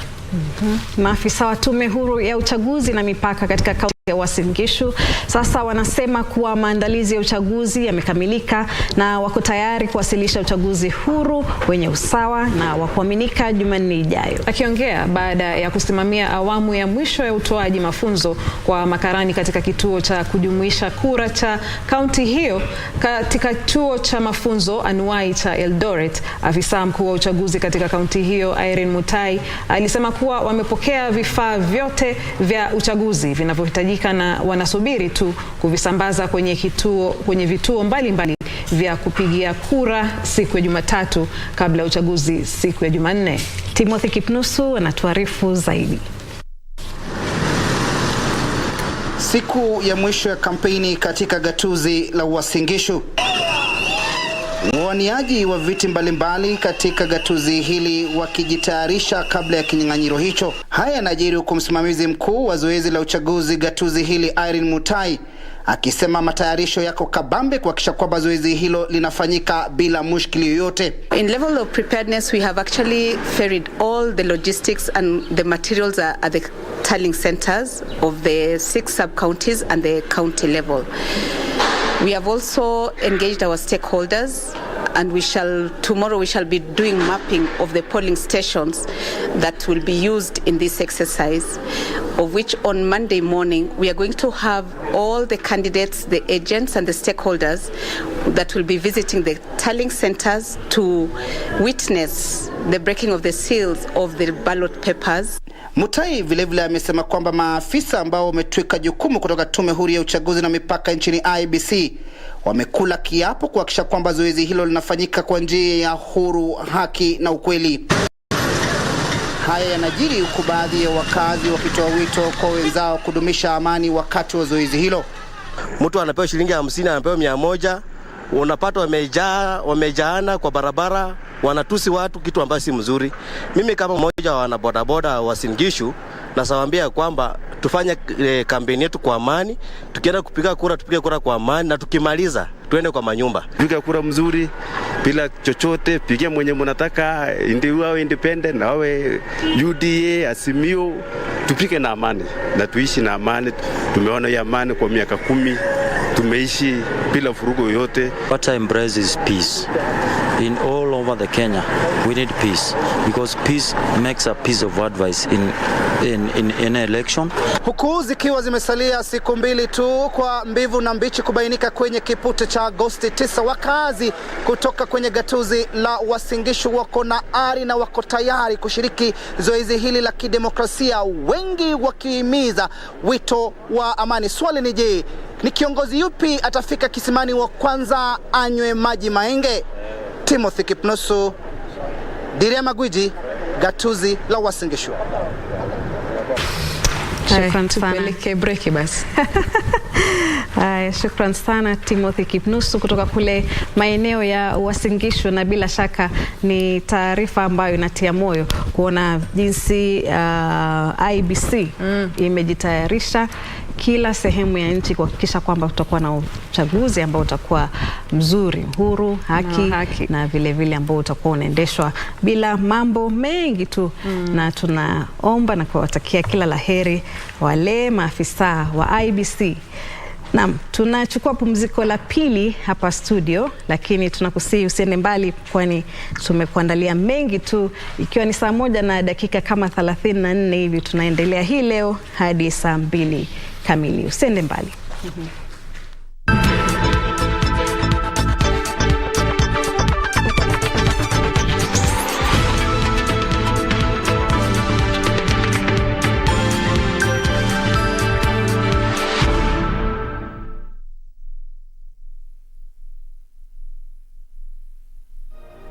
News siku hizi kwa station kama zote. News ikisha, naweza watch Husbands of Kayole. Daddy, naweza watch TV. Baadaye, unataka kuwatch nini? Lazima nihakikishe haangali vipindi chafu ama vinavyoendeleza vita na chuki. The Communications Authority of Kenya, CA, regulates the broadcasting industry, promoting development of local content and ensuring responsible use of broadcasting platforms for national good, to give you and your family choice with a variety of content to enjoy. The Communications Authority of Kenya, opening your world. After intensive campaigns, manifesto unveiling, and insightful debates, the home stretch is finally here. KBC has deployed its crew of professional and experienced journalists to every corner of the country, ready to bring you every angle of the 2022 general election, both for TV and radio broadcasts, as well as its digital platforms. We guarantee you a seamless 24-hour credible and detailed up-to-date news from all the 290 constituencies across the 47 counties as Kenya decides.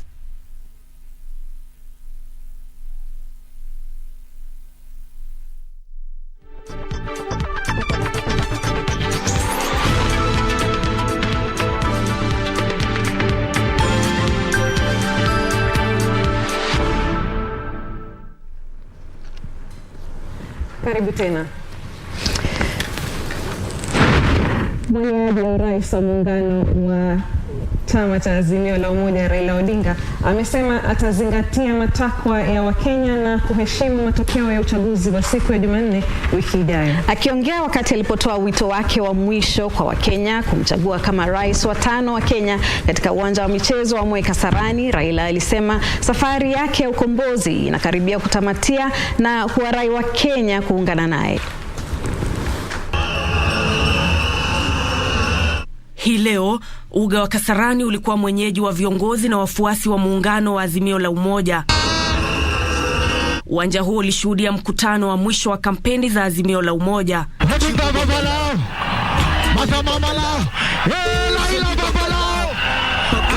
Wafuasi hao walitumbuizwa na msanii mashuhuri kutoka Tanzania, Diamond Platnumz. Mwaniaji wa urais wa Azimio la Umoja Raila Odinga aliahidi kuheshimu matokeo ya uchaguzi mkuu wa siku ya Jumanne. Who do you feel will ensure the unity of the country no matter the election results? Is it the man who shook the hand of his bitter rival and brought a national reconciliation and healing? Raila alisema endapo atachaguliwa, utawala wake utaunganisha Wakenya bila kujali jamii na kuboresha uchumi wa taifa hili. Fighters for a better Kenya are on this side. Wangari and Amolo are not simply running to win an election. You are running to make Kenya a first-class global democracy and an economy. You are running to build a Kenya of hope and opportunity. A Kenya not of 45 individual tribes, but one big Kenyan tribe. Mgombeaji huyo wa Azimio aliongeza kuwa manifesto yake inalenga kustawisha taifa hili, akisema kuwa mpango wake wa kijamii unaolenga watu wasiojiweza utatekelezwa siku 100 za kwanza za utawala wake. If you could afford to pay 800 billion to conmen, you can afford to pay a mere 6,000 shillings to known and real Kenyans struggling with life. Mgombea mwenza wa urais wa Azimio la Umoja Martha Karua alisema kwa muda mrefu Raila ametetea demokrasia na utawala wake utaokoa Wakenya kutoka minyororo ya ufisadi. Hakuna mtu mwingine Kenya hii ako na qualifications za kuwa rais wa Kenya wakati huu isipokuwa ni Raila Amolo Odinga. Viongozi wengine waliohudhuria hafla hiyo akiwemo kinara wa Wiper Kalonzo Musyoka walionyesha imani kwamba Azimio la Umoja litaibuka mshindi. Leo nina furaha tele nikitangaza kwamba Raila Amolo Odinga na dada yangu Martha Karua tayari ni washindi wa maisha yetu ya Mkenya wote popote we huko itabadilika. Baba ataboresha maisha yetu sisi wote. Kufuatia kukamilika kwa mkutano wa mwisho wa hadharani wa Azimio la Umoja, kwa sasa kibarua kimesalia mikononi mwa Wakenya ambao wataelekea debeni Agosti 9 na kumchagua kiongozi atakayeliongoza taifa hili. Nancy Okware nikiripotia Darubini kutoka katika uwanja wa Kasarani, Nairobi. Shukran sana Nancy Okware. Kwingineko, naibu rais William Ruto amesema atashirikiana na wapinzani wake endapo atachaguliwa kuongoza taifa hili kwenye uchaguzi mkuu wa siku ya Jumanne katika juhudi za kudumisha umoja nchini. Ruto ambaye alifanya mkutano wake wa mwisho wa kampeni katika uwanja wa michezo wa Nyayo hapa Nairobi, alitoa wito kwa wafuasi wake kujitokeza kwa wingi na kuchagua ugombeaji wa muungano huo. Naibu rais aliahidi kulinda katiba ya Kenya na hata ruhusu upinzani kutekeleza wajibu wa serikali.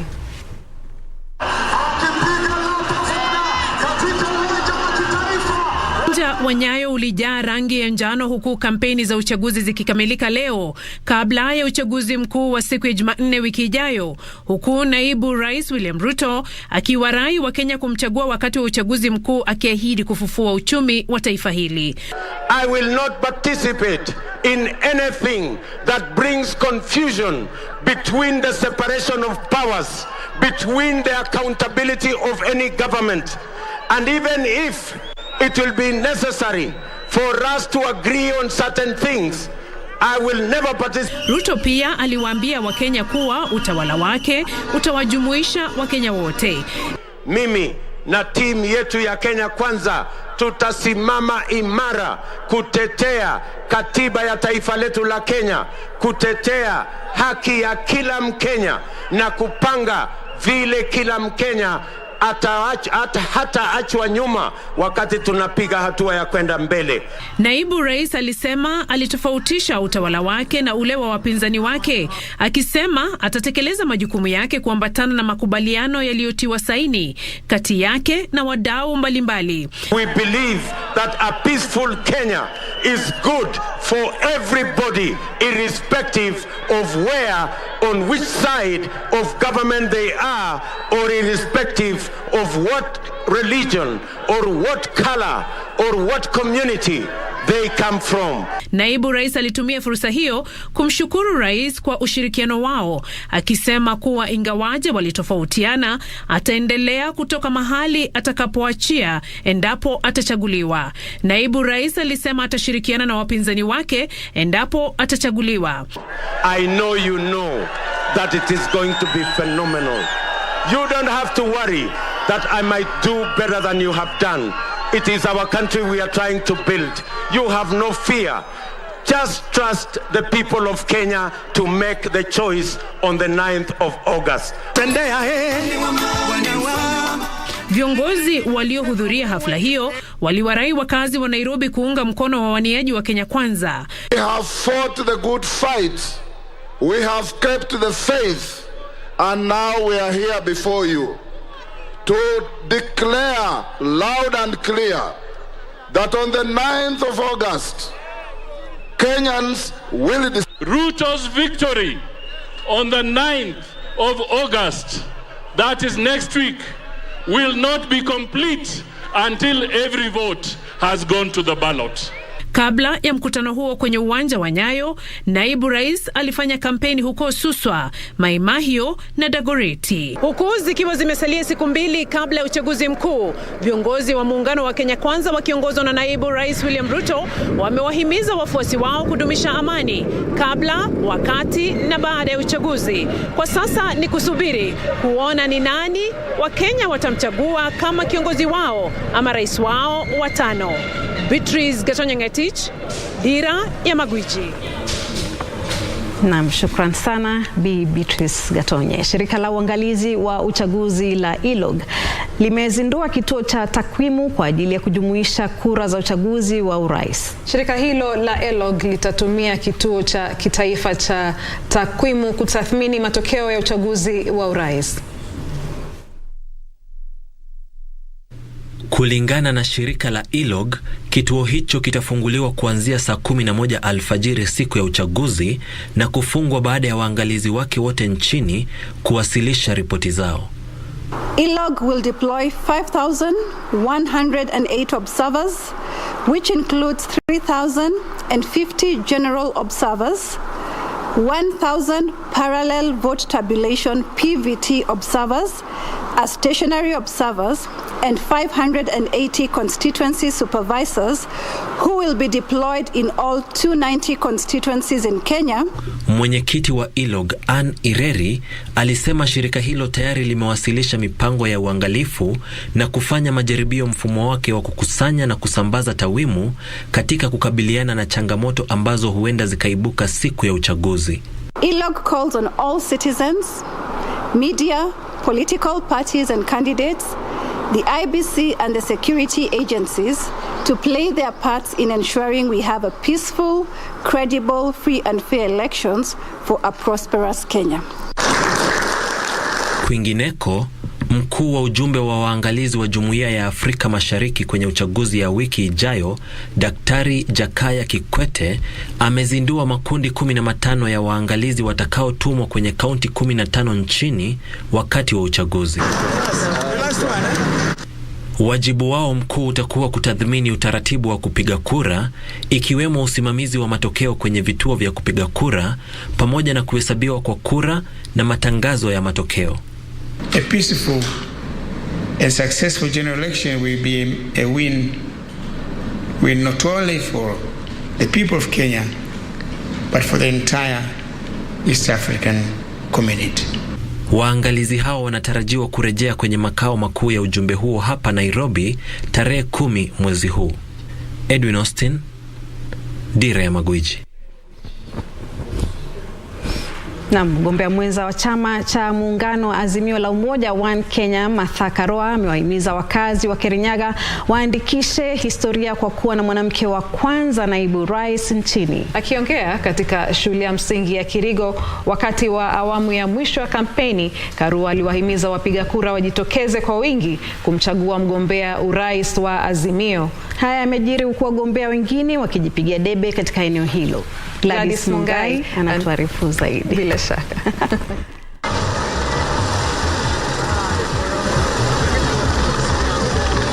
Saa chache kabla ya makataa ya kukamilika kwa kampeni, wagombea mbalimbali katika kaunti ya Kirinyaga walifanya kila juhudi kutafuta kuungwa mkono kabla ya uchaguzi wa Jumanne ijayo.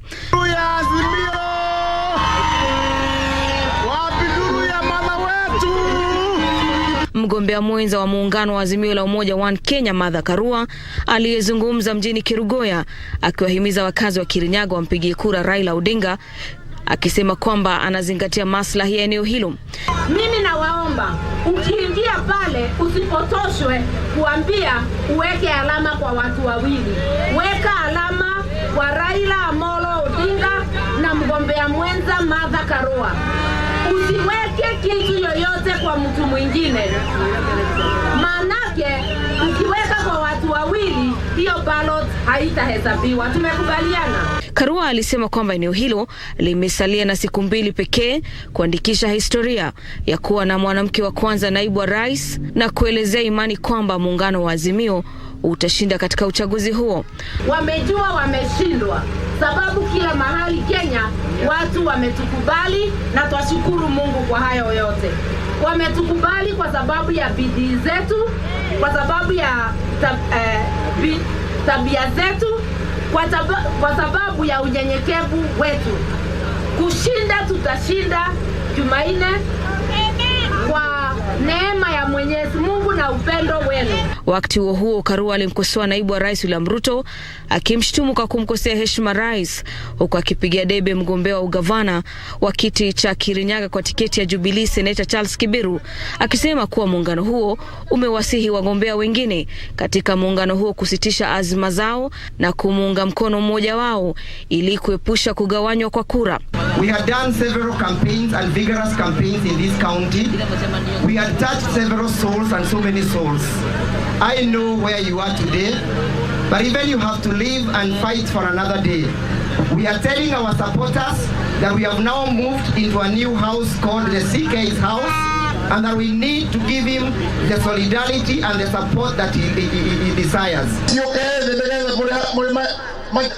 Haya yanajiri huku wagombea katika eneo hilo wakiimarisha kampeni zao na kutumai kushinda kwenye uchaguzi huo, ambapo zaidi ya wapiga kura 400,000 walisajiliwa katika eneo hilo na kutarajiwa kushiriki katika uchaguzi wa siku ya Jumanne.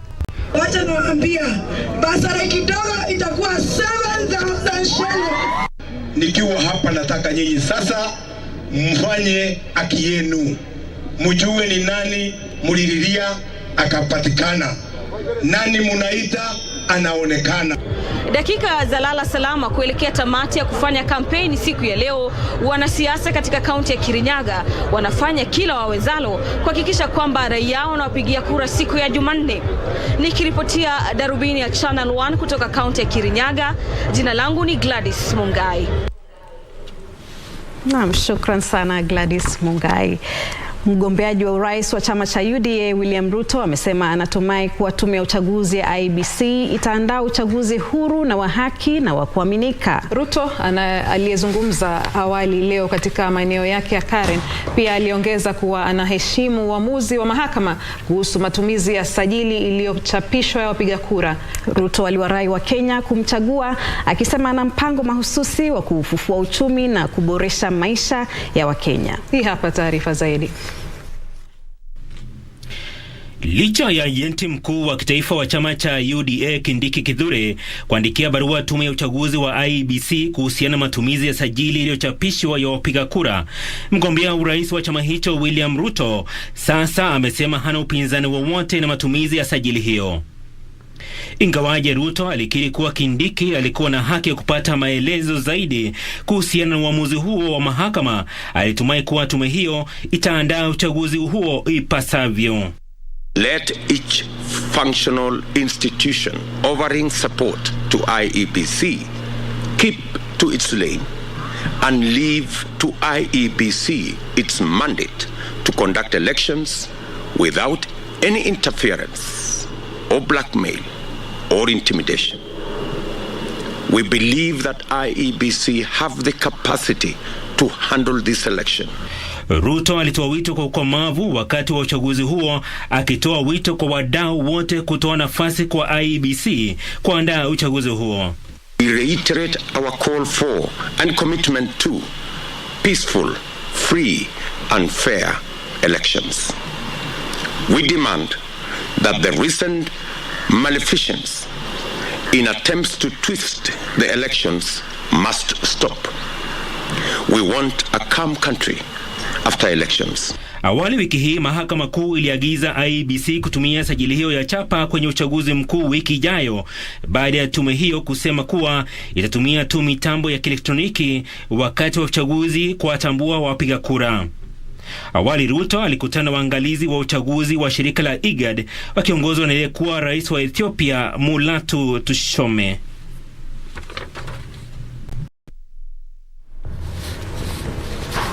Na waathiriwa wa ghasia za baada ya uchaguzi wa mwaka 2007 na 2008 wametoa wito kwa wale watakaoshindwa kwenye uchaguzi mkuu ujao wakubali kushindwa na kuwaunga mkono washindi na kuendeleza ajenda ya maendeleo ya nchi hii.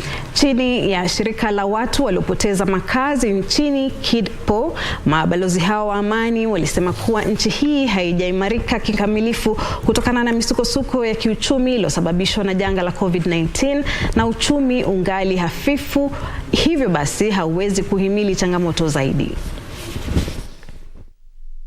Kupitia kwa mkuu wa shirika hilo Peter Tena, wanachama hao waliibua wasiwasi kuhusiana na habari za uongo zinazoenezwa na watu dhidi ya tume ya IEBC. Wakati mkutano wa shirika la watu waliopoteza makazi nchini, wanachama waliamua kushirikiana na maafisa wa usimamizi wa serikali ya kitaifa na viongozi wa kidini katika kueneza jumbe za amani na uwiano wakati na baada ya uchaguzi mkuu juma lijalo. We know there are civil servants who are willing to give a fair election. We know they are there, our brothers and sisters. And I tell them wherever they are, all the civil servants, join us all in that election, that we get a fair election once and for all. And we put all these things of rigging election and violence behind us. Wakati huo huo, baraza la wazee wa jamii ya Wakikuyu limetoa wito kwa vijana kudumisha amani na kujiepusha na wanasiasa wanaoinuia kuwatumia kuzua ghasia wakati wa uchaguzi mkuu wa juma lijalo. Wazee hao waliosema kwamba wataongoza katika kudumisha amani wakati na baada ya uchaguzi waliitaja nchi hii kuwa kubwa kuliko mtu yeyote binafsi. Vijana wa Kenya, tuweke usalama. Tujue kuna Kenya leo, kutakuwa na Kenya baada ya tarehe 9 na kutakuwa na Kenya hata muda mwingine. Kwa hivyo sisi wazee, ile kitu tunauliza kwanza vijana, usitumike kwenda kutoa vurugu, maana hii ni nchi yako. Na katika eneo la North Rift, viongozi wa kidini, watetezi wa amani na mashirika ya kijamii yametoa wito kwa wakazi wa eneo hilo kuwa watulivu kabla ya uchaguzi mkuu wa siku ya Jumanne, licha ya vijikaratasi vilivyosambazwa katika eneo la Rift Valley. Wacha tupige kura kwa amani na tupende jirani. Kura yako ni siri yako, usipige mwingine kwa kupigia mtu mwingine kura. Mwenye atashinda ni God chosen, na mwenye ata lose, let's accept defeat. Kadhalika, walitoa wito wa kuchukuliwa kwa hatua kali dhidi ya wale wanaohusika katika usambazaji vijikaratasi hivyo huko Rift Valley. Na katika eneo la Nyanza, mbunge wa Kisumu Magharibi Olago Aluoch ametoa wito wa amani miongoni mwa Wakenya, akisema kuwa Kenya itakuwepo hata baada ya uchaguzi. Vile vile alitoa wito kwa wale ambao hawataridhishwa na matokeo ya uchaguzi wawasilishe kesi mahakamani. We must maintain peace so that we go to elections knowing that we have one Kenya. Differences that we have politically should not divide us and make us fight.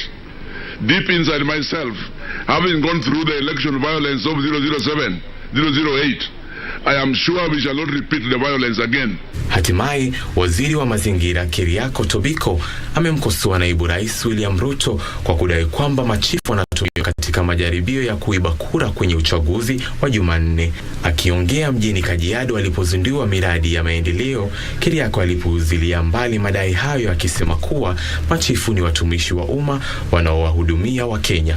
Kadhalika, aliwahimiza maafisa hao wa utawala wawahimize Wakenya katika maeneo yao kujitokeza kwa wingi na kupiga kura. Elvis Otieno, Dira ya Magwiji. Amani, amani, amani. Ndio jumbe zile zinazotolewa na kila kiongozi ambaye anajali nchi hii. Bila shaka, baraza la vyombo vya habari nchini limetoa wito kwa wanahabari kuzingatia maadili yao ya kazi wakati wa kutekeleza majukumu yao. Wakati wa uchaguzi mkuu, mshirikishi wa baraza hilo katika eneo la Nyanza, Teddy Oundo, alisema wanahabari lazima wadhibitishe habari kabla ya kuzisambaza kwa umma ili kuepuka kuzua mizozo. Achola Simon anatusimulia zaidi. Take this opportunity to welcome you to this media briefing. Vyombo vya habari nchini vimetakiwa kuhakikisha kwamba havina mapendeleo wakati wa utekelezaji wa majukumu yao wakati wa uchaguzi mkuu. The media and the government are joined at the hip, in the sense that the media cannot be able to achieve its objective without collaborating with the government, but neither can the government be able to achieve its objective without collaborating with the media. Not collaboration in the sense of not highlighting issues that should be able to enhance service delivery to our people, but collaborating in the sense that as government we have the information, but we don't have the voice. Mshirikishi wa baraza la vyombo vya habari huko Nyanza, Teddy Oundo, alisema uhuru wa wanahabari kutekeleza majukumu yao unapaswa kuandamana na kudumishwa kwa usalama wao wakati wa uchaguzi wa siku ya Jumanne. Oundo ametoa wito kwa wamiliki wa vyombo vya habari kuhakikisha wanahabari wao wanafanya kazi katika mazingira yanayostahili. Baraza la vyombo vya habari limewahimiza wanahabari kubaini habari kabla ya kuzisambaza ili kuepuka kutumiwa kupotosha umma. Again, you must have at least an image of the form if you even don't have a physical form, so that you do not rely on any other source. So as a journalist, ensure that you are able to verify. Don't forward, don't just transmit information for purposes of ticking a box. You must be able to verify with the legal documents that have been provided by IEBC. Baraza hilo liliongeza kuwa limezindua vituo vya habari kote nchini na nambari maalum ya simu ambayo inaweza kutumiwa na wanahabari wakati wa dharura. Just in case there is any case of violation, we call upon journalists and media practitioners to immediately report those cases to Media Council of Kenya, and also report to police. For a journalist to be able to report the cases to Media Council of Kenya, we have offered a hotline which is 0702222111, so that then they are able to report any cases of violations. Achola Simon, Dirla Magwiji kutoka kaunti ya Kisumu.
Jumapili hii kwenye runinga ya KBC, ungana naye Askofu Michael Wanderi wa kanisa la Christian Foundation Fellowship Kiambu kuanzia saa 1 hadi saa 2 asubuhi. Ningetaka nikwambie, our Jehovah God, because the Bible says he is the same yesterday, today and forevermore. He is able to take you to a place of abundance. He is able to take you to Rehoboth in the name of Jesus Christ. Kipindi ni neno la neema, ukiletewa naye Askofu Michael Wanderi wa kanisa la Christian Foundation Fellowship Kiambu. Usikose.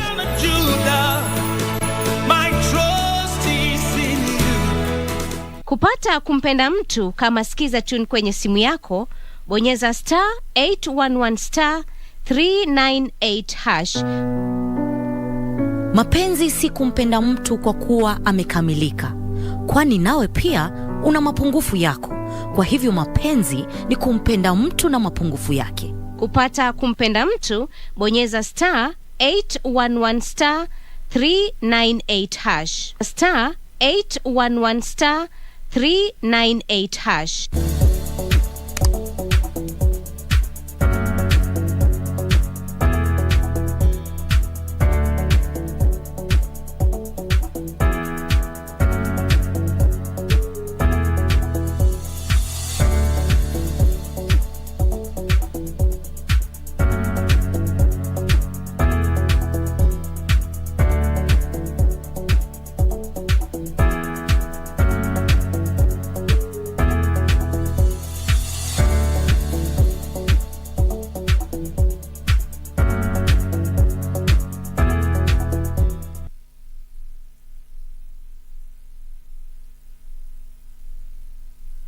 After intensive campaigns, manifesto unveiling, and insightful debates. The home stretch is finally here. KBC has deployed its crew of professional and experienced journalists to every corner of the country, ready to bring you every angle of the 2022 general election, both for TV and radio broadcasts, as well as its digital platforms. We guarantee you a seamless 24-hour credible and detailed up-to-date news from all the 290 constituencies across the 47 counties as Kenya decides. Kindly note that the ACK service this Sunday will go on air starting 9:30 a.m. live from the All Saints Cathedral. The Catholic Holy Mass will instead go on air starting 11:30 a.m. live from the Holy Family Basilica.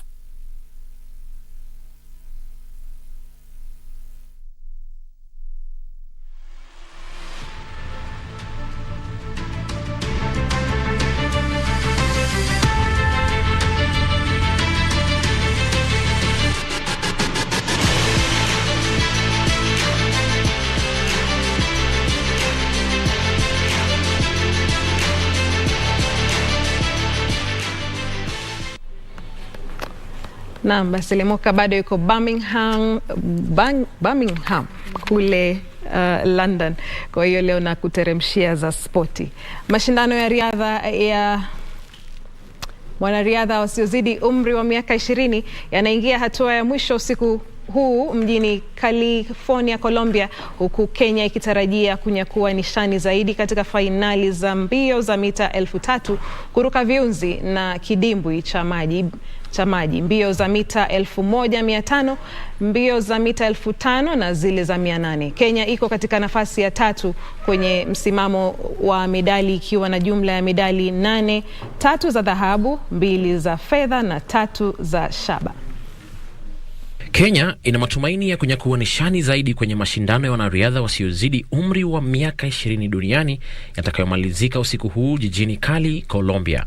Brenda Chebet na Purity Chepkirui watajitosa uwanjani usiku huu kuwania medali katika fainali ya mbio za mita 1500. Noah Kibet, mshindi wa medali ya fedha katika mashindano ya dunia ya ukumbini jijini Belgrade mwaka jana, atashiriki katika mbio za mita 800. Maureen Cherotich na Jen Chacha watajaribu bahati yao katika mbio za mita 5000, ilhali Emmanuel Wafula na Haron Kibet wakikunja jamvi ya timu ya Kenya mashindanoni katika mbio za mita 3000 kuruka viunzi na kidimbwi cha maji. Kenya inashikilia nafasi ya 3 kwenye msimamo wa medali ikiwa na jumla ya medali 8, 3 za dhahabu, 2 za fedha na 3 za shaba.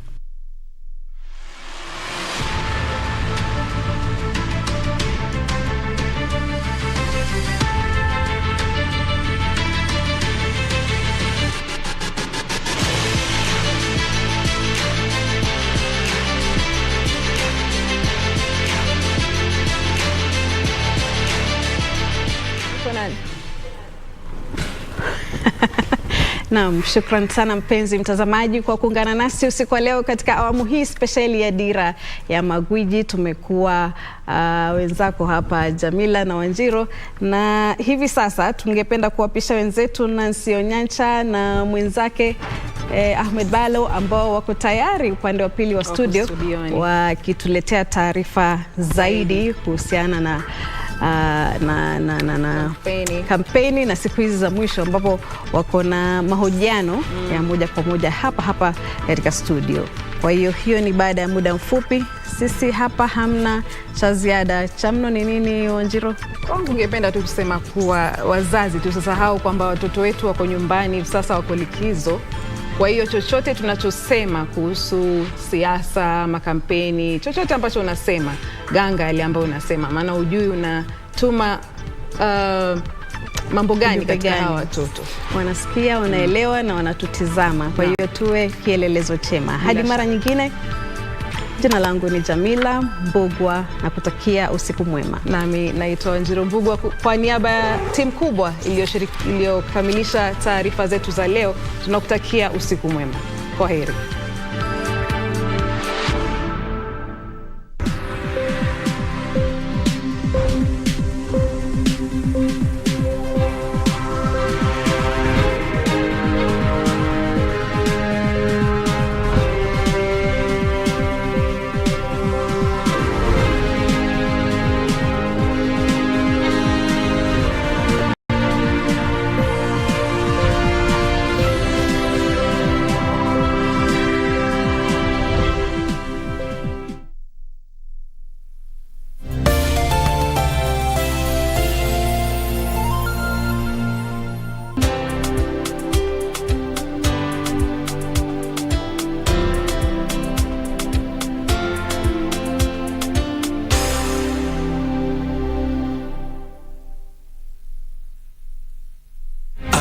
intensive campaigns, manifesto unveiling, and insightful debates, the home stretch is finally here.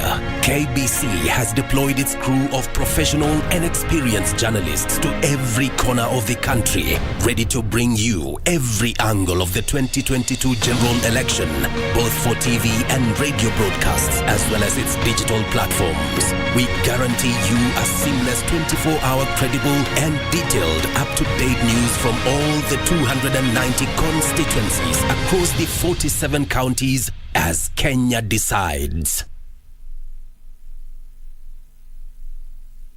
The 2022 Commonwealth Games will be hosted in Birmingham, United Kingdom from the 28th of July through the 8th of August 2022. Team Kenya is set to make its 17th appearance at the Games. Kenya will contest for medals in several disciplines, among them athletics, boxing, hockey, rugby, weightlifting, wheelchair basketball and para-sports, among others. Watch the Games live on KBC Channel 1. KBC Channel 1, your true sports partner. Kindly note that the ACK service this Sunday will go on air starting 9:30 a.m. live from the All Saints Cathedral. The Catholic Holy Mass will instead go on air starting 11:30 a.m. live from the Holy Family Basilica. Kwa miaka 11 Minto FM imekuwa pamoja nanyi ikiwapa burudani na kuwaelimisha. Na sasa tunawaalika mashabiki wetu tujumuike pamoja kwa tamasha la Minto Night. Tarehe 6 mwezi Agosti tutakuwa na Minto Night huko Winspark Resort Kisii. Wanamuziki kama vile Kwasa, Embarambamba na wengine watakuwa site kuwaburudisha. Siku ya Jumapili tarehe 7 Agosti, Minto FM itaandaa maombi ya shukrani na kuombea uchaguzi wa amani katika uwanja wa Itiero Primary School kuanzia saa 3 asubuhi. Waimbaji wa nyimbo za dini wakiwemo Evangelist Eric Mwaniki, Molly Kemunto na wengineo watakuwemo. Nyote mwalikwa. Minto FM yenye karuga yusi. Do you have a new story to share with KBC? Get in touch swiftly on email news@kbc.co.ke or call 0723-892-654 or 0734-780-124. After intensive campaigns, manifesto unveiling, and insightful debates, the home stretch is finally here. KBC has deployed its crew of professional and experienced journalists to every corner of the country, ready to bring you every angle of the 2022 general election, both for TV and radio broadcasts, as well as its digital platforms. We guarantee you a seamless 24-hour credible and detailed up-to-date news from all the 290 constituencies across the 47 counties as Kenya decides. Kindly note that the ACK service this Sunday will go on air starting 9:30 a.m. live from the All Saints Cathedral. The Catholic Holy Mass will instead go on air starting 11:30 a.m. live from the Holy Family Basilica. The 2022 Commonwealth Games will be hosted in Birmingham, United Kingdom from the 28th of July through the 8th of August 2022. Team Kenya is set to make its 17th appearance at the Games. Kenya will contest for medals in several disciplines, among them athletics, boxing, hockey, rugby, weightlifting, wheelchair basketball and para-sports, among others. Watch the Games live on KBC Channel 1. KBC Channel 1, your true sports partner. Do you have a new story to share with KBC? Get in touch swiftly on email news@kbc.co.ke or call 0723-892-654 or 0734-780-124. data-intensive campaigns, manifesto unveiling, and insightful debates. The home stretch is finally here. KBC has deployed its crew of professional and experienced journalists to every corner of the country, ready to bring you every angle of the 2022 general election, both for TV and radio broadcasts, as well as its digital platforms. We guarantee you a seamless 24-hour credible and detailed up-to-date news from all the 290 constituencies across the 47 counties as Kenya decides. Kindly note that the ACK service this Sunday will go on air starting 9:30 a.m. live from the All Saints Cathedral. The Catholic Holy Mass will instead go on air starting 11:30 a.m. live from the Holy Family Basilica.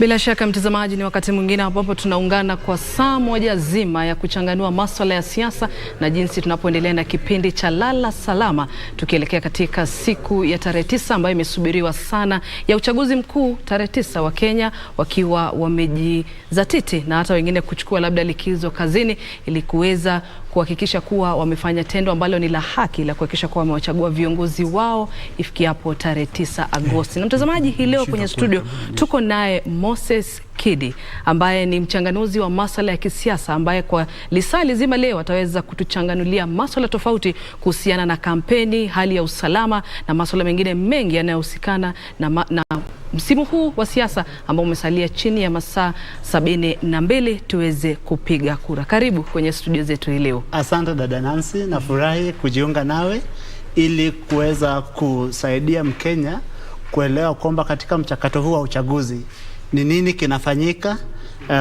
zile ujumbe ambazo tumepewa na wanasiasa lipi linamaanisha nini, na kumekuwa na msururu wa mambo ambayo yamekuwa yakifanyika. Kwa mfano tumekuwa na zile tunaita opinion poll, kura za maoni. Sasa leo hii tutaweza kumwelezea mwananchi kwamba kipi ndio kipi. Asante. Asante sana Moses, bila shaka tutaweza kuendelea kupata maoni yake kama mchanganuzi wa masuala ya kisiasa. Na mtazamaji, kwa moja na kupeleka kwake Ahmed Juma Balo ambaye tuko naye kwenye studio upande huo wa pili, aweze kutuelezea ni yapi ametuandalia hii leo. Naam, shukran sana dadangu Nancy Onyancha, vile vile na mgeni wetu bwana Kidi. Na mtazamaji, karibu upande huu wa studio, na hapa tutajaribu kuangazia baadhi ya kaunti kuhusiana na ugombezi wa ugavana. Najua kama unatazama hapo ungependa kujua, je, katika kaunti unayoishi ni nani ana nafasi kubwa zaidi ya kuweza kutoa uongozi wa kaunti? Na ningependa tuanze na kaunti ya Kisumu. Kaunti ya Kisumu, tukumbuke kwamba Profesa Anyang' Nyong'o ndiye gavana wa hivi sasa na anaelekea debeni ili kujaribu kuhifadhi kiti hicho kwa mara ya pili. Kabla ya kuwa gavana wa kaunti hiyo ya Kisumu, Profesa Anyang' Nyong'o alikuwa ni seneta wa kaunti hiyo, na wakati huo alikuwa gavana ni Jackton Ranguma Nyanungo. Na mwaka uchaguzi uliopita Ranguma alimtoa kijasho Profesa Anyang' Nyong'o, na safari hii watapambana tena katika debe. Tumwangazie tu labda Profesa Anyang' Nyong'o ni nani. Alizaliwa mwaka 1945 katika eneo la Rata kaunti ya Kisumu. Alikamilisha masomo yake ya shahada katika chuo kikuu cha Makerere nchini Uganda, na vile vile aliendeleza masomo yake ya chuo kikuu katika chuo kikuu cha Chicago nchini Marekani, ambapo alihitimu na shahada ya uzamili na uzamifu katika masuala ya kisiasa mwaka 1977. Ni gavana wa sasa kama alivyokudokezea hapo awali wa kaunti ya Kisumu. Pia ni katibu mkuu wa chama ama wa zamani wa chama cha ODM, na vile vile amekuwa mwanachama wa bunge la kitaifa kutoka mwaka 2003 hadi mwaka 2013 kwa muda wa miaka 10. Alipokea tuzo la Kijerumani mwaka 1995 kutokana na mchango wake wa kudumisha uhisani wa masomo na demokrasia. Kumbuka huyu ndiye gavana wa hivi sasa na anapania kukitetea kiti hicho, na mpinzani wake wa karibu ambaye pia alitoana naye kijasho katika uchaguzi wa mwaka 2017 ambaye aliwahi kuhudumu kama gavana wa kwanza wa kaunti ya Kisumu ni Jackton Ranguma, ambaye alizaliwa mwezi Oktoba tarehe 20 mwaka 1954 katika eneo la Kano, kaunti hiyo ya Kisumu. Amehitimu na shahada ya uzamili kwenye masuala ya uhasibu na vile vile amehudumu kama mhasibu kwa zaidi ya miaka 30. Mnamo mwaka 1979 aliteuliwa kama meneja mkaguzi anayesimamia vitabu vya kukagua hesabu za serikali na shirika la kimataifa la BDO.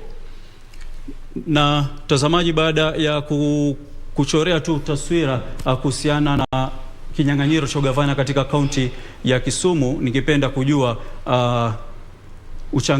maoni ya mchanganuzi wetu siku hii ya leo.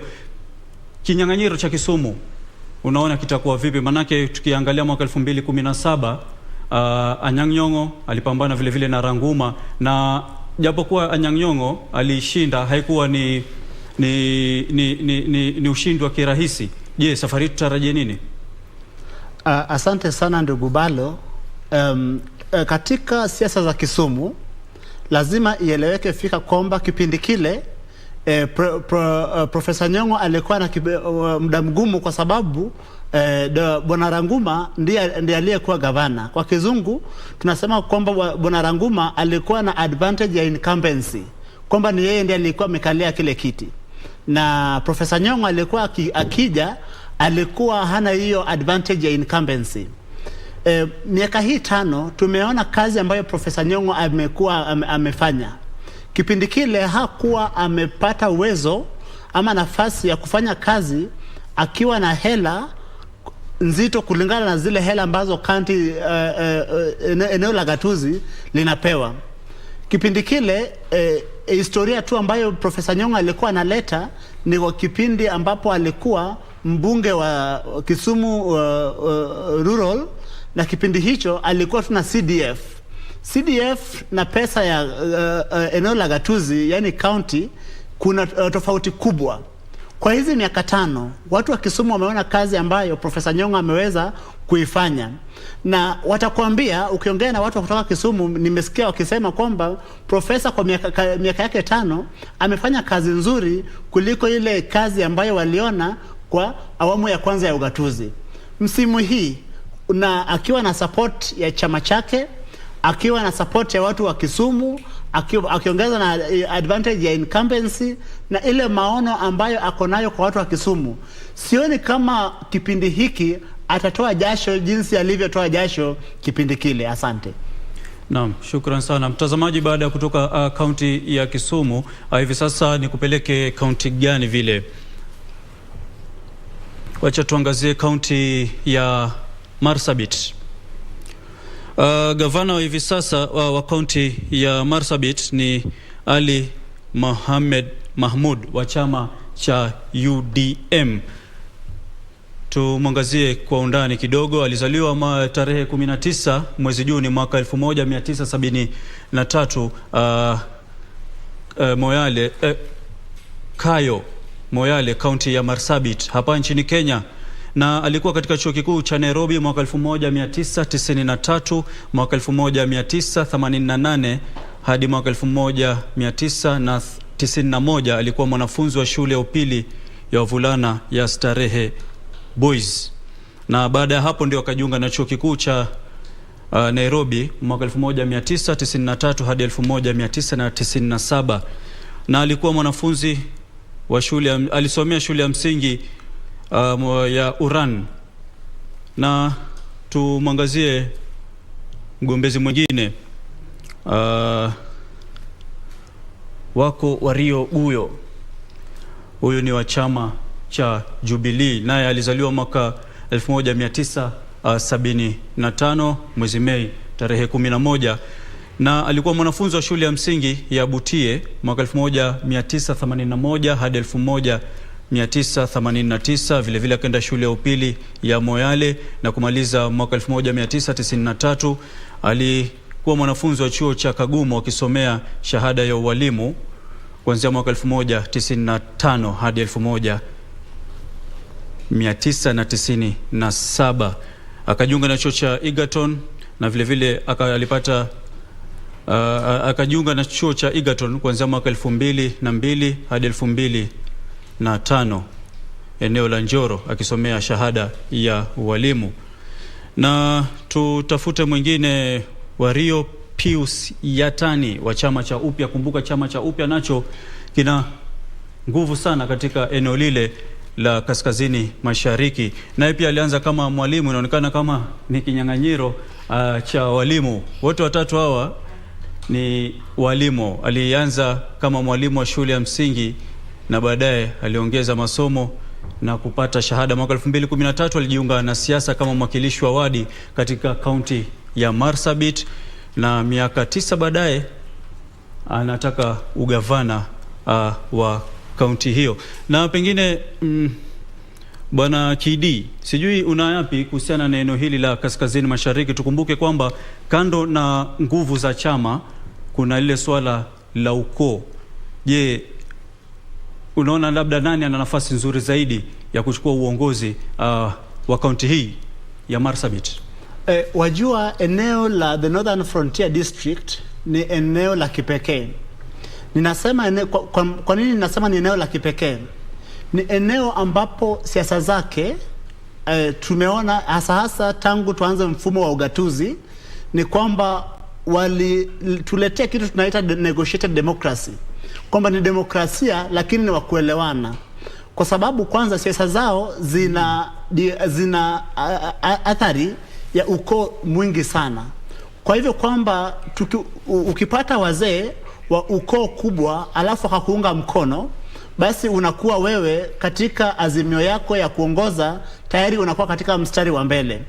Katika eneo nzima la the Northern Frontier District, ninaonelea wazo langu ni kwamba yule mgombea ambaye ataweza kuwarai wazee wa ukoo nyingi wamunge mkono, huyo ndiye candidate ambaye atakuwa ana uwezo mkubwa wa kuwa gavana. Asante. Naam, shukran sana. Na mtazamaji, hivi sasa ni wakati wa kupata pumziko kutoka huu upande wangu, alafu Nancy atarudi na mgeni wetu wa leo tuzungumzie masuala tofauti kuhusiana na uchaguzi wa mwaka huu 2022. Alafu ukirudi hapa kwangu tutaelekea katika kaunti 001, kaunti ya Mombasa, ambapo pia huko kuna kinyang'anyiro cha kupamba moto. Usiende mbali. Na mtazamaji, baada ya kutoka katika kuzungumzia masuala ya magavana ambao watawania viti katika kaunti hizo mbili za Kisumu na Marsabit, tunaendelea na mahojiano yetu, ambapo sasa Moses uliweza kutizama leo kampeni za mwisho katika uwanja wa Nyayo na Kasarani. Je, kwa maoni yako ulihisi viongozi hao waliweza kutoa mwito gani kwa Wakenya, ama uliona kuwa ilikuwa na joto la aina gani katika mikutano hiyo miwili?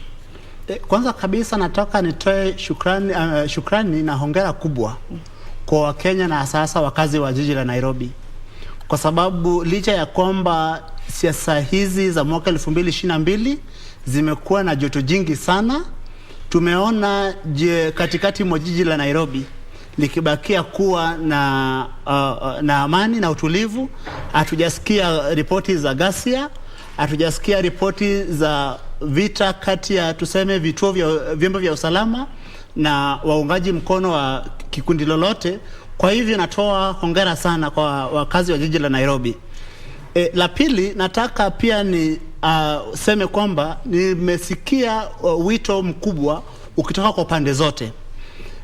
Nataka niwe rai nisionekane kupigania upande wowote, tuseme upande wa Azimio, upande wa Kenya Kwanza, lakini nimefurahia sana ujumbe wa Mheshimiwa Raila Odinga anaposema kwamba yeye yuko tayari kujiunga na kuhusiana kikamilifu na yule mpinzani wake baada ya uchaguzi.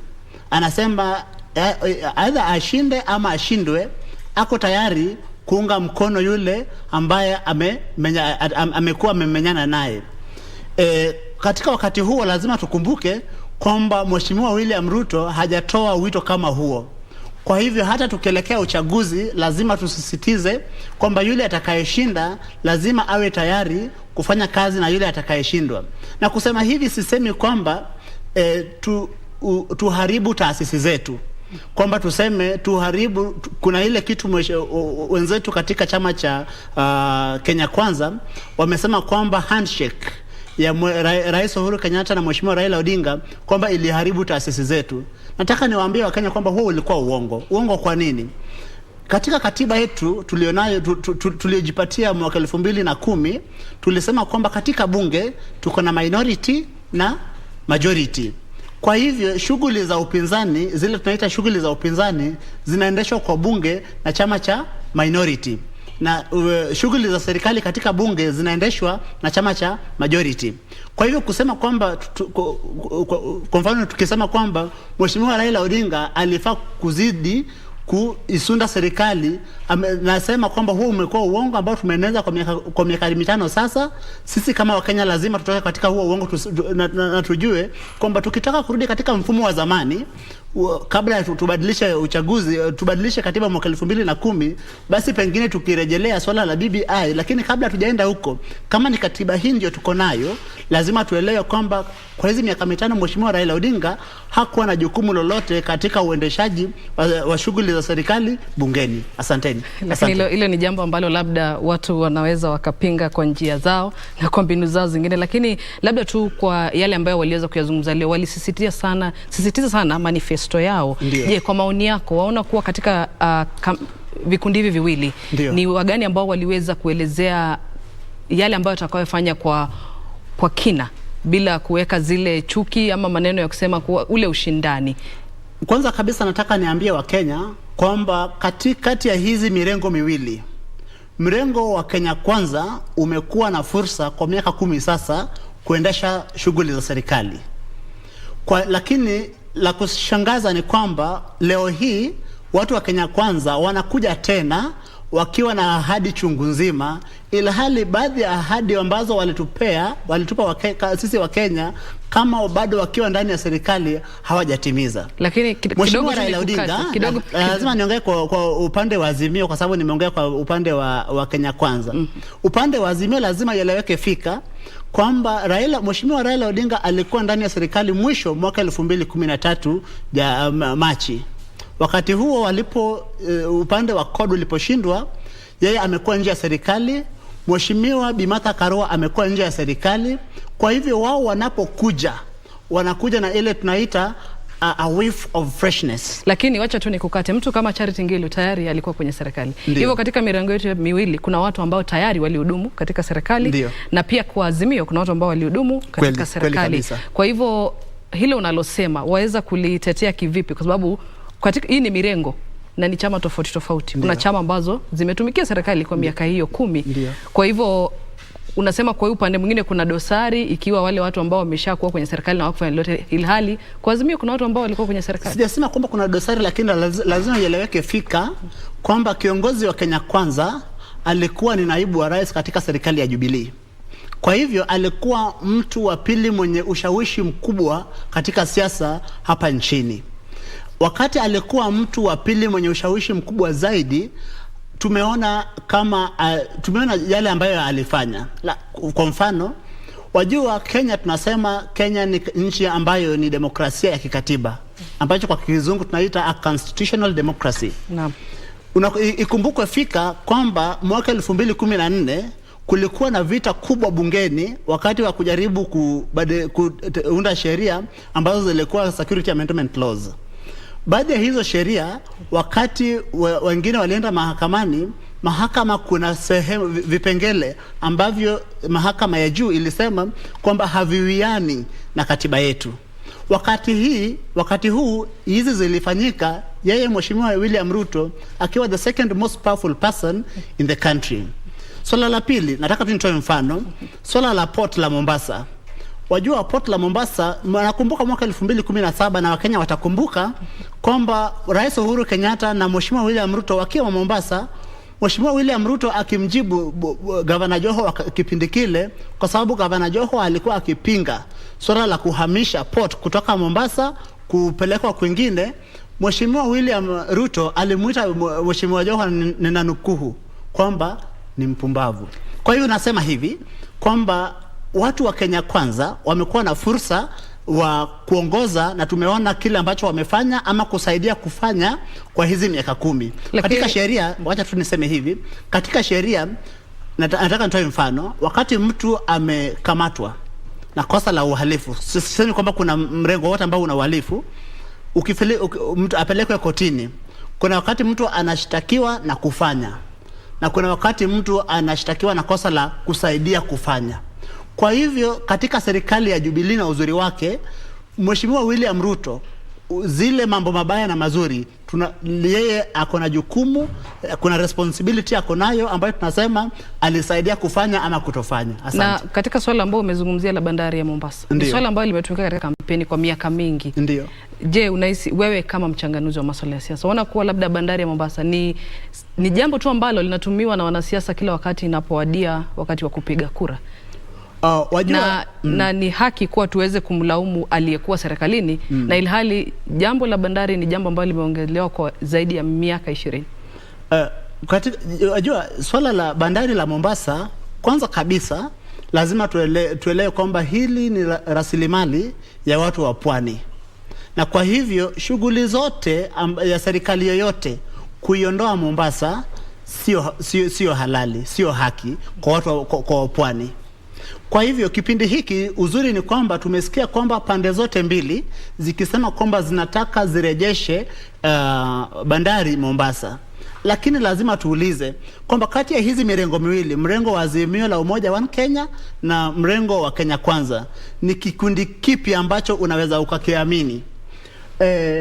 Mheshimiwa William Ruto tayari ameenda, he has gone on record kwamba anaongea from both sides of his mouth, kwamba kwa mdomo mmoja anasema kwamba wale watu ambao wanapinga port kuhamishwa, bandari kuhamishwa, ni wapumbavu. Kwa mdomo mwingine anasema kwamba swala la kuhamisha, kwamba yeye akishika hatamu hivi basi atafanya nini? Atarudisha port Mombasa. Kwa hivyo tunaona huo ni ulaghai na udanganyifu mkubwa. Kwa upande wa Azimio la Umoja One Kenya, lazima tuelewe hivi, wakati Mheshimiwa Raila Odinga alikuwa upinzani wakati wa NASA, tukumbuke kwamba gavana wake Mheshimiwa Joho alipinga kuhamishwa kwa bandari kutoka Mombasa kupelekwa kwingine. Na wakati anapogombea urais tena, yeye mwenyewe ametoa kauli kwamba bandari ataliregesha Mombasa. Kwa hivyo mimi kama mchanganuzi, mimi kama Mkenya, nataka ni muamini, ninahisi kwamba ninaweza muamini Mheshimiwa Raila Odinga zaidi kuliko mrengo wote ile. Asante. Na kuhusu, kwa sababu tunazungumzia kuna mambo ya bandari, kulikuwa pia na mambo ya kiwanda cha kutengeneza sukari cha Mumias. Tuliona wakati wa kampeni za Azimio waliweza kusema kuwa kwa mara ya kwanza moshi umeonekana na kiwanda kimeanza kazi. Ndiyo. Kwa hivyo tukisema kuwa wanaazimio hivyo walikuweko na uwezo wa kuhakikisha kuwa kiwanda cha Mumias kimefanya kazi, mbona wakufanya na wakafanya wakati huu ambao tu ni wa kampeni? Wajua, kuna mwanajeshi mkubwa katika nchi za Marekani alikuwa anaitwa Colin Powell.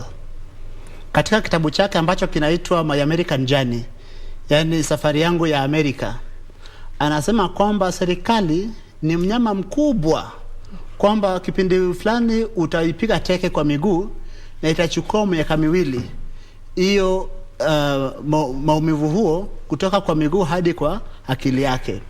Kwa hivyo nataka kueleza kwamba serikali wakati mwingine ni mnyama mkubwa huyo. Katika masomo za kisosiolojia tunaita serikali the state tunaita the Leviathan. Kwa hivyo nasema kwamba pengine kuna mambo ambayo Mheshimiwa Raila Odinga katika ushirikiano wake na Rais Uhuru Kenyatta angeweza kushawishi yafanyike. Lakini huo ushawishi lazima ifuate kanuni na taratibu za serikali. Wakati mwingine kanuni na taratibu za serikali ile kwa kimombo tunaita the government bureaucracy sometimes can be a slow moving sludge.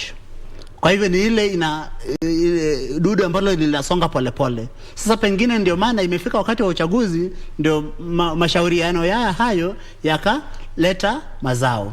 Ndio. Na yakakuja tu wakati huu wa kampeni. Na pia kuna swala ambalo waliweza kulipa wakulima wa miwa pesa. Wakati ambapo wanazungumza kuhusu wakulima, haswa wanaazimio, wanaona kama wamewasaidia sana wale wakulima. Na kumbuka kwa mkulima anapopeleka miwa katika kiwanda cha kusaga, ni haki yake kulipwa. Sio hamjamsaidia kwa kulipa. Je, waona kuwa labda si vema kwa wanasiasa kuonesha ni kama wamewasaidia wale wakulima ilhali ni haki yao kupata pesa? Wajua dada Nancy, swala la ukulima ni swala nyeti katika taifa letu. Leo hii sisi kama Wakenya tunalilia swala la gharama juu ya maisha. Swala la gharama la juu ya maisha, kwanza tunaanza na swala la food items. Ukianza na swala la food items unagundua kwamba maswala ambayo inapeleka juu gharama ya maisha ni bei ya unga, bei ya mafuta, bei ya umeme na kadhalika. Tuanze na bei ya mafuta. Mafuta, the raw material wanatumia kutengeneza mafuta inatoka Singapore. Sisi kama tungeweza kwamba katika ukulima wetu tunaweza tukaweza toa minazi ya kutosha, hatungekuwa na swala la bei ya mafuta ya kupikia kwenda juu. Swala la sukari, daima tumeambiwa kwamba idadi ya sukari ambayo tunatoa sisi kama nchi kwamba tuna deficit kubwa ambayo lazima tuilete sukari kutoka nje. Hili limechukuliwa na mabwanyenye katika serikali daima, katika serikali ya Mheshimiwa Rais Kibaki, katika serikali ya Rais Uhuru Kenyatta kuingiza sukari nchini. Na sio sukari ikiingia gharama yake inakuwa ghali mno. Kwa hivyo nasema hivi kwamba katika swala la ukulima serikali ambayo inawajibika, jinsi ninahisi kwamba serikali ya Raila Odinga itawajibika kwamba itaweka investment kamili katika swala la ukulima. Unajua investment katika swala la ukulima sio pesa tu, bali inaenda mpaka unafika kwa ile government policy around hiyo ukulima. Kwa hivyo ninahisi kwamba wakulima ambayo walilipwa pesa hawakufanyiwa msaada. Kwa hivyo wewe lakini serikali ambayo inawajibika lazima ilipe, na nina imani kwamba serikali inayokuja, iwe serikali ya Mheshimiwa Raila Odinga ama serikali ya Mheshimiwa William Ruto, lazima itilie manani kuhakikisha kwamba wakulima daima wamelipwa kwa wakati. Asante. Kwa sababu ukisikiza manifesto zao bila shaka wote wameweza kujaribu kuzungumzia jinsi watakavyomsaidia Mkenya, haswa yule wa mapato ya chini. Na wewe kwa sababu umezungumzia sana kuhusu manifesto ya Azimio. Pole. Je, wewe unahisi kuwa manifesto ya chama cha mrengo wa UDA kuna vile ambao umeweza kujiweka kwa kuwasaidia Wakenya ambao ni wa mapato ya chini? Lazima niseme hivi kwamba mtazamo wangu ni mtazamo wa Mkenya wa kawaida. Mimi ni Mkenya wa kawaida, na nikiangalia pande zote mbili, kwanza nataka tuangalie swala la track record, kwamba nani amepewa majukumu wakati fulani na alifanya nini na majukumu hayo. Biblia inasema na kwa kimombo kwamba to him whom much is given much is also expected. Tukumbuke kwamba sisi staple food, ile chakula tunakula cha carbohydrate ni ugali, na ugali mara nyingi ni wa mahindi, na mahindi inatoka sehemu la North Rift region. Ikumbukwe kwamba iko katika rekodi kwamba mwaka 2018 Mheshimiwa William Ruto alituambia sisi kama Wakenya na sasa kutoka upande wa North Rift region kwamba wawache kupanda mahindi na waanze kulima maparachichi. Swala la kwanza ni kuna investment gani tulikuwa tumefanya katika upanzi wa parachichi ambayo ingehakikisha kwamba wenzetu ambao wangewacha kupanda mahindi wangepata pesa, na jinsi gani tungeweza kuplug in ile deficit ambayo ingekuja kama wakati tungewacha kupanda mahindi. Katika mtazamo huo unagundua kwamba tuliambiwa kwamba kuna mashamba makubwa ambayo yalikuwa yanalimwa Kongo na sehemu nyinginezo, ambayo ilikuwa ni njia nyingine ya kuondoa wakulima katika upanzi wa mahindi ili soko la mahindi nchini liwe kwa mikononi ya wanasiasa wachache. Tunasema hivi, sasa katika swala la ukulima, tukienda katika uchaguzi huo mwaka 2022, Wakenya lazima wapige msasa mambo ambayo wanasiasa wamesema, yale ambayo wanasiasa wamefanya, ili kuwakidhi na kuwasitiri kutoka kwa hali ya gharama ya juu ya maisha. Wakipata maneno ambayo wanasiasa wamesema na yale wanasiasa wamefanya, na wapate jibu kwamba huyu misemo yake na vitendo vyake vimetusaidia kuepuka na gharama ya juu na maisha, na huyu misemo yake na yale mambo ameyafanya imetupelekea sisi kuwa na gharama ya juu ya maisha, hapo watumie hiyo kama kigezo ya kupiga kura. Na bila shaka, na mtazamaji, tutaelekea kwake Ahmed Balo aweze kuendelea kutuelezea kuhusu wanaogombea nyadhifa ya ugavana katika maeneo tofauti, na baada ya hapo tutaendelea na mahojiano yetu tukiwa kwenye studio naye Moses Kidi ambaye ni mchanganuzi wa masuala ya kisiasa. Naam, shukrani sana Nancy na mgeni wetu siku ya leo. Mtazamaji, hivi sasa ningependa tuelekee katika kaunti nyingine, na tuelekee katika eneo la Mlima Kenya. Kaunti gani? Nyeri.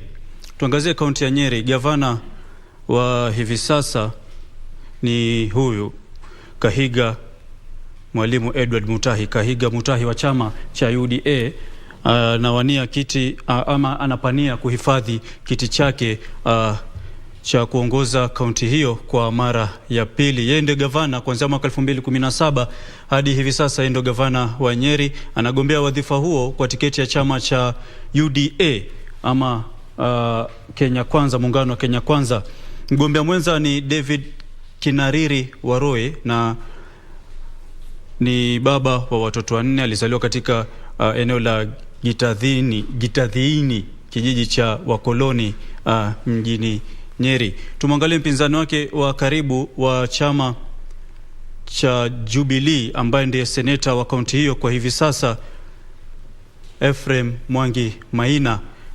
Ni mhandisi na alizaliwa mwaka 1949 tarehe 1 mwezi Disemba, na anagombea wadhifa wa ugavana kwa tiketi ya chama cha Jubilee. Ukumbuke kwamba Jubilee, kuna wale wanaodai kwamba Jubilee imepoteza umaarufu katika eneo la Mlima Kenya, na hivi sasa naibu rais William Ruto chama chake kimepata umaarufu zaidi katika eneo hilo. Hayo ni maoni ya baadhi ya Wakenya, lakini bila shaka ni swali ambalo nitakalomrushia mgeni wetu siku ya leo, atueleze kama baba ama naibu wa rais William Ruto ni nani ambaye ameweza kupanda mlima. Na vile vile ndiye kama alivyokudokezea ndiye seneta wa hivi sasa kuanzia mwaka 2017 hadi hivi sasa, ndio seneta wa kaunti hiyo ya Nyeri, na mgombea mwenza ni Elizabeth Magdalene Wamuyu, ndiye mwanzilishi na mmiliki wa kampuni ya ujenzi wa barabara ya Kirinyaga Construction. Pengine kudokezee tu kwa haraka haraka, Mathenge Thuo wa chama cha ND, Kahiga Mwalimu huyo ndio gavana wa hivi sasa wa UDA, alafu kuna Munyiri Maina Peter wa chama cha Kazi, na mgombea mwenza ni wa Murishu Isaac Kamamia. Na pengine nikuulize bwana Kidi, kama alivyodokeza hapo awali, kuna wale wanaosema kwamba baba hajaweza kupanda mlima katika eneo lile la kati na naibu rais yuko mbele, na kuna wale wanaosema kwamba naibu rais hajaweza kupanda mlima, baba ndio anayeongoza. Tukiangalia kaunti hii ya Nyeri, kinyang'anyiro hichi baina ya Jubilee na UDA ama Azimio na Kenya Kwanza, unadhani ni yupi ameweza kupanda mlima? Ndugu Balo, lazima tukumbuke kwamba Mheshimiwa Naibu wa Rais William Ruto alikuwa na miaka 4 na zaidi kushirikiana na watu wetu, ndugu zetu kutoka Mlima Kenya. La pili ni kwamba wakati Mheshimiwa Rais na Mheshimiwa ndugu Raila Odinga walipoanza mchakato wa kuleta amani nchini, Mheshimiwa William Ruto alikuwa anaendesha kampeni zake Mlima Kenya. Ni wakati huo alileta zile siasa za Hustler Nation, ambaye alikuwa anajaribu kutafuta wale watu wa kipato cha chini na kusema kwamba yeye ndiye alikuwa mtetezi wao. Kuna idadi ya watu ambao kwa kipindi kile walikuwa wamefurahishwa na siasa za Mheshimiwa William Ruto, kwa sababu hakuna mtu ambaye alikuwa tayari wakati kipindi kile kuchukua fursa kujibizana na Mheshimiwa William Ruto. Lakini baadaye wakati Azimio ilizinduliwa, wakati kampeni zilianza rasmi, wakati viongozi kutoka Mlima Kenya walijitokeza na kuanza kuelimisha watu wao, kitu tumeona ni kwamba Mheshimiwa Raila Odinga ameweza kukwea mlima kikamilifu. Leo hii tunapoongea, kuna sehemu nyingi za Mlima Kenya, ukienda useme kwamba wewe ni wa chama cha UDA ama Kenya Kwanza, swali ambao wanakuuliza ni kwamba wewe uko na mlima wako ama ni mlima yako. Kwa hivyo hili ni kusisitiza kwamba ile civic education ambayo viongozi wa Mlima Kenya wamekuwa wakifanya kwa hatua kikubwa sana imefua dafu. Kwa hivyo Mheshimiwa Raila Odinga ameweza kuingiana vizuri na wenzetu wa Mlima Kenya, na ninaona pia wanamsupport kabisa Bi Martha Karua zaidi kumliko Bwana Rigathi Gachagua. Asante. Naam, shukrani sana. Tukitoka katika kaunti ya Kirinyaga, niruhusu sasa nikupeleke kaunti 001 kama ilivyokuwa nimekuarifu hapo awali, kaunti ya Mombasa. Kinyang'anyiro hiki kimefutia wagombezi 7, lakini wale ambao ni wanaonekana ndio wenye umaarufu zaidi ni mbunge wa hivi sasa ambaye ni mbunge wa eneo la Mvita wa chama cha ODM, na hivi sasa Abdulswamad Sharif Nasser anapigania ugavana kwa mara ya kwanza katika kaunti hiyo ya Mombasa. Na kama unavyoona, Abdulswamad Sharif Nasser ni mtoto wa marehemu aliyekuwa mbunge wa eneo hilo la Mvita, Sharif Nasser alikuwa mwanasiasa maarufu sana wa chama cha KANU, na alizaliwa eneo la Pwani.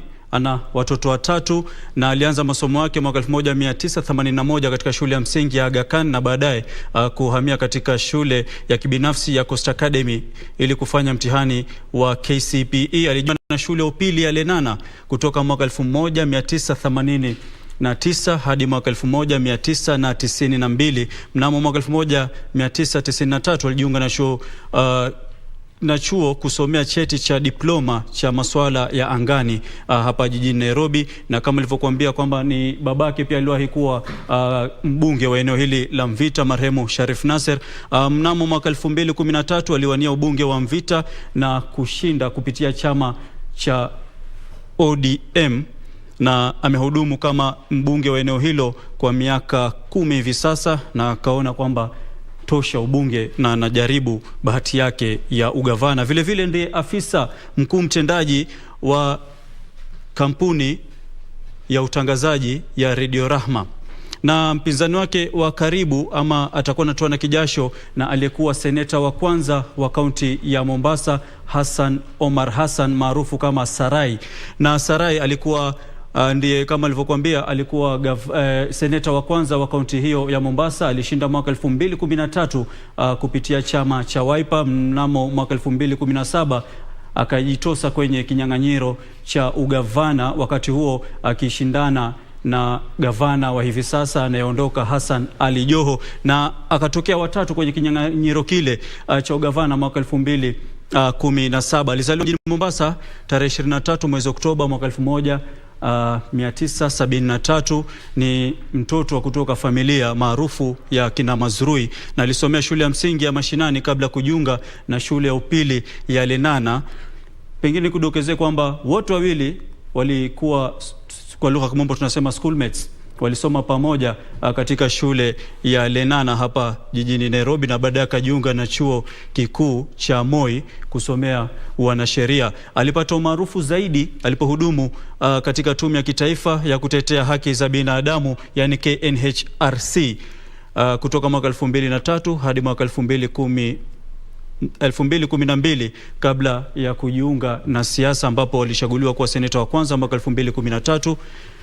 Na nikirudi kwa upande wa pili, mgeni wetu bwana Kidi, siasa za Mombasa sijui unaziona vipi? Kuna wale ambao wanasema kwamba eneo la pwani hususan Mombasa ilikuwa inajulikana ni ngome ya ODM. Katika siku za hivi karibuni, hususan mkutano wa Kenya Kwanza ulioandaliwa juzi katika eneo la Tononoka, inaonyesha kwamba ODM inapoteza maarufu katika kaunti ya Mombasa, na huenda bahati ya Abdul Swamad pengine ambaye alikuwa anaonekana na umaarufu zaidi kupata ugavana, huenda labda nafasi zake zimeharibika. Kabla sijasahau, na nafasi ya Sonko katika siasa za Mombasa ni gani? Watu wanasema kwamba Hassan Omar hivi sasa ana nafasi nzuri ya kushinda baada ya Sonko kusema kwamba anamsapoti ama anamunga mkono Hassan Omar. Asante ndugu Balo tena. Swala la Mombasa, wajua kwa kimombo tunasema kwamba all politics are local. Ukiingia kaunti la Mombasa, shida kubwa na katika siasa zao ni zile vuta ni kuvute kati ya wapwani na wapwani wa kutoka bara. Sonko wakati alitangaza kwamba angesimama ugavana, alipata uungwaji mkono hasa kati ya wale ambao walikuwa wanashirikishwa na huo vuta ni kuvute kati ya wapwani na wapwani wa kuja. Lakini wakati Sonko alipo simamishwa kusimama na mahakama ya juu, ni kwamba ule mvuke ambao ugavana wake tayari ilikuwa imepata iliyeyuka. Kwa nini? Kwa sababu wapwani wa kuja ambao ndio ndugu Sonko alikuwa anataka kuwatumia kuingia katika kiti cha ugavana, walikuwa wanamtaka candidate wao. Hawakutaka kunadiwa jinsi mbuzi unamnadi mnadani. Kwa hivyo wakati gavana Sonko alizuiliwa na mahakama kwa misingi ya kwa misingi mengine, ni kwamba tayari siku hiyo kama ingewezekana tungempa ndugu Abdul Swamad Biblia ili ale kiapo. Kwa nini nasema hivyo? Na mheshimu sana ndugu Hassan Omar Sarai, wakili mzuri, mtetezi wa haki za kibinadamu, alifanya kazi nzuri akiwa katika tume ya kutetea haki ya binadamu nchini. Lakini wakati aliondoka akiwa seneta, kwanza alijiunga na Jubilee. Wajua wakumbuka jinsi alivyo perform katika uchaguzi zilizopita. Alizoa tu kura kidogo tu. Haya, kipindi hiki sio kwamba kumebadilika sana, kwa sababu yeye na ndugu Abdul Swamad Nasir wote ni wapwani. Kwa hivyo haya, ndugu Awiti Bolo unajua amesimama gavana hata kipindi kile, na alijaribu kutumia jamii yake ya wapwani wa kutoka bara ili kumuunga mkono, lakini hakupata uungwaji mkono huo. Hata kipindi hiki sioni kama kuna uungwaji mkono. Kwa hivyo kwa mtazamo wangu, I could be wrong, pengine ninakosea, lakini kwa mtazamo wangu naona kwamba gavana wa Mombasa watu wa pwani watampea ndugu Abdul Swamad Nasir. Asante. Naam, shukran sana. Na mtazamaji, mimi kufikia hapo sina la ziada. Umefikia wakati wangu wa kutoka studio na kupeleka upande ule kwa Nancy Onyancha. Naitwa Ahmed Jumabalo, hadi wakati mwingine, maasalam. Na bila shaka mtazamaji, shukran kwa kuungana nasi kwa muda huo wa saa moja, na tulikuwa na mchanganuzi wetu Moses Kidi. Asante sana kwa kuwa pamoja nasi katika masuala haya. Na mtazamaji, utaendelea kutazama, tuna mengi. Taarifa za hapo mwendo wa saa 3 zinakujia baada ya muda usio mrefu, na pia kuanzia kesho hadi siku ya uchaguzi tutakuwa tunakuletea taarifa na mahojiano moja kwa moja kuanzia mwendo wa saa 12 asubuhi hadi siku nzima. Naitwa Nancy Onyancha na kutakia usiku usio na boga.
After intensive campaigns, manifesto unveiling, and insightful debates, the home stretch is finally here.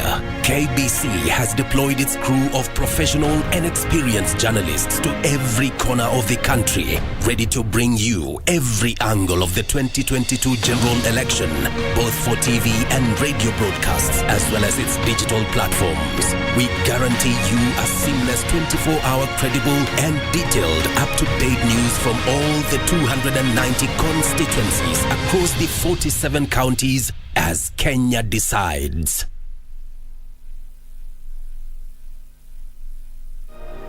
My kids are always on their devices. Kila saa. Mommy, look, I'm a cyber soldier.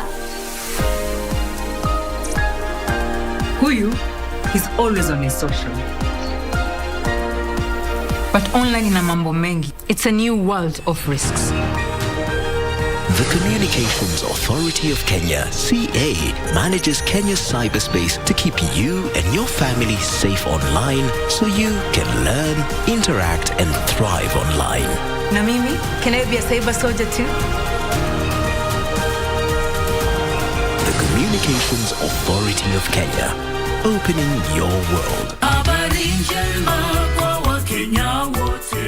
What is this? Who sent you this? It was this profile. Look, Smith the bot. Here, he is very interesting. Always sharing these crazy exclusive stories about the next elections. Bro, Smith the bot is not a person. That's a fake account. It's a bot. What?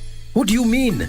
What are you talking about? It is clearly a fake account. It is a machine programmed to send all kinds of messages to confuse people or make them buy something. Does your message end with, share this message immediately with your contacts? Yeah. It says it right here. Look, share this message right away. Yep, that's fake. You should think and ask yourself few questions before sharing any message. Is this message coming from a trusted source? Is it signed at the end by the name of a person? Or it only mentions a function that looks legitimate, such as an official from this or that known institution? Does it pretend to unveil a secret and exclusive information that nobody else knows? Yes. Now that you mention it, I see a lot of messages like this. You're right. I should be more careful and check before sharing. Your vote, your future. Kupata mafuta kupanda, kama skiza tune kwenye simu yako, bonyeza *811 962 hash. Nashukuru serikali kwa kuongeza bei ya mafuta. Sasa niko kwa highway na hakuna traffic hata kidogo. Naomba serikali iendelee hivyo, tubaki tu watu ya gasla na heavy machine peke yake. Pia mimi naomba huyu serikali waseme kama gari yako ni below 3000 cc, gari yako na baki nyumbani, itengeneze nyumba ya kufuga kuku. Kupata mafuta kupanda, bonyeza *811 962 hash. *811 962 hash. Haya. After intensive campaigns, manifesto unveiling, and insightful debates, the home stretch is finally here. KBC has deployed its crew of professional and experienced journalists to every corner of the country, ready to bring you every angle of the 2022 general election, both for TV and radio broadcasts, as well as its digital platforms. We guarantee you a seamless 24-hour credible and detailed up-to-date news from all the 290 constituencies across the 47 counties as Kenya decides. Kindly note that the ACK service this Sunday will go on air starting 9:30 a.m. live from the All Saints Cathedral. The Catholic Holy Mass will instead go on air starting 11:30 a.m. live from the Holy Family Basilica. Do you have a news story to share with KBC? Get in touch swiftly on email news@kbc.co.ke or call 0723-892-654 or 0734-780-124.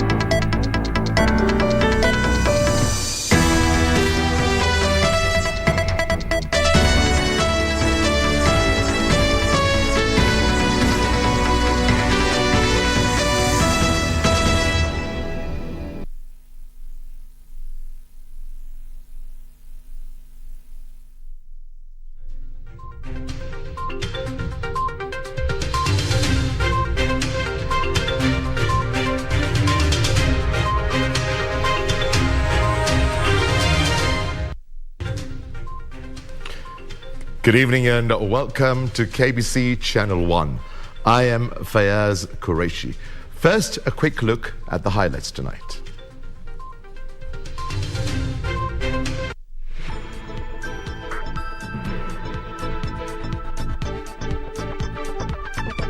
Ready and set, political campaign season ends on a high as all 4 presidential candidates hold rallies in Nairobi County. Equipping the Nerve Centre, IEBC gazettes the Bomas of Kenya as the National Telling Centre. A busy day in the office, President Uhuru Kenyatta commissions projects in parts of central Kenya and bids goodbye as his term comes to an end.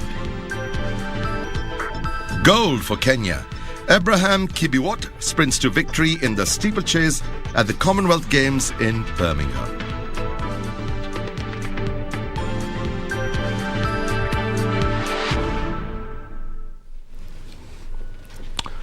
Welcome back. Azimio la Umoja presidential candidate Raila Odinga says he will honor the wishes of Kenyans and respect the outcome of the August 9th polls. Speaking as he made his final appeal to Kenyans to vote for him as the 5th president of Kenya at the Moi International Sports Centre Kasarani, Raila says the journey of liberation is nearing conclusion and no Kenyan should be left behind. On Saturday, the Kasarani Stadium was painted in Azimio la Umoja colours and regalia. The stadium playing host to the final Azimio la Umoja rally dubbed Firimbi Fest.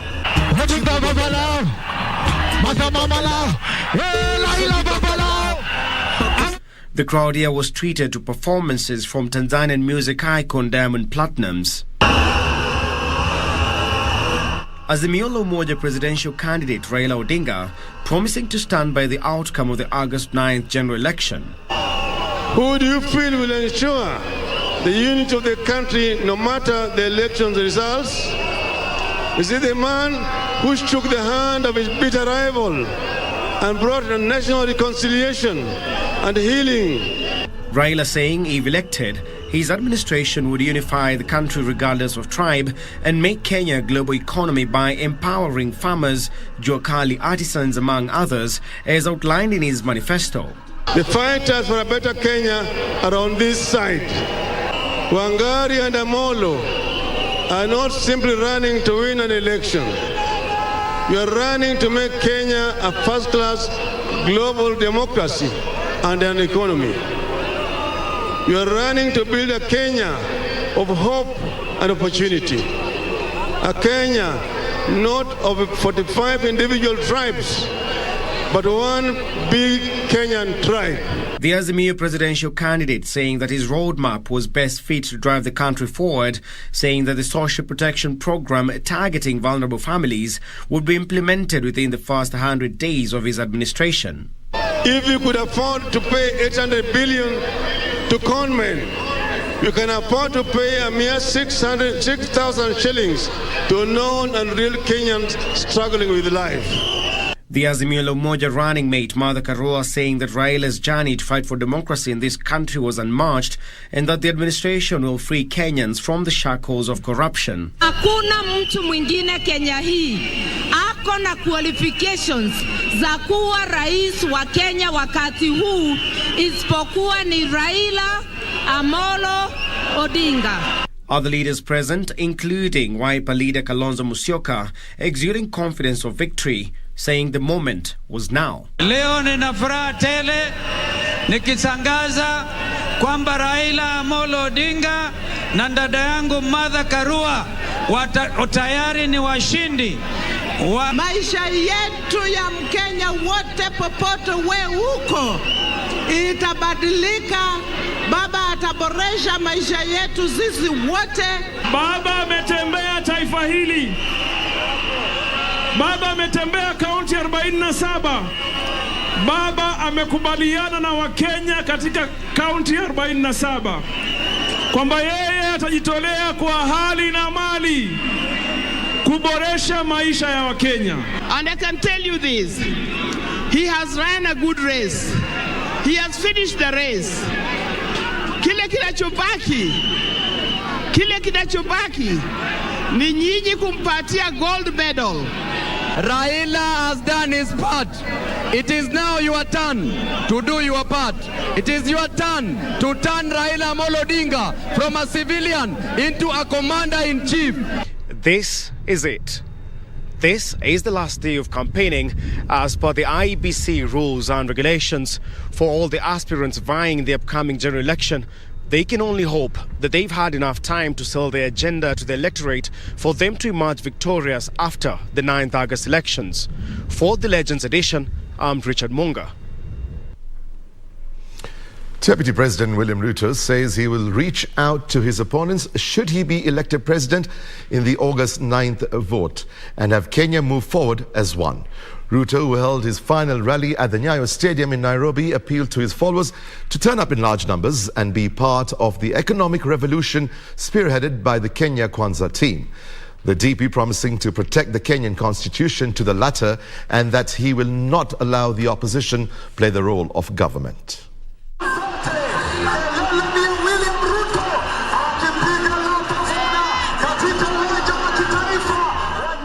Nyayo Stadium on the color was yellow as the curtains came down for campaigns ahead of the polls on Tuesday. Deputy President William Ruto making his speech, appealing to Kenyans to back him in the Tuesday vote, terming the moment an economic revolution for this country. I will not participate in anything that brings confusion between the separation of powers, between the accountability of any government, and even if it will be necessary for us to agree on certain things. Ruto promising his followers that his administration will be all-inclusive and that every Kenyan will have their rightful share. Mimi na timu yetu ya Kenya Kwanza tutasimama imara kutetea katiba ya taifa letu la Kenya, kutetea haki ya kila Mkenya na kupanga vile kila Mkenya hata achwa nyuma wakati tunapiga hatua ya kwenda mbele. The DP delinking his administration from his opponents, saying theirs will be guided by the charter he has signed with various stakeholders and that if elected, his administration will be judged based on the document. We believe that a peaceful Kenya is good for everybody, irrespective of where, on which side of government they are, or irrespective of what religion or what color or what community they come from. The DP taking the opportunity to thank the president for the time he has worked with him, saying though they have parted ways, he will take over from where he has left if elected and ensure that all they started are concluded, promising phenomenal results. I know you know that it is going to be phenomenal. You don't have to worry that I might do better than you have done. It is our country we are trying to build. You have no fear. Just trust the people of Kenya to make the choice on the 9th of August. The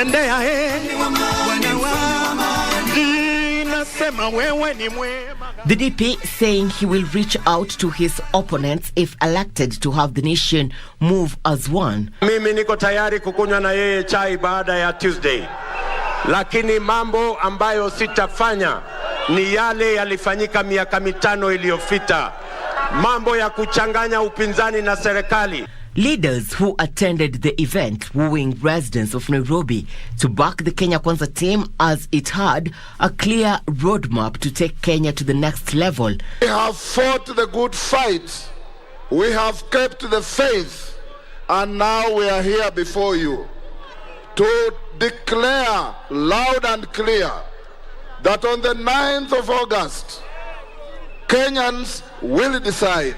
Kila Mkenya atayarisha kitambulisho yake, aichunge vizuri, aamuke mapema, aende apige kura. Ruto's victory on the 9th of August, that is next week, will not be complete until every vote has gone to the ballot. Before the Nyayo Stadium rally, the DP had earlier attended a series of campaigns in Suswa, Mahimahiu and Dagoretti. The country, guided by the law, puts to a close political campaigns across the country ahead of the August 9th general election. Political aspirants urging the electorate to be peaceful and remain united even after the voting exercise on August 9th. It is now a wait-and-see situation on which team emerges the winner after the voting exercise. Irene Mchuma Odim, the Legends Edition in the county of Nairobi. Roots Party presidential flag bearer Professor George Wajakoya maintains he will be on the ballot on Tuesday, August 9, contrary to rumors. Wajakoya says his remarks on Azimio La Umoja One Kenya Alliance presidential candidate were taken out of context and that he's still in the race to the country's top office. And as Ruth Wambui reports, Professor Wajakoya says his first priority, if elected, will be to reduce citizens' tax burden. Last time I'm not trouble. As the curtains fall on political campaigns, Professor George Wajakoya last rally was in Westlands, Nairobi County, where he pledged tax relief and a revolutionized economy if elected president. Because the changes are brought in, and that's why you see all these people here, including many of the Asian community. They have resonated with them. They're resonating with me. Because why? If you look at these other big guys, they have been there for a very long time. They have worn the same pajamas for all those years. They only change colors of their pajamas. Number two, they are speaking the same language. Number three, they camouflage in new doctrine. Every time they come up, they just change. But what are they doing? Professor Wajakoya further said he will not tolerate corrupt individuals in his administration. Lakini siku ile patikana wameiba na kunyonga. Nyonga hao. Ukinyonga watu watano hivi kama hao. Wallahi, ukinyonga watu 6 kama hao. Ni kama Greater Somalia. Somalia unaweza kupata pesa yako uweke hapo uende utembee na urudi uipate. The Roots Party presidential candidate urged his supporters to turn out in large numbers to vote for him and his running mate Justina Wamai. My lookalike who came to my office the other day was introduced by Obina, and I was like, wow. And I love the guy. So now the people of Azimio have taken that to spread their propaganda, to acquire people to come to the stadium, that Wajakoya is now with us. Liars. Today that guy went there and the whole stadium went crazy. I am on the ballot.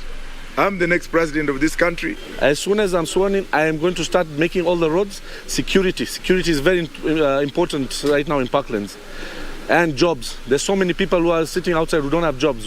We are going to get them jobs. We are working with so many security companies, something like Delta 7 Security Limited, who have grown so big throughout the nation, who are ready to give these guys jobs, train them first, educate them, and give them jobs. He called for a peaceful process, urging the electorate to maintain law and order during and after the election. As campaign period comes to an end Saturday, Professor George Wajakoya has urged voters to turn out in large numbers come Tuesday, as he is the only candidate with an agenda. Ruth Wambui reporting for Legends Edition from Westlands, Nairobi County. A Ghana Party presidential candidate Waihiga Mwaure says Kenyans should elect him and his running mate Ruth Mutua because they are the answer to citizens' prayers for good governance. In their final appeal to the electorate, Mwaure and Mutua traversed select residential areas in Nairobi County where they sought the backing of voters when the country goes to the poll on Tuesday. On the final day of political campaigns, Agano Party presidential candidate David Waihiga Mwaure, accompanied by his running mate Ruth Mutua, opted for roadside campaigns in select residential areas of Nairobi County to make their final appeal to the electorate before Tuesday's general election. Mwaure and Ruth began by feeding street children in Mlango Kubwa. Then they headed to Mathare to flag off Mind Your Community Peace campaign, urging the electorate to maintain peace. Na ningependa kutoa mwito kwa sababu wale wengine hawajaenda Kasarani na Nyayo ya kwamba wasiende kuleta msiasa za kugonganisha wananchi. Waende kufanya mwito wa amani. Thereafter, the Agano Party leaders proceeded to Githurai, where they vowed to bring to book those behind major corruption scandals in the country. Mbona hawajaambia sisi hawa ni nani waliiba? Niwaambie sababu. Wala waliiba kwa KEMSA wako kwa hiyo milengo. Nyinyi mtachagua mlengo ambao uko na wezi ya watu ambao ya wagonjwa. Mtachagua milengo ambayo imeimba pesa ya National Youth Service ya vijana wapate skills. Mtachagua watu ambao waliimba Eurobond. Eurobond ilikuwa ya biashara, ilikuwa ya kuinua uchumi, ilikuwa ya kutengeneza barabara. Mtachagua kama hawa. Mwaure wound up his campaigns in his home area of Kangemi, where alongside his running mate Ruth Mutua, they promised to champion the interests of the youth and women. Wamama sako iweze kutukubali bila documents. Pia wanarika wanaitishwa experience ya 3 years kutafuta kazi. Kwani nanunuliwa kwa soko? Hainunuliwi kwa soko. Inafaa ipunguzwe na wamama washughulikiwe. Single ladies pia waangaliwe mahitaji yao. Ndio wanalipa school fees, ndio wanalipa rent. Nimekuja kutetea mama. Sasa zile prezo anapitisha miswada, niko hapo right next, nikipitia na kuangalia chenye anapitisha juu ya wamama. Asanteni. Samuel Karaoke, Legends Edition.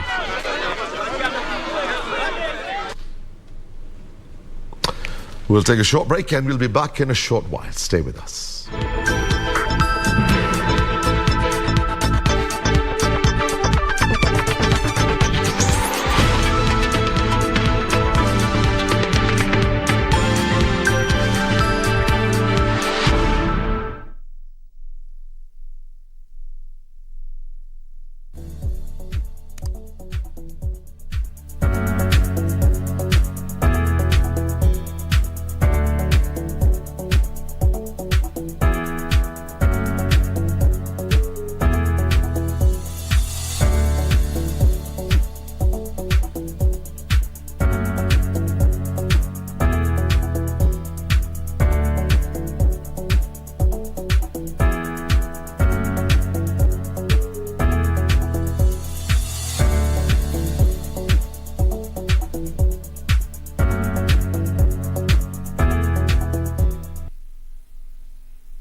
After intensive campaigns, manifesto unveiling, and insightful debates, the home stretch is finally here.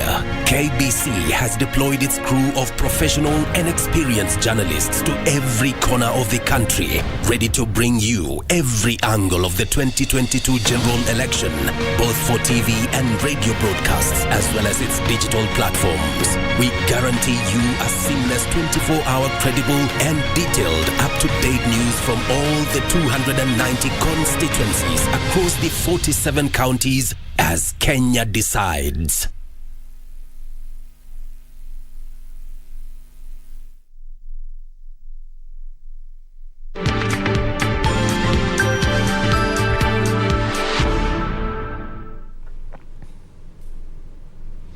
Welcome back. President Uhuru Kenyatta on Saturday officially bid goodbye to residents of Murang'a County, expressing gratitude for their support during his 10 years in office. President Kenyatta, who is on a 2-day working visit of central Kenya, commissioned several national government development projects, including the Mwai Kibaki Level 6 Hospital in Othaya. President Uhuru Kenyatta arrived at Kenol Town in Murang'a County to inspect the ongoing expansion of the 84-kilometer Kenol-Sagana Marua Highway, whose construction is currently at 75% completion. The road is being upgraded from a 2-lane single carriage to a 4-lane dual carriageway covering the entire 84-kilometer, starting at Kenol, passing through Makuyu, Makutano, Sagana, Kibingoti, Kibiregwe and Karatina towns, ending at Marua. President Kenyatta said he had no interest to be in office after his tenure. I would like to thank you for the years we've stayed together, worked together, and for all we've achieved. Despite the challenges, receive my gratitude.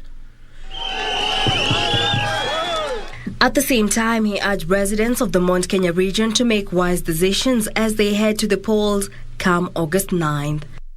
maodo mabururi. Insults, gossip, and lies cannot build matters of national importance. Our nation can only be built with effort and coming together. President Kenyatta saying that even after the handshake with former Prime Minister Raila Odinga, he never gave him a single seat in government. My wishes were when I complete my tenure, things will still be okay. And the man who accepted to help me complete this mission was Raila Odinga. As part of the project, several complementary initiatives are being implemented, among them construction of 10 markets and 45 Boda Boda sheds, bus back at Karatina town, and opening up of 40-kilometer access roads in Murang'a, Embu, Machakos, Kirinyaga and Nyeri counties. Msongamano wa magari, wawe wanaweza kutembea, wawe wanaweza kufungua biashara. Mkaaji wa Murang'a anaweza kwenda afanye biashara yake Nairobi, ama aende kibarua Nairobi na arudi Murang'a siku hiyo hiyo. Sio ati kwenda kulala ati kwa sababu wa msongamano ama kwa sababu barabara ni mbaya. Na hiyo ndio ilikuwa ahadi yetu. Tuweze tuifungue hii barabara, tuweze tuhakikishe tumepanua uchumi, kwa sababu na ndio naambia watu infrastructure ndio kazi. Hapa Ulaya kutimiza ahadi. Later on in the day, President Uhuru Kenyatta officially opened the Mwai Kibaki Level 6 Hospital and its 2.6 million litre a day oxygen production unit in Othaya, Nyeri County. Na tunajua ya kwamba sio tu wananchi wa Othaya watafaidika. Kutakuwa pia wengine ambao watatoka sehemu zingine kuja kutafuta matibabu hapa. The 1 billion shilling referral and teaching health facility currently managed by Kenyatta National Hospital was named after Kenya's third president and the late Mwai Kibaki, who hailed from Othaya and passed away in April this year.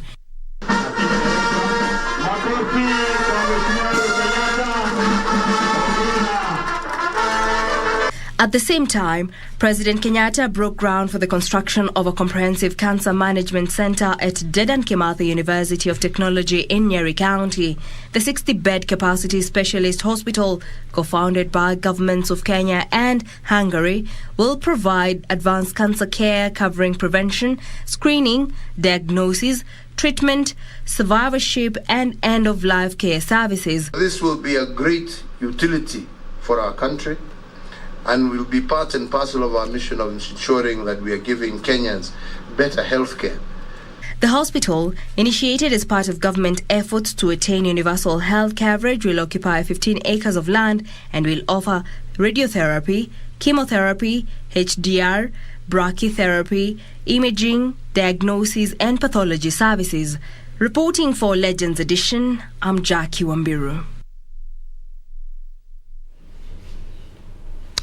Azimio la Umoja One Kenya presidential running mate Martha Karua has rallied Kirinyaga residents to make history by producing the country's first ever female deputy president. Speaking at Kirigo Primary during the final round of campaigns, Karua urged the electorate to turn up in large numbers to support the Azimio presidential team. This as other candidates drummed up support for their candidature in the region. Gladys Mungai reports. The campaign deadline, various candidates in Kirinyaga County left nothing to chance as they sought to consolidate their support ahead of the August 9th poll. Azimio la Umoja One Kenya Alliance running mate Martha Karua, who spoke in Kirugoya, urged Kirinyaga residents to vote for Raila Odinga on Tuesday, saying he has the best interest of the region at heart. Mimi nawaomba ukiingia pale usipotoshwe kuambia uweke alama kwa watu wawili. Weka alama kwa Raila Amolo Odinga na mgombea mwenza Martha Karua. Usiweke kitu yoyote kwa mtu mwingine. Manake ukiweka kwa watu wawili hiyo ballot haitahesabiwa. Tumekubaliana.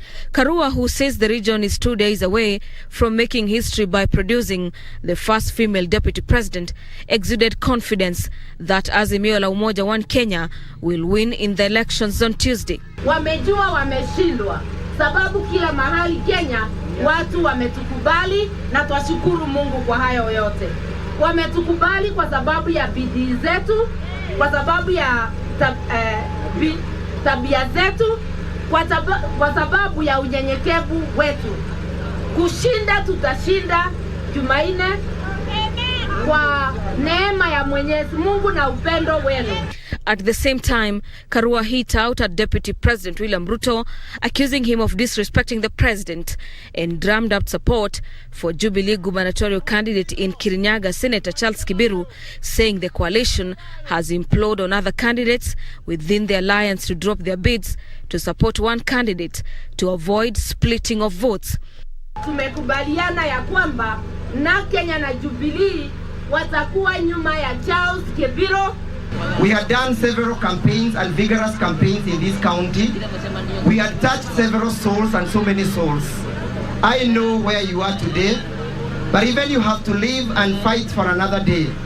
We are telling our supporters that we have now moved into a new house called the CK's house, and that we need to give him the solidarity and the support that he desires.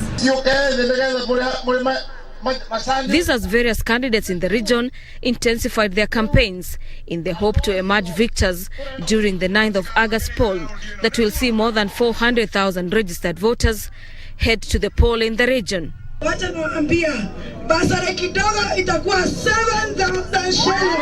Nikiwa hapa nataka nyinyi sasa mfanye haki yenu.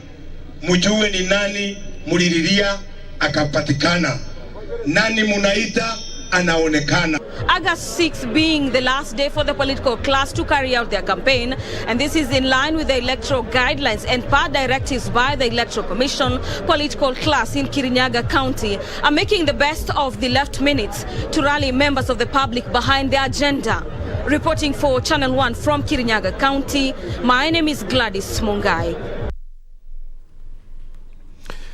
Candidates vying for various positions in Nyeri County have expressed satisfaction in IEBC's preparations for the general election. The candidates who concluded their campaigns on Saturday in accordance to the law have urged voters to turn up and cast their vote. Our senior political reporter Gishuki Washira is in Nyeri County and files this report. The final day of campaigns in Nyeri County was a beehive of activities as candidates rushed to beat the deadline of selling their agendas to the electorate. The candidates expressing confidence in the preparations done by IEBC ahead of Tuesday's general election. IEBC nafikiria wanajua kazi yao na wamejitayarisha na kila mtu aweke amani. Na tumefurahi sana na vile IEBC wanafanya kazi yao, na hata vile hii ikiwa siku ya mwisho ya kufanya campaigns, tumefurahia sana. We are urging our people to wake up very early in the morning and vote. And I will set by example by being among the very first voters at 6 o'clock at Nyarugomo Primary School polling station where I vote. Kinwakati I've done my part. Okay? Nimefanya what I'm supposed to do. Na sasa, if I've done my part, ile ingine nawashia Mungu. I believe that we are going to have a good election, hoping that it will be transparent and accountable, that Kenyans will not go into shouting and throwing of stones because of election. The Nyeri County IEBC team has already distributed election materials to all the 6 constituencies and will start distributing them to polling stations on Monday. Nyeri County Returning Officer Anastasia Nduku assuring voters of a smooth, transparent process on Tuesday. So we've really done very well in as far as materials are concerned. So there is no delay. Everything is already done. As campaigns come to an end, candidates here in Nyeri County are optimistic the exercise on Tuesday will be free, fair and transparent. Reporting from Nyeri County, I'm Gishoke Washira. Despite having telling centres at the constituency and county levels, The country has gazetted a national tallying centre, which is the Bomas of Kenya. The access-only centre for those with accreditation cards has been equipped with different facilities, key among them communication centres and top-gear security.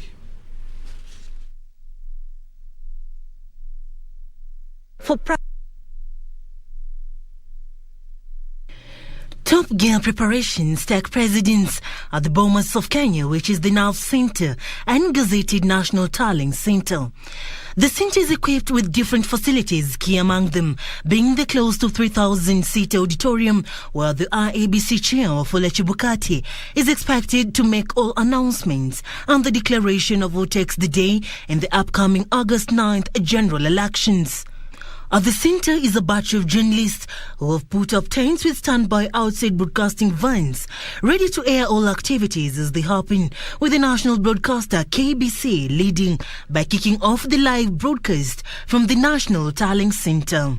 With over 4,000 accredited journalists spread across the country, the electoral body has also ensured there is a media centre at the station where journalists have been converging for media briefings. And as you can see, the media centre, it has very good internet services. Security is really tight. It's a secure place. I haven't seen any reason for us to be afraid. For one to access the centre, they have to be accredited with different checkpoints set up. Haina haja ujitoe paka huku mwida kama makelele mwida kuena jambo lingine. Kwa hivyo kila tukiwako sote tutakaa majumbani kwetu, utulivu utakuja. With 2 days left to the general elections, the presence of observers and other key electoral officers is eminent at the centre. Kwa hivyo kila wanavyokuja, wakija wapya, tutafanya briefing mpya. Tutawaeleza hapa kwetu tutafanya kazi vipi. Kwa hivyo kila mmoja aelewa kwaendelea nini kituoni. As of the last briefing by the IEBC commissioners, the electoral body was expected to receive the remaining 18 ballots. Karibu vifaa vyote vishafika mpaka mashinani. Kwa hivyo kesho kilichobaki ni kugawanya ballot papers peke yake. This as they're expected to finish distribution of ballot papers by Sunday the 7th of August. Well, come August 9th, the National Tallying Centre will be a buzz of activities with results streaming in from every corner of the country. And we'll be here to ensure that you get all the results fast, accurate and precise. The Independent Electoral and Boundaries Commission officials in Uasin Gishu County now say preparations are complete and are ready to deliver free, fair and credible elections on this coming Tuesday. Speaking after overseeing the last phase of the training of the clerks at the designated County Tallying Centre in Eldoret Polytechnic, Uasin Gishu County Returning Officer Irene Mutai has revealed that they have received all the voting materials required and only waiting to dispatch them in different polling centres on Monday ahead of the Tuesday polls. Timothy Kipnusu reports.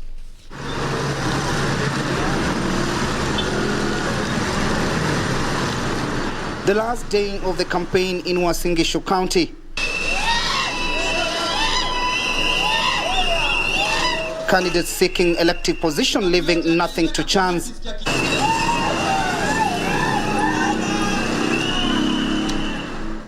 This even as the Uasin Gishu County Returning Officer Irene Mutai reveals that all is set for the big day. In level of preparedness, we have actually ferried all the logistics and the materials at the tallying centers of the 6 sub-counties and the county level. We have also engaged our stakeholders, and tomorrow we shall be doing mapping of the polling stations that will be used in this exercise, of which on Monday morning we are going to have all the candidates, the agents and the stakeholders that will be visiting the tallying centers to witness the breaking of the seals of the ballot papers. Mutai at the same time said the IEBC officials who are undergoing training have taken an oath and will deliver free, fair and credible elections. The training that they have gone through this time is more rigorous. They have been they've been doing exams through the training to ensure that we have uniformity and a standard way across the country. So this time, people have been failing exams and they resit about 5 times, and we've ensured by the time they're graduating and by the time they take the oath, we are comfortable that now they can actually serve the commission. Residents, on the other hand, have called for a peaceful election. Mtu anapewa shilingi 50, anapewa 100, unapata wamejaana kwa barabara, wanatusi watu, kitu ambacho si mzuri. Mimi kama mmoja wa wanabodaboda wa Singishu, nasawaambia kwamba tufanye kampeni yetu kwa amani, tukienda kupiga kura tupige kura kwa amani, na tukimaliza tuende kwa manyumba. Piga kura mzuri bila chochote, pigia mwenye mnataka, awe independent na awe UDA, Azimio, tupike na amani na tuishi na amani. Tumeona hiyo amani kwa miaka 10, tumeishi bila furugo yoyote. What I embrace is peace. In all over the Kenya, we need peace because peace makes a piece of advice in an election. Na navotia MV Patel na naomba tafadhali tukuwe na amani. With only 2 days remaining for Kenyans to go to the polls, today being the election home stretch, the last day for those seeking elective positions to woo voters ahead of the August 9th polls. The Singishu County residents are optimistic and confident of Independent Electoral Boundaries Commission to deliver a free, credible, fair and transparent election. Timothy Kipnusu for Legends Edition, Singishu County.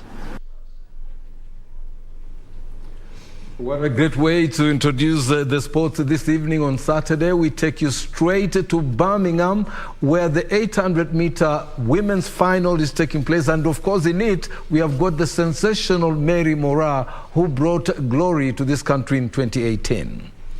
Exciting times, Chopi. Very, very, very exciting times. Looking forward to this race. Yes, quite right. To be good. Mary Moraa, one of the Kenyan finalists. She was the World Championship bronze medalist, wasn't it? Yeah, she was. And then again, soon after that, of course, we shall have the 5,000-meter men's final, where we also hope that, we can add up to the medal tally. But Nicholas, now it's Nicholas Kimeli, fastest man in the 5,000 meters this year. Yes, at 12 minutes, 46.33 seconds. And now it's over to Birmingham. We have no further ado, but take you to Birmingham. Let's see what Mary Moraa can do this. Can she get Kenya another great medal? Hopefully. Over to Birmingham. 156, 155 and 156 runners. This should be very, very good. And Catherine, how do you think Hodgkinson will cope with this time, without knowing the race, being the favourite, which she is, for the gold? How does that change her psychological preparation? She's confident. She is really, really confident. She believes in her ability. Herself and coach Trevor Painter have made such strides in the last couple of years. There she is. She was pleased with the medal, but angry that she lost the gold, and I like that. Here's your start list then for the women's 800-metre final. Whatever you're doing, just stop for a couple of minutes and join us for what could potentially be an absolutely brilliant race. The crowd know it. Us in the commentary box know it. And I'll tell you what, the athletes on the track here from lanes 2 to 9 know it as well. Salute all of them, all world class. In lane 9, so in lane number 9, she was the slowest qualifier for this final, but just outside 2 minutes, the national record holder from Australia, Katrina Bissett. In lane number 8, Halima Nakai of Uganda, their national record holder, qualified 4th for this final. 158 at her best. And listen to the roar that the Birmingham crowd are giving Keely Hodgkinson. Olympic silver, world silver, 155.88 at her best. Notoya Gould of Jamaica. Bronze, as I mentioned, back in 2018. 5th at the recent World Championships. Mary Moraa of Kenya, dangerous, starts in lane number 5. Bronze at the recent World Championships. Just 3/10 behind Keely Hodgkinson in that race. Laura Muir of Scotland. Olympic silver in Tokyo over the 1,500 metres. World Championship bronze last month, dropping down in distance, which is a 156 runner. A smile from Alex Bell of England. She'll start in lane number 3. 5th at the Commonwealth Games in 2018. And completing the lineup in this women's 800 final, Lindsay Butterworth of Canada. 2 minutes in qualifying. the semi-finalist at the World Championships in 2019. The women's 800 metres So, Commonwealth final. Stand by. the women's 800 Commonwealth final. The Olympic 800-metre silver medalist taking on the Olympic 1500-metre silver medalist. And keep your eye on Gould and Mora. So the gun goes. Expect Latoya Gould of Jamaica to go out hard. Mora, though, is setting her stall out early, going down the back straight. Already the Kenyan in lane number 5. Here we go, Rob. Down the back straight for the first time. Mora is not afraid to go to the front, and this is fast. Remember, the Kenyan leading started her career with a silver medal over the 400 metres. She had a good look over her shoulder there. She's really laying down the gauntlet here to Keely Hodgkinson, and she has beaten the young Englishwoman this season. She's strong, she's powerful, and the Kenyan will also be full of confidence after smashing her PB to get on the podium. Laura Muir yet to make her move, and on the inside, Gould still very much in the mix. It's all teed up for a big, big last lap. Gould takes the lead at the bell, 56.5 seconds. Gould of Jamaica, Hodgkinson in second, Laura Muir tracking Hodgkinson in third. Mora dropping right back after that first fast 400 metres. Latoya Gould, the Jamaican, then was the fastest qualifier for this 800-metre final. Hodgkinson making a move onto the shoulder of Gould. Laura Muir on the inside line in third. 200 metres to go. Mora coming back, but my goodness me, she's got a huge amount of ground to make up. Gould is holding the inside line. Hodgkinson on her shoulder. Can she do it? So often it's been silver. Is it going to be gold tonight? Hodgkinson, Gould on the inside. Mora's pushing. Laura Muir still got a bit in the tank, the Scottish star. But Keely Hodgkinson grits her teeth. But back from nowhere, the Kenyan Mary Mora. 1:57.07. Keely Hodgkinson will pick up another silver medal at a major championships. But wow, the way the Kenyan Mary Mora ran that race to win the gold medal was absolutely astonishing but outstanding. What a strange, strange way to do it. The dance of delight, and the gold goes to Mora. She set the pace at 200. Miles clear of everyone else. When they came through at the bell, she let literally the entire field go in front of her. She came storming back round the last bend. And by the way, the reason the result hasn't come up, we've got a furious photo finish between Gould and Muir. I couldn't call it on the line. Very, very tight. Laura Muir might have picked the Jamaican on their Independence Day, but it was so close you just couldn't tell to the naked eye, and it's flashed up. It looks like they've given it to Laura Muir.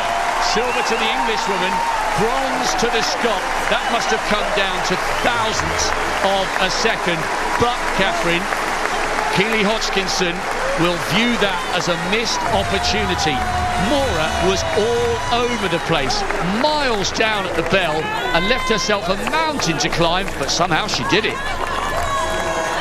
1:57.87 for Laura Muir, 1:57.88 for Latoya Gould, and Keely Hodgkinson.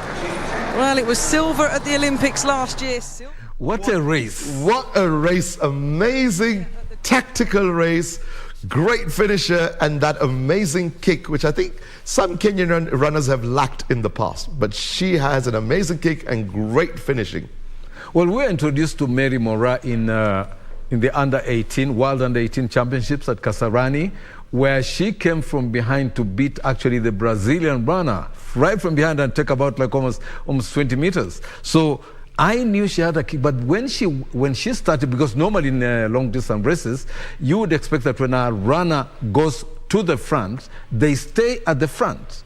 But here Mary Mora goes to the front and then drops back. Now, I was so disheartened when that happened. Yeah, I remember telling you that she taken the lead too soon. Yeah. And when I saw her dropping back, I said, oh, God, there it is. Oh, God. No, but everybody in the studio assured me, calm down, watch her come. And she came. I trust her finish, and her finish is very she takes it very easy. I mean, she's actually like what you'd call she's got this very lazy run. I mean, you think she's just striding away there, but she's making actually up of the cover. This is really finishing great. Was absolutely amazing. Fantastic. I mean, it's unbelievable, and especially on a night where Kenya lost the 1500-meter gold, I think this has got to give others, a reason to smile. And then remember that soon after, at about 10 or 7, we are going to have the 5,000 meters. It'll be great to watch Nicholas Kimeli. Kenyans celebrating around the world, not just in Kenya. Oh, yeah, of course. Celebrating Mary Moraa. No, Mary Moraa is going to be celebrated for quite some time. I mean, this is really an achievement. It will be just like the one of Ferdinand Momanyala and of Faith Kipyegon, but Faith, of course, is always there. Now, the 5,000 meters, we've got Nicholas Kimeli, the fastest man in the world this year, at 12 minutes, 46.33 seconds. Can she do it? Can he do it? Can Kimeli do it? Then, of course, Jacob Krop, championship silver medalist. Can he also, rise up to the occasion? But I think with this very inspiring run by Moraa, maybe the Kenyans are beginning to feel that they need to do something, because it's just about time to do something. And Toby, the only sad thing was that we only had one Kenyan finalist in the 800 meters. Well, I mean, sometimes, this is very lucky, because most times we have nobody in the 800 meters. But it's interesting because we have 800 meters has always had very good runners. The ladies, say for Kenya, we've had people like Janet Chepkosgei, who have also run very good 800-meter races, and Sum, who also in the past have also done very good at 800 meters, being beaten only by the South Africans, Semenya and Maria Mutola. So they have done. Kenya is really. It does have some great 800-meter women runners.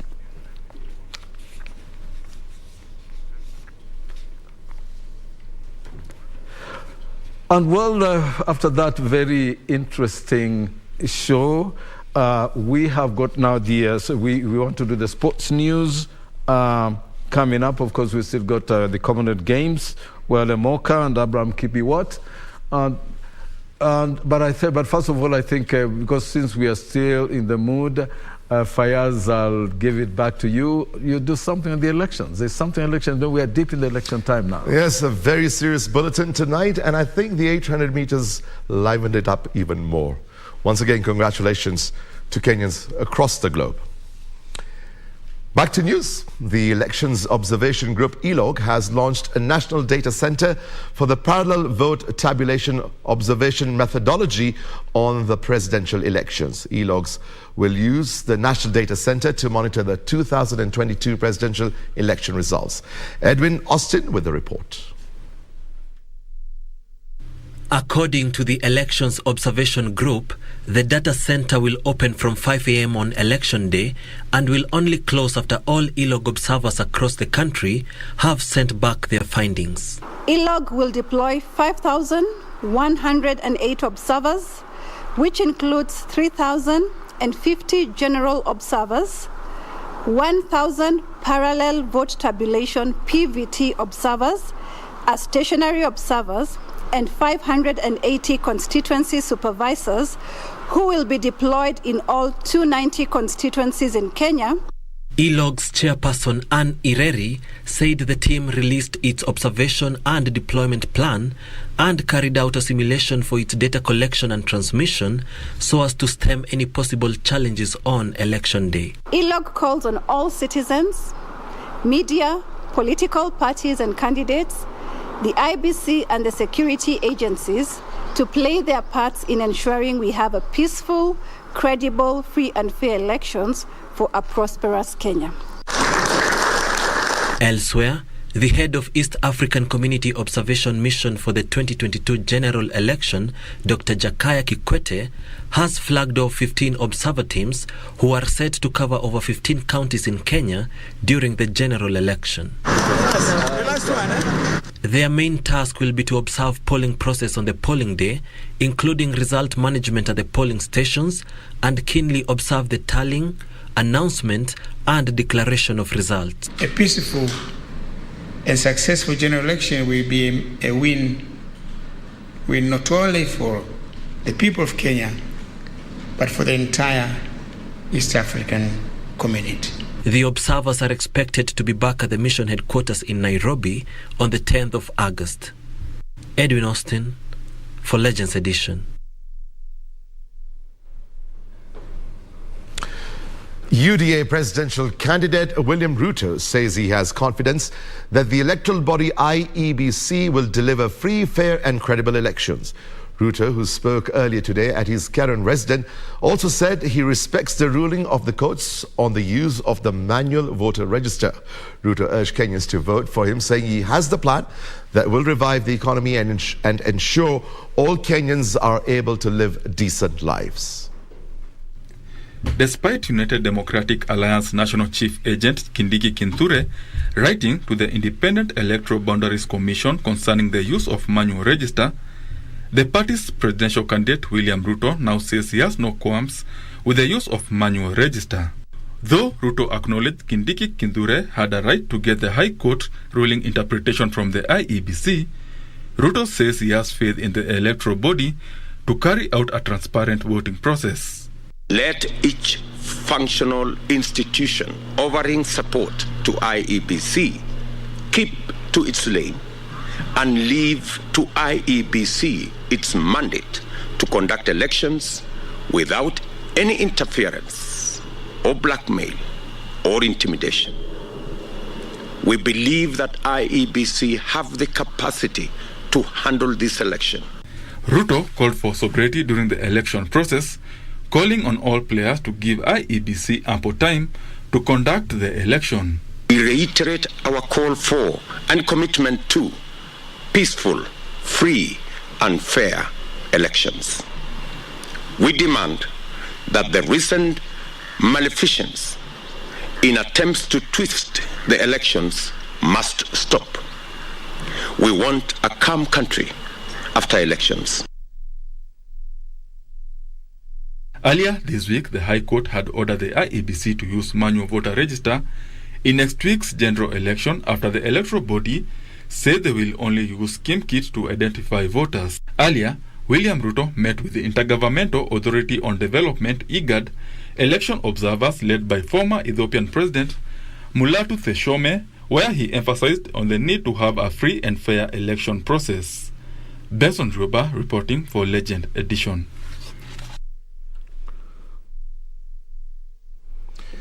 We'll take a quick break, and Toby Liambila will join us in a short while with the latest in sports. Stay with us.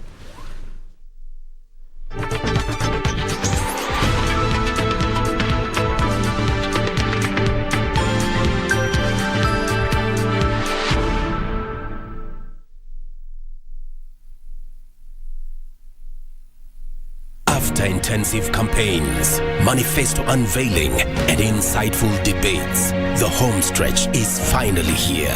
KBC has deployed its crew of professional and experienced journalists to every corner of the country, ready to bring you every angle of the 2022 general election, both for TV and radio broadcasts, as well as its digital platforms.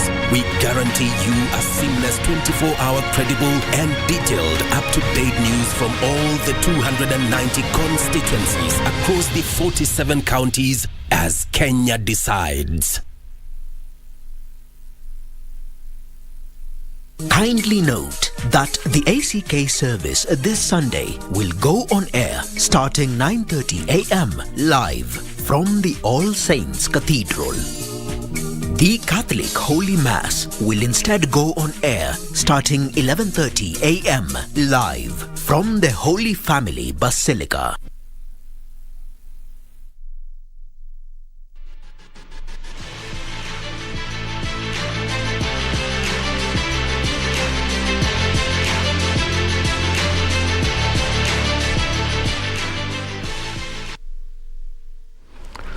Once again, it's good evening. I'm Topi Liambila with the rest of the sports stories coming to our screens this evening. Now, earlier on, before Mary Mora's feat in the 800-meter final for women, we had Abraham Kibiwot, who won Kenya the third gold today in the men's 3,000-meter steeplechase race at the Commonwealth Games going on in Birmingham after clocking 8 minutes, 11.15 seconds to snatch the title from Conseslus Kipruto. Timothy Cheriot won silver in the men's 1,500 meters, while Emily Ngii and Amos Serem bagged silver in the women's 10,000 meters race walk and 3,000-meter steeplechase, respectively.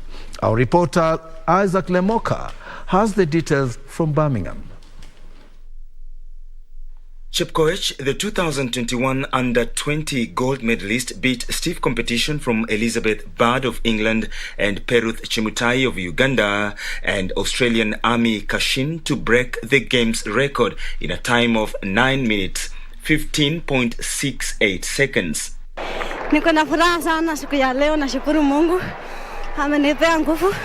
Sikuwa natarajia naweza win, lakini kwa upendo ya Mungu alinisaidia sana.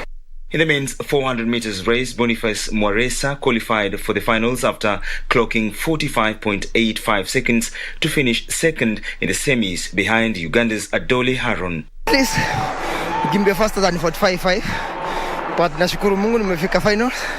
So to go next. In the women's 400 meters semi-finals, Veronica Mutua couldn't match the speed exhibited by Canada's Powell Mika and Williams Jody of England to finish last in the semis. Likewise, Hezbon Ocheng, Dan Asamba and Mike Mokamba did not meet the qualification mark to forge ahead to the finals of the men's competition.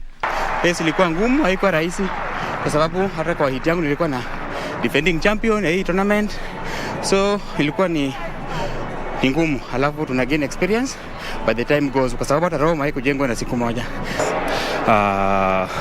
Miami ilikuwa nitakuwa top 3 but at least nimekuwa 4, so acha tuone venye ranking itakuwa. Haikuwa rahisi. Nimejaribu lakini nimeshukuru tu mahali nimefika. Next time nitafanya vizuri. The last day of the Athletics Championships here at the 2022 Commonwealth Games will see Kenya hunt for gold in the 1,500 meters men and, of course, 4x100 meters that will take place on Saturday. From Birmingham, United Kingdom, my name is Isaac Lemoka.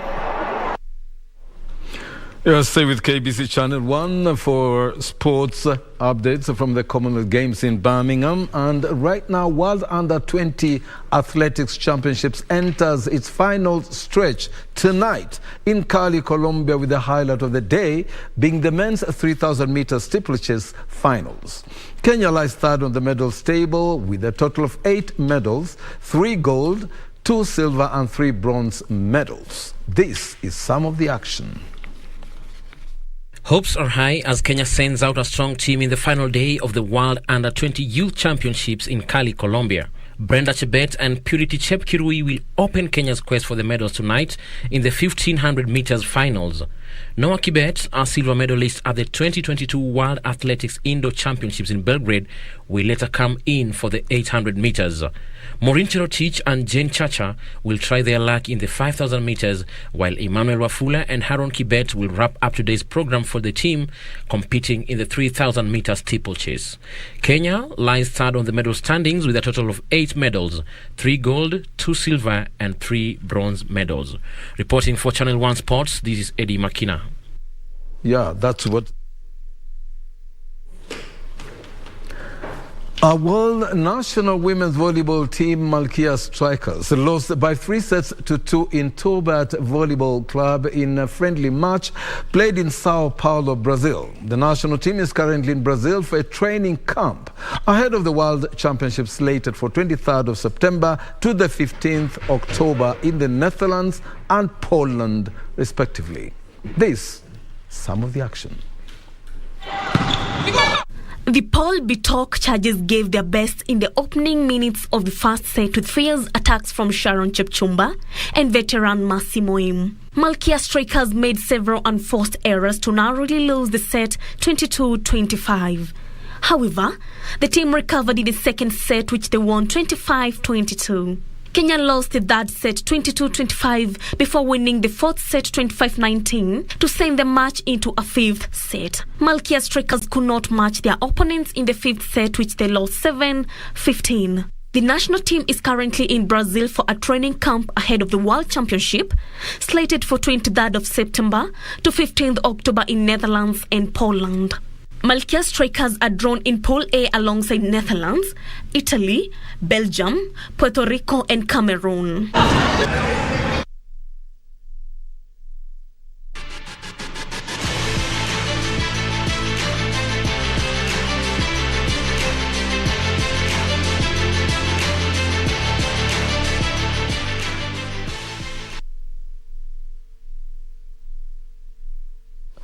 Darwin Núñez came off the bench to score one and create another as Liverpool twice came from behind to salvage a point in the game against newly promoted Fulham FC in the EPL. They fell behind when Alexander Milutovic scored the first goal and put Fulham ahead after meeting a superb cross by Kenny Tate. Substitute Núñez marked his Premier League debut by equalizing with a close-range flick before Fulham restored the lead from the penalty spot after Milutovic was foiled by Virgil van Dijk. Mohamed Salah then equalized for Liverpool, close range after pass by Núñez.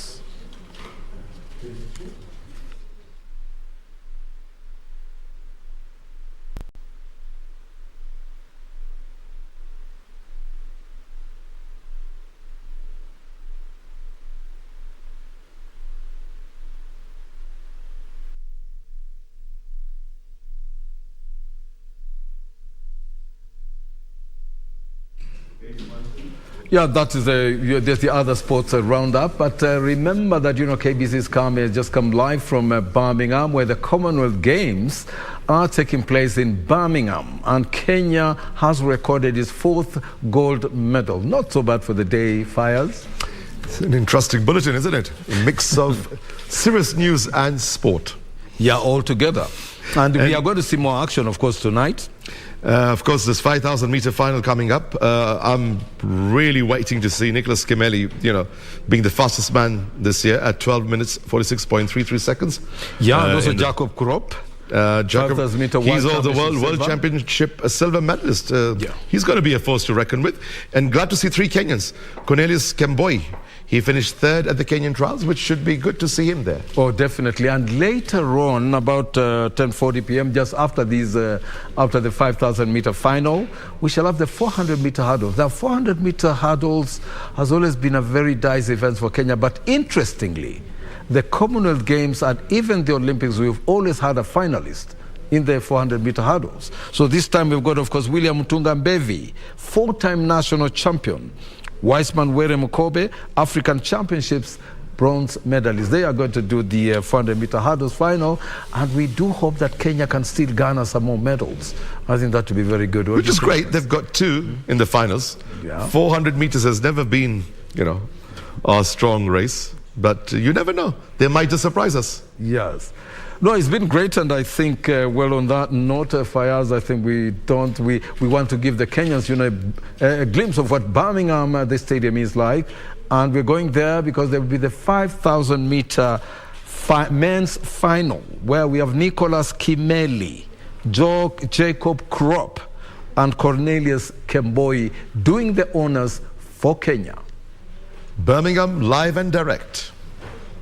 Jacob Krop, watch him, the world number 2 this year from Kenya. He'll be a fierce opponent here. John Gay, well, he ran in the steeplechase this morning. Do not adjust your sets. He was 4th in the steeplechase exactly 8 hours ago. Gisemo goes in this one, and that for Tanzania, but his best only 13.56. The Isle of Man athlete Malaki, 13.47, his best. Rama Kogwana of Lesotho hasn't broken 14 minutes. There's Jacob Kiplimo, world record holder for the half marathon. He won the 10,000 metres here. Hasn't run a 5,000 this year. This is his debut over 12 and a half laps for this year. Solomon Nziosi, 24th in the Commonwealth Games back in 2014. Paulus of Namibia, Daniel Paulos. He's a 13.54 performer. There's Pat Diva, NCAA champion last year over 10,000 metres. 27.23 back in March, but hasn't really progressed since then. George Beamish of New Zealand, 10th in the world indoors over 3,000. Could be useful if it's a slowish race. Yeshnil Karan of Fiji, 15.26 his lifetime best. William and Ponsa of Ghana, no times for him at all. And there is Mark Scott. Watch him. He's a fierce racer, took a wonderful bronze medal at the World Indoors over 3,000 back in March in Belgrade. Matt Ramsden, he's a very quick 1,500 metre runner, a 3:51 mile of the Australian. He could be a danger. The Tanzanian Lazaro has never broken 14 minutes. Cornelius Kemboi of Kenya, well, he's never run for Kenya before, selected because he was third in the Kenyan trials. He's earned his place. Sable, well, he took a fantastic silver medal for India this morning and a national record in that steeplechase. He's got to be on tired legs. Rayner for Australia goes there. He's strong, 27.15, has the national record for the Aussies. And Nimubona of Rwanda is there as well. He's a 13.15 performer. And Nicholas Kipkorea Kimeli, the world number one on the inside.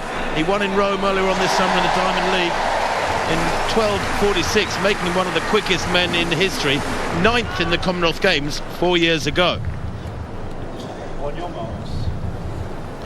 So, 20 starters then, 12.5 laps of... Well, how will this one pan out? 4 years ago, and by the way, not a single finalist from that Gold Coast 5,000 4 years back is in this race. Not a single one. Joshua Cheptegei, world record holder at 5,000 and 10,000 since 2018, isn't here. But in 2018, the 3,000 was reached in a pedestrian 8:47. They almost literally jogged the first 3,000 metres. Then the 4th kilometre things picked up.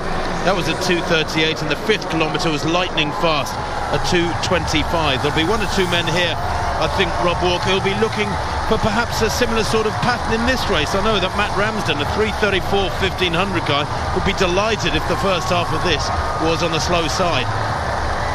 He certainly would, Tim. He is a big, powerful performer. He's just on the right of picture now in the middle. I can't believe Sable has taken his place in the starting lineup after that epic silver medal in the steeplechase. Talking about the Indian just running in the middle of the group now, just on the left of your picture. The other interesting dynamic here, Tim, I know you do a lot of commentary on the Diamond League circuit. When Kimeli and Krop ran that Rome Diamond League, it was absolutely sensational. They tore chunks out of each other and produced the 2 fastest times in the world this year. And then you pull into the mix Jacob Kiplimo, trying to become only the 4th man to do the double. Camera focusing on the back of the pack. Kiplimo's in the middle. I think it would suit Kiplimo if it was slow, because he might still be feeling tired after the 10,000 metres. Well, Krop and Kimeli at the front, and I think there's arrangement here. That was a 63 lap. It's quick. Weir, this is her last attempt. She's got the bronze medal, the Canadian. And she's going to end with the bronze medal. Gillian Weir in the 3rd round through 67.35. A smile from a support team. But Canada win bronze with Gillian Weir, which means Julia Ratcliffe of New Zealand has the silver medal and has one more throw to try and stop Cameron Rogers of Canada winning the title. But Rogers, 74.08. Ratcliffe will have to throw a lifetime best to stop the Canadian winning. One more throw.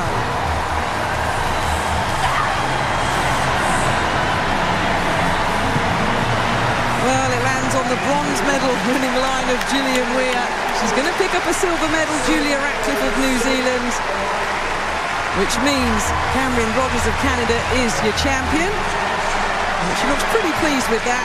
High fives all round between the gold medal winner, Cameron Rogers, who will come up for one final throw, and Julia Ratcliffe with that throw of 69.63. She finishes with 66.93. Yeah, quite rightly, very, very proud. So bronze, silver and gold is sorted. A hug between the silver and the bronze medalists, Ratcliffe and Weir. And here's your champion, Cameron Rogers. Second at the World Championships recently in Oregon. The world number 4 this year was 77.67. She has the gold medal. Can she increase her games record of 74.68 that she set in qualifying? She's had a couple of really big throws here, Rogers. The gold medal's hers. Can she go further?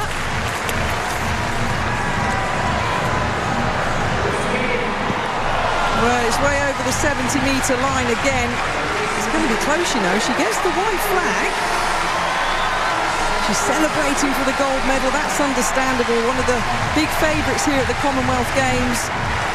The ones awaiting the distance, though. Has she set a new games record? Has she gone further than 74.68? Not quite, I don't think. It's coming through. 73.89. No new games record, but the gold goes to Cameron Rogers of Canada.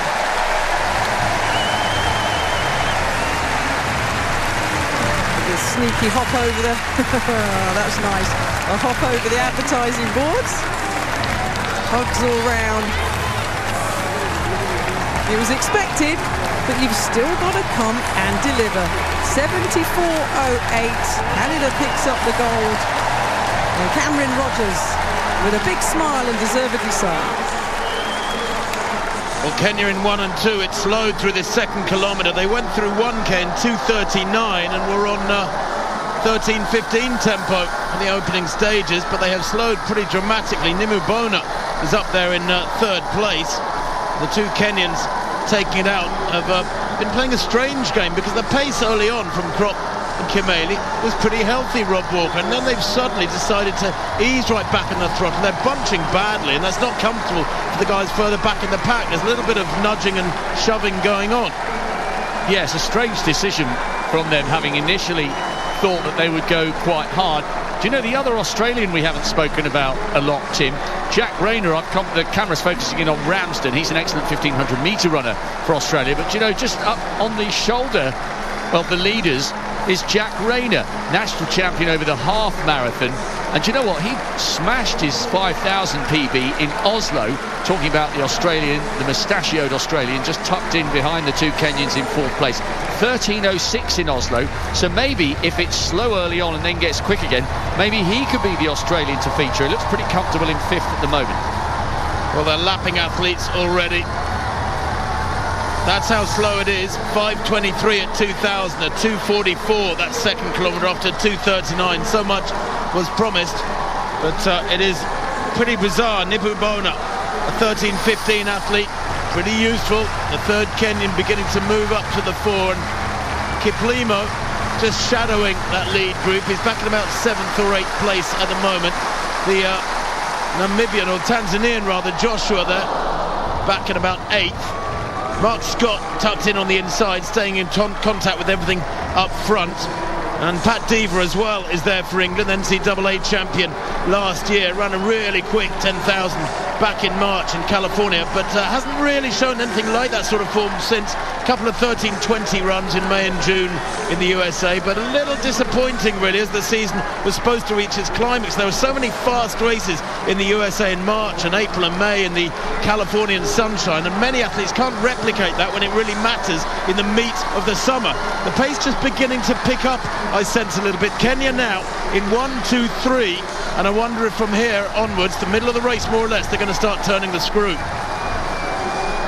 So many great talking points here, Tim. There's only been one clean sweep in the 5,000 metres. You were involved in it in 1986. Steve Ovett, Jack Buckner, and you got the bronze, and they are out front, but they may not have this all their own way, you know, because Jacob Kiplimo in 5th place will be full of confidence after that magnificent victory in the 10,000 metres. And I'm keeping half an eye on Mark Scott, who's tucked in on the curb, because although he's done great stuff over the half marathon, the Englishman took a world indoor bronze over the 3,000 metres.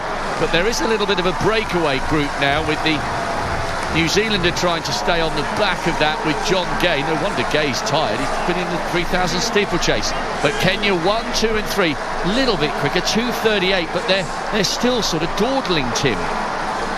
Well, they are. That was a 2:39 first kilometre, a 2:44 second kilometre, 2:38 quicker that third kilometre. So it is again a little bit like Mary Moraa in the women's 800, a seesawing type of race. Kiplimo looks very comfortable, doesn't he, Jacob Kiplimo, who was probably a bit disappointed with his bronze medal in the 10,000 at the World Championships. He had a bronze medal in Tokyo last year in the 10,000. He has so much strength, so much speed. He's now moving up right in behind that Kenyan trio, because I'm sure he knows that pretty soon somebody will go hard. If they don't, then it becomes a glorified middle distance race, because the time at 3,000 metres, well, it was 8:01, and for many of these fellas, that's very, very slow indeed. Good to see Pat Diva right up there. Mark Scott, I hope, is just cruising at the moment. He's a great runner, Mark Scott, best of 13:05 from last year, and he's a 3:35 1500 runner too. He's got really significant speed, but at the moment everybody dancing to the Kenyans tune, and I'm not quite sure why. Well, maybe the man to challenge that is Jacob Kiplimo. He's on the shoulder of Nimubona, and Nimubona of Rwanda, and sixth in the African champs over the 10,000 metres, and Kiplimo just towards the back of that picture, the Ugandan. There'll be so much excitement about his aspirations here, but he's taking on three really fast Kenyans, two of whom are the quickest in the world this year. Matt Ramsden beginning to be dropped off the back, and so too Mark Scott. It's Pat Diva of England now the highest placed of the two home athletes, but this is beginning to look a little bit metronomic here, and Kiplimo is sensing the danger. Maybe he's the only man who can stop the Kenyan clean sweep. He needs to pay close attention here, Tim, because I wonder if we're going to see a sudden burst of acceleration as we now edge towards the finish. Well, Kimeli leads, Krop in second, the third Kenyan Kemboi back in third place, and now Kiplimo has moved into third place. He's beginning to realise that the surge is on with 10.5 minutes on the clock. We're looking for that 4 kilometre split, and it will be at the end of this straight. And Kimeli winding this up. Clearly the Kenyans have discussed this. I don't think this is independent behaviour. They're trying to figure out a way to unlock the dominance of Kiplimo. This is 4K. There it is, 2:39. So not a super quick kilometre, but not a slow one either. And that means that the questions are being asked now over this final 2.5 laps, because for these fellas, this is not quick. And they're moving away now, and Scott is going backwards in 8th place for England. I expected him to go better than that, because really, they've only been moving at around 13:20 pace, or marginally inside that. They come to 2 laps to go now. And good to see Pat Diva easing away there in what, 4th, 5th place. But Kimeli from Krop, from Kiplimo, who looks very relaxed in third place. Yes, the Ugandan is tracking the two fastest men in the world this year. Remember, if you missed it, they were side by side, Kimeli and Krop, when they ran 12:46 in Rome. It won't be anywhere near that fast, but all three of these men are well within their comfort zone. Can Jacob Kiplimo find the raw acceleration needed? He's arguably better at the 10,000 and better at the half marathon, but the Ugandan in third looks very, very comfortable. Remember, he's bidding to become only the 4th man in Commonwealth history to do the 5 and 10 double at the same games. Kimeli leads, 500 metres to run. The 10,000 metre champion, he's had plenty of time to recover. He should be fresh here. Jacob Kiplimo of Uganda in third place as they come to the bell. Will they light up the track here? 12:13, maybe 12:14 at the bell. A 62 penultimate lap. Not particularly quick. That's not really going to test fellas of this calibre. Kimeli and Krop may be playing into the hands of Kiplimo here, or they are both surely pretty fresh if they're running some 30 seconds or so inside the tempo of their run in Rome. There's a wall of Kenyans now, a small wall of Kenyans in front of Kiplimo, but I think he's going to bide his time. He's going to leave it until the home straight. Surely he won't expect to come wide. He's going with Krop now round the outside. Look at that, hanging onto his coattails, stride for stride. The Kenyans kicking hard. He's the world record over the half marathon.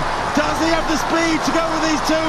Kimeli and Krop flailing arms now, and here comes Kiplimo like a machine, like a metronome, easing past them. But is he going to get there at the line? He is. It's the double for Uganda again. Kiplimo makes it, a win at the 10,000 and a win in the 5,000. And the Kenyans were outthought and outraced. Mark Scott has rallied, comes home for a fabulous 4th place, some way back. But my word, what a race that was up front. Rayner coming home as well, up in the top 8. Kiplimo's time 13:08 after a strange race. The time at 3,000, remember, 8:01. That was outside 13:20 tempo. A super fast last lap there, bringing Kiplimo victory by the tiniest of margins. The Kenyans did everything they possibly could, as we see some of the back markers coming through. He won by 11 100ths of a second. Kimeli taking the silver, Krop the bronze, and he was about 2 meters down. And Mark Scott 13:19, a season's best for him. He managed to ring out a really solid run, Mark Scott, from that one, when with about a mile to go, I thought he was down and out. Jacob Kiplimo is the toast of Uganda tonight, tomorrow, and for the rest of this season. He's beaten the 2 quickest men in the world this year, who mounted a magnificent attempt to deny him the double. Full credit to Kimeli and Krop with the silver and the bronze. But despite the fact that it's not was a really heartbreaking moment, it had to be Uganda's Kiplimo who has actually broken the party today for Kenya, winning that 5,000 meters, getting Kimeli and Krop in 2nd and 3rd place. However, we've got 2 medals, 1 silver, 1 bronze. That will give us, some space. And of course, coming up after this, of course, will be the 400 meters, which will be taken through. Now, for that, Topi Liambila saying that was sports, and winding up the evening and wrapping up the Legends edition this Saturday evening. Until next week, remember the bumper sports stories are still coming on KBC Channel 1, your true sports partner. Now, Troy, I hand it over to you as you wait for the 400-meter hurdles. But from us here at KBC, continue being with us because the show is still on tonight. You still have got guests coming up. There'll be a lot of talking points with Troy and his guests.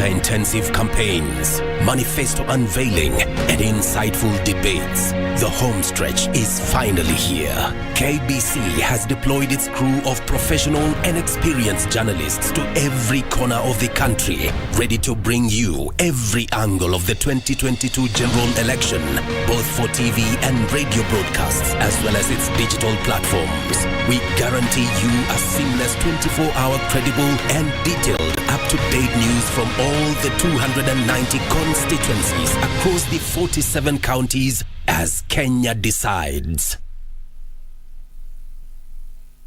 Kindly note that the ACK service this Sunday will go on air starting 9:30 a.m. live from the All Saints Cathedral. The Catholic Holy Mass will instead go on air starting 11:30 a.m. live from the Holy Family Basilica. Do you have a news story to share with KBC? Get in touch swiftly on email news@kbc.co.ke or call 0723-892-654 or 0734-780-124. The 2022 Commonwealth Games will be hosted in Birmingham, United Kingdom from the 28th of July through the 8th of August 2022. Team Kenya is set to make its 17th appearance at the Games. Kenya will contest for medals in several disciplines, among them athletics, boxing, hockey, rugby, weightlifting, wheelchair basketball and parasports, among others. Watch the Games live on KBC Channel 1. KBC Channel 1, your true sports partner. Kwa miaka 11 Minto FM imekuwa pamoja nanyi ikiwapa burudani na kuwaelimisha. Na sasa tunawaalika mashabiki wetu tujumuike pamoja kwa tamasha la Minto Night. Tarehe 6 mwezi Agosti tutakuwa na Minto Night huko Winspark Resort Kisii. Wanamuziki kama vile Kwasa, Embarambamba na wengine watakuwa site kuwaburudisha. Siku ya Jumapili tarehe 7 Agosti, Minto FM itaandaa maombi ya shukrani na kuombea uchaguzi wa amani katika uwanja wa Itiero Primary School kuanzia saa 3 asubuhi. Waimbaji wa nyimbo za dini wakiwemo Evangelist Eric Mwaniki, Molly Kemunto na wengineo watakuwemo. Nyote mwalikwa. Minto FM yenye karuga yuhusi. After intensive campaigns, manifesto unveiling, and insightful debates, the home stretch is finally here. KBC has deployed its crew of professional and experienced journalists to every corner of the country, ready to bring you every angle of the 2022 general election, both for TV and radio broadcasts, as well as its digital platforms. We guarantee you a seamless 24-hour credible and detailed up-to-date news from all the 290 constituencies across the 47 counties as Kenya decides.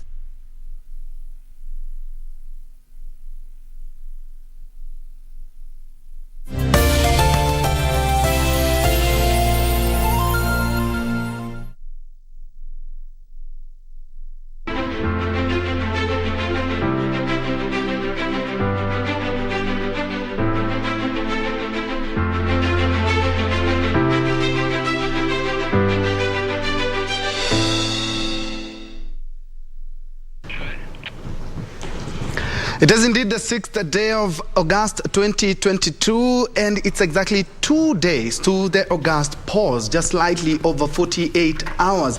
And today was quite an instrumental day because, as mandated by law, all the campaigns are supposed and were supposed to be done and dusted by today 6 p.m. and all the candidates did exactly that as mandated by law. 4 presidential candidates were all here in Nairobi trying to seek their last votes. We had Azimio la Umoja One Kenya Coalition Party at the Kasarani Stadium. We had the Kenya Kwanza Brigade led by Deputy President William Ruto at the Nyayo National Stadium. We also have Agano Party, Waihiga Mwaore, who was right here in Nairobi and was trying to woo voters in the Eastleigh region. And we have George Wajakoya, the professor, was in Westland as well, doing his last minute campaigns. And that is not all, because all the campaign as well for the governors, senators, MCAs, MPs also were concluded today. But a lot came out today in all the mega rallies that we had, and that is what will form the subject of our discussion tonight with my guest. Allow me to introduce my guest, and I will not be alone. First of all, we will be having also my colleague on the other side of the studio, Doreen. You can say hi. Hi. All right, getting back to Doreen. But let me introduce my guest. They are not new faces when it comes to matters politics. And on my immediate right, we have Gloria Oroba, who is a youth policy analyst, and also she is a national chairperson for the youth. No, I'll help you with that one. Yes, kindly. I'm actually just in the presidential campaign team. All right. I'm a member of the presidential campaign team. Yeah, of UDA. Of UDA. Yes. It's a good thing because it's quite a balance, because on my immediate left we have Fred Okango, who is the Secretary for Political Affairs, KANU, and also a member of the Azimio la Umoja One Kenya Coalition Presidential Secretariat. And both of them were following keenly on what all their presidential candidates were talking about today, and that is what we'll be talking about. But let's first of all cross over to the other side, Doreen. You know, and I mean, Troy, it's quite interesting just to see the way you have a balanced set. There had been a bit of complaints that, you know, media is sort of not really being that balanced, but it's good enough. You have a good balanced set. And as you've mentioned there, from Kasarani to Nyayo Stadium to Westlands, it's a clear indication that Nairobi is the county to watch in this particular election. And Troy has rightly put it, just as the campaigns culminate today, which is actually within our constitution, that campaigns need to end 48 hours to the polls. But the key question is, why Nairobi? This county carries 2.4 million voters. In fact, out of the larger 47 counties, this is that county with the majority of the votes. It is the capital city of this country. Looking at how it contributes to our GDP, we're talking about 60% of that. So clearly, when you look at how the rallies have been conducted over time, since when campaigns were opened up until this last day, it just only made sense that today becomes the last day of the campaigns, and also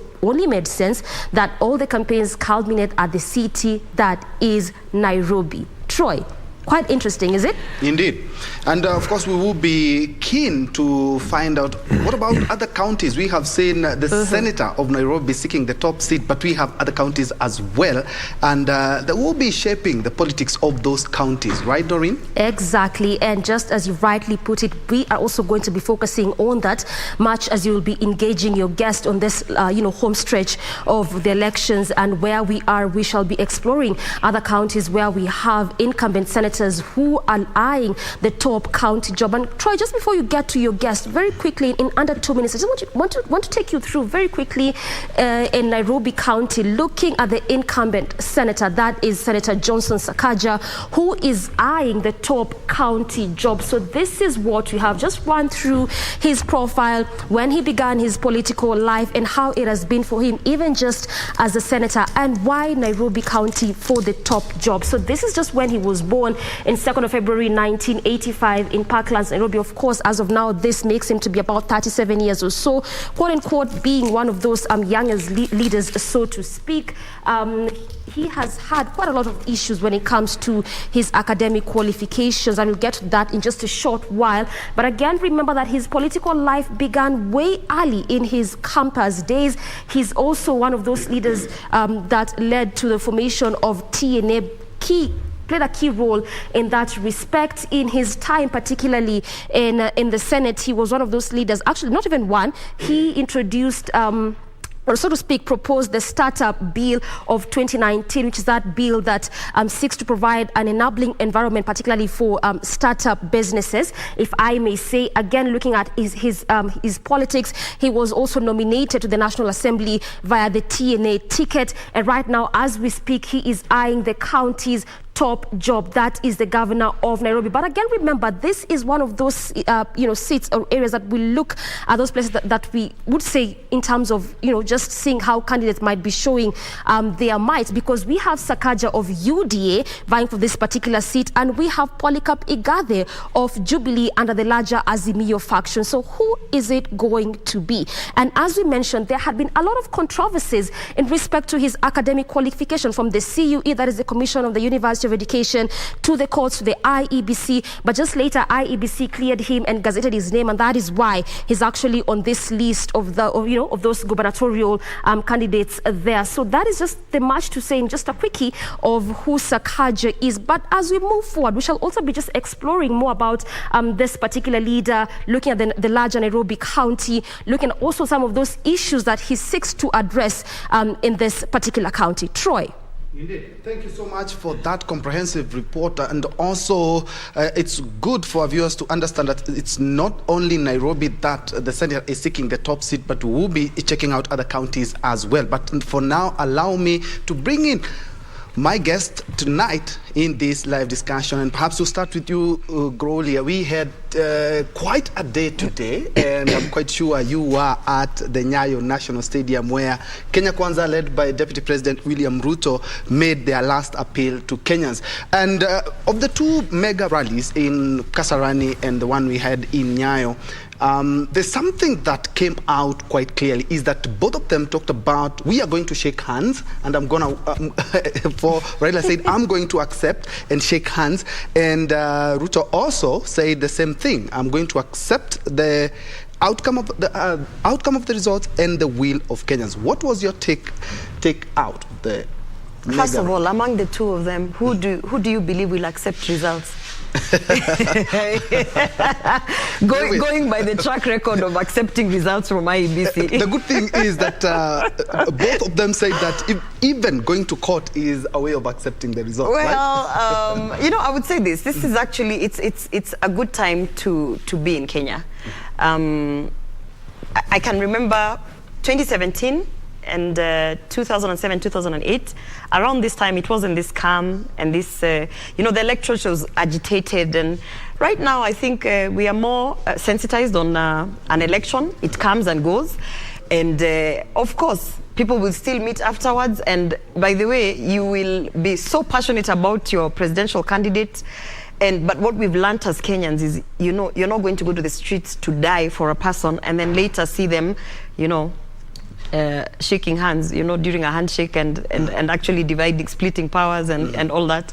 So I'm glad to see that the electorate is sensitized. And to be honest, today was a very positive culmination of the campaigns, and it was refreshing to see that both sides were actually addressing issues. And it has taken us literally, when I say us, the Kenya Kwanza team, it has taken us about 2.5 years to get our opponents to stop talking about all sorts of things that have got nothing to do with the cost of living and with the economy and actual issues. So it was refreshing today to see that the culmination of a very long, I would say 2.5 years of pushing, the Azimio fellas, come, let's talk about the economy, come, let's talk about the cost of living. And finally, today you could see they were like, yes, it's about the cost of living and it's about the economy. And quite frankly, I'm proud to be part of a team that forced every other presidential candidate to talk about issues, to come up with a manifesto that reflects on the lives of Kenyans, and not just about TB, Lala, and all sorts of, And it's a good thing you brought about the issue of the cost of living, because your party leader is talking about, we are going to reduce the cost of living in the next 60 days. Of course, you are in the secretariat, so you'll be telling us how that will be actualized. Perhaps to come to you, Mr. Fred Okango. You are in Kasarani, because that is where your coalition party head was making his last attempt to woo Kenyans. And he said he was going to accept the will of Kenyans as well, and he's going to shake hands with the winner, whether he loses or he wins. Your take? Thank you, Troy. I really must thank Kenyans for having shown that they know where they're coming from, but most importantly, they know where they are going. We are at the home stretch, and today marks the end of an intensive campaign that we have had. We have been everywhere, we have reached everyone, we have talked to everyone, the young people, the SIGs, the women, and the general public, and we have given them the agenda. We have told them about the Azimio agenda. We have demonstrated the opportunities that they are in. And we are saying... allow me, apologies for that, but let's first of all cross over. We have the 400 meters hurdles that is currently almost underway, and let's first of all cross over to Birmingham. We'll be back with this live discussion. Back in 2014, and he retained the title 2 years later. That is special. Look at that sky, absolutely glorious. The crowd enjoying these unfolding field events and track action. The drama is everywhere they look at the moment. Well, in lane 9 there is William Mutunga, experienced athlete, season's best in his heat of 49.99, but lane 9 will be a tough call for the Kenyan, 29 years old, went out in his heat 4 years ago in those Kenyan colours. His lifetime best was 7 years ago, fence 49.43. In lane 8, Malik Mativier, his first vests for Canada at these games, third in his heat in 51.5, but he's a 48.8 performer this year. Could be a surprise. Karan McMaster, the defending champion, fourth at the World Championships in Doha, fourth in Tokyo. He won easily in 2018, by the way, by quite a few metres. In sixth, there's Wiseman Mikobi, third in the African Championships in Mauritius back in early June. Won his heat in 50.03. He's got a lot more in the tank. Jahil Hyde of Jamaica goes in 5. Sixth at the World Championships, the bronze medalist 4 years ago. He won his heat in 49.16. That's a good draw, lane 5. Ezekiel Nathaniel of Nigeria, a semi-finalist in Eugene at the World Championships, 50.3 in his 8, but he's a 48.4 athlete this year, a national record he set for the Nigerians this season. Dino Azemia of the Seychelles went out in his heat in the World Championships and in the Olympics last year, 49.8 performer at his best. And Alistair Chalmers, well, semi-finalist in Eugene for Guernsey here. That was obviously in British colours. He has lane 2. Those tight inside bends are not going to be much to his liking, the Bath University student, coached by James Hillier. But Jahil Hyde on your mark goes in lane 5. He has Mikobi of Kenya in 6 outside him. Karan McMaster, the defending champion. There he is in those glorious royal blue colours of the British Virgin Islands. He's a 47.08 performer, is Karan McMaster, and at 25, pretty much in his prime. He'll have been frustrated with his 4th places in major championships to date. The defending champion, though, in the Commonwealth Games. Set. Well, Malik Mativier, it was, I think, out in lane 8 who came up early, but we'll have to wait and see. He might claim there was a lot of noise in the crowd beside him. That's what he should claim. There were cameras clicking and everything, and they'd have to try and disprove that. I don't want to advise a smart game, but that's, I think, what I would be saying. Kath Merry, you're a sprinter. What would you do in this situation? Walk away and take it on the chin? No, I just keep my eyes down, walk back, put myself back in position and see what happens. You wouldn't point at your ear and say noise from the crowd? No, he's doing... Yeah, he's gone. Oh, no. Oh, no. Oh, that is a huge shame. The Canadians have had such a great championships. Oh, that is a desperately sad moment for this fella. 23, his first ever experience in a Canadian vest, apart from the heats. And he's gone, and lane 8 is empty. That means McMaster, inside him, the defending champion, will have empty space in front of him for quite a long way until Mutunga on the outside. The men's 400-metre hurdles final, Chalmers of Guernsey in 2, Dino Azemia of Seychelles in 3, Nathaniel of Nigeria 4, Hyde, Jamaica 5, Mukobi, Kenya 6, McMaster in 7, Mutunga in 8 on the outside. Set.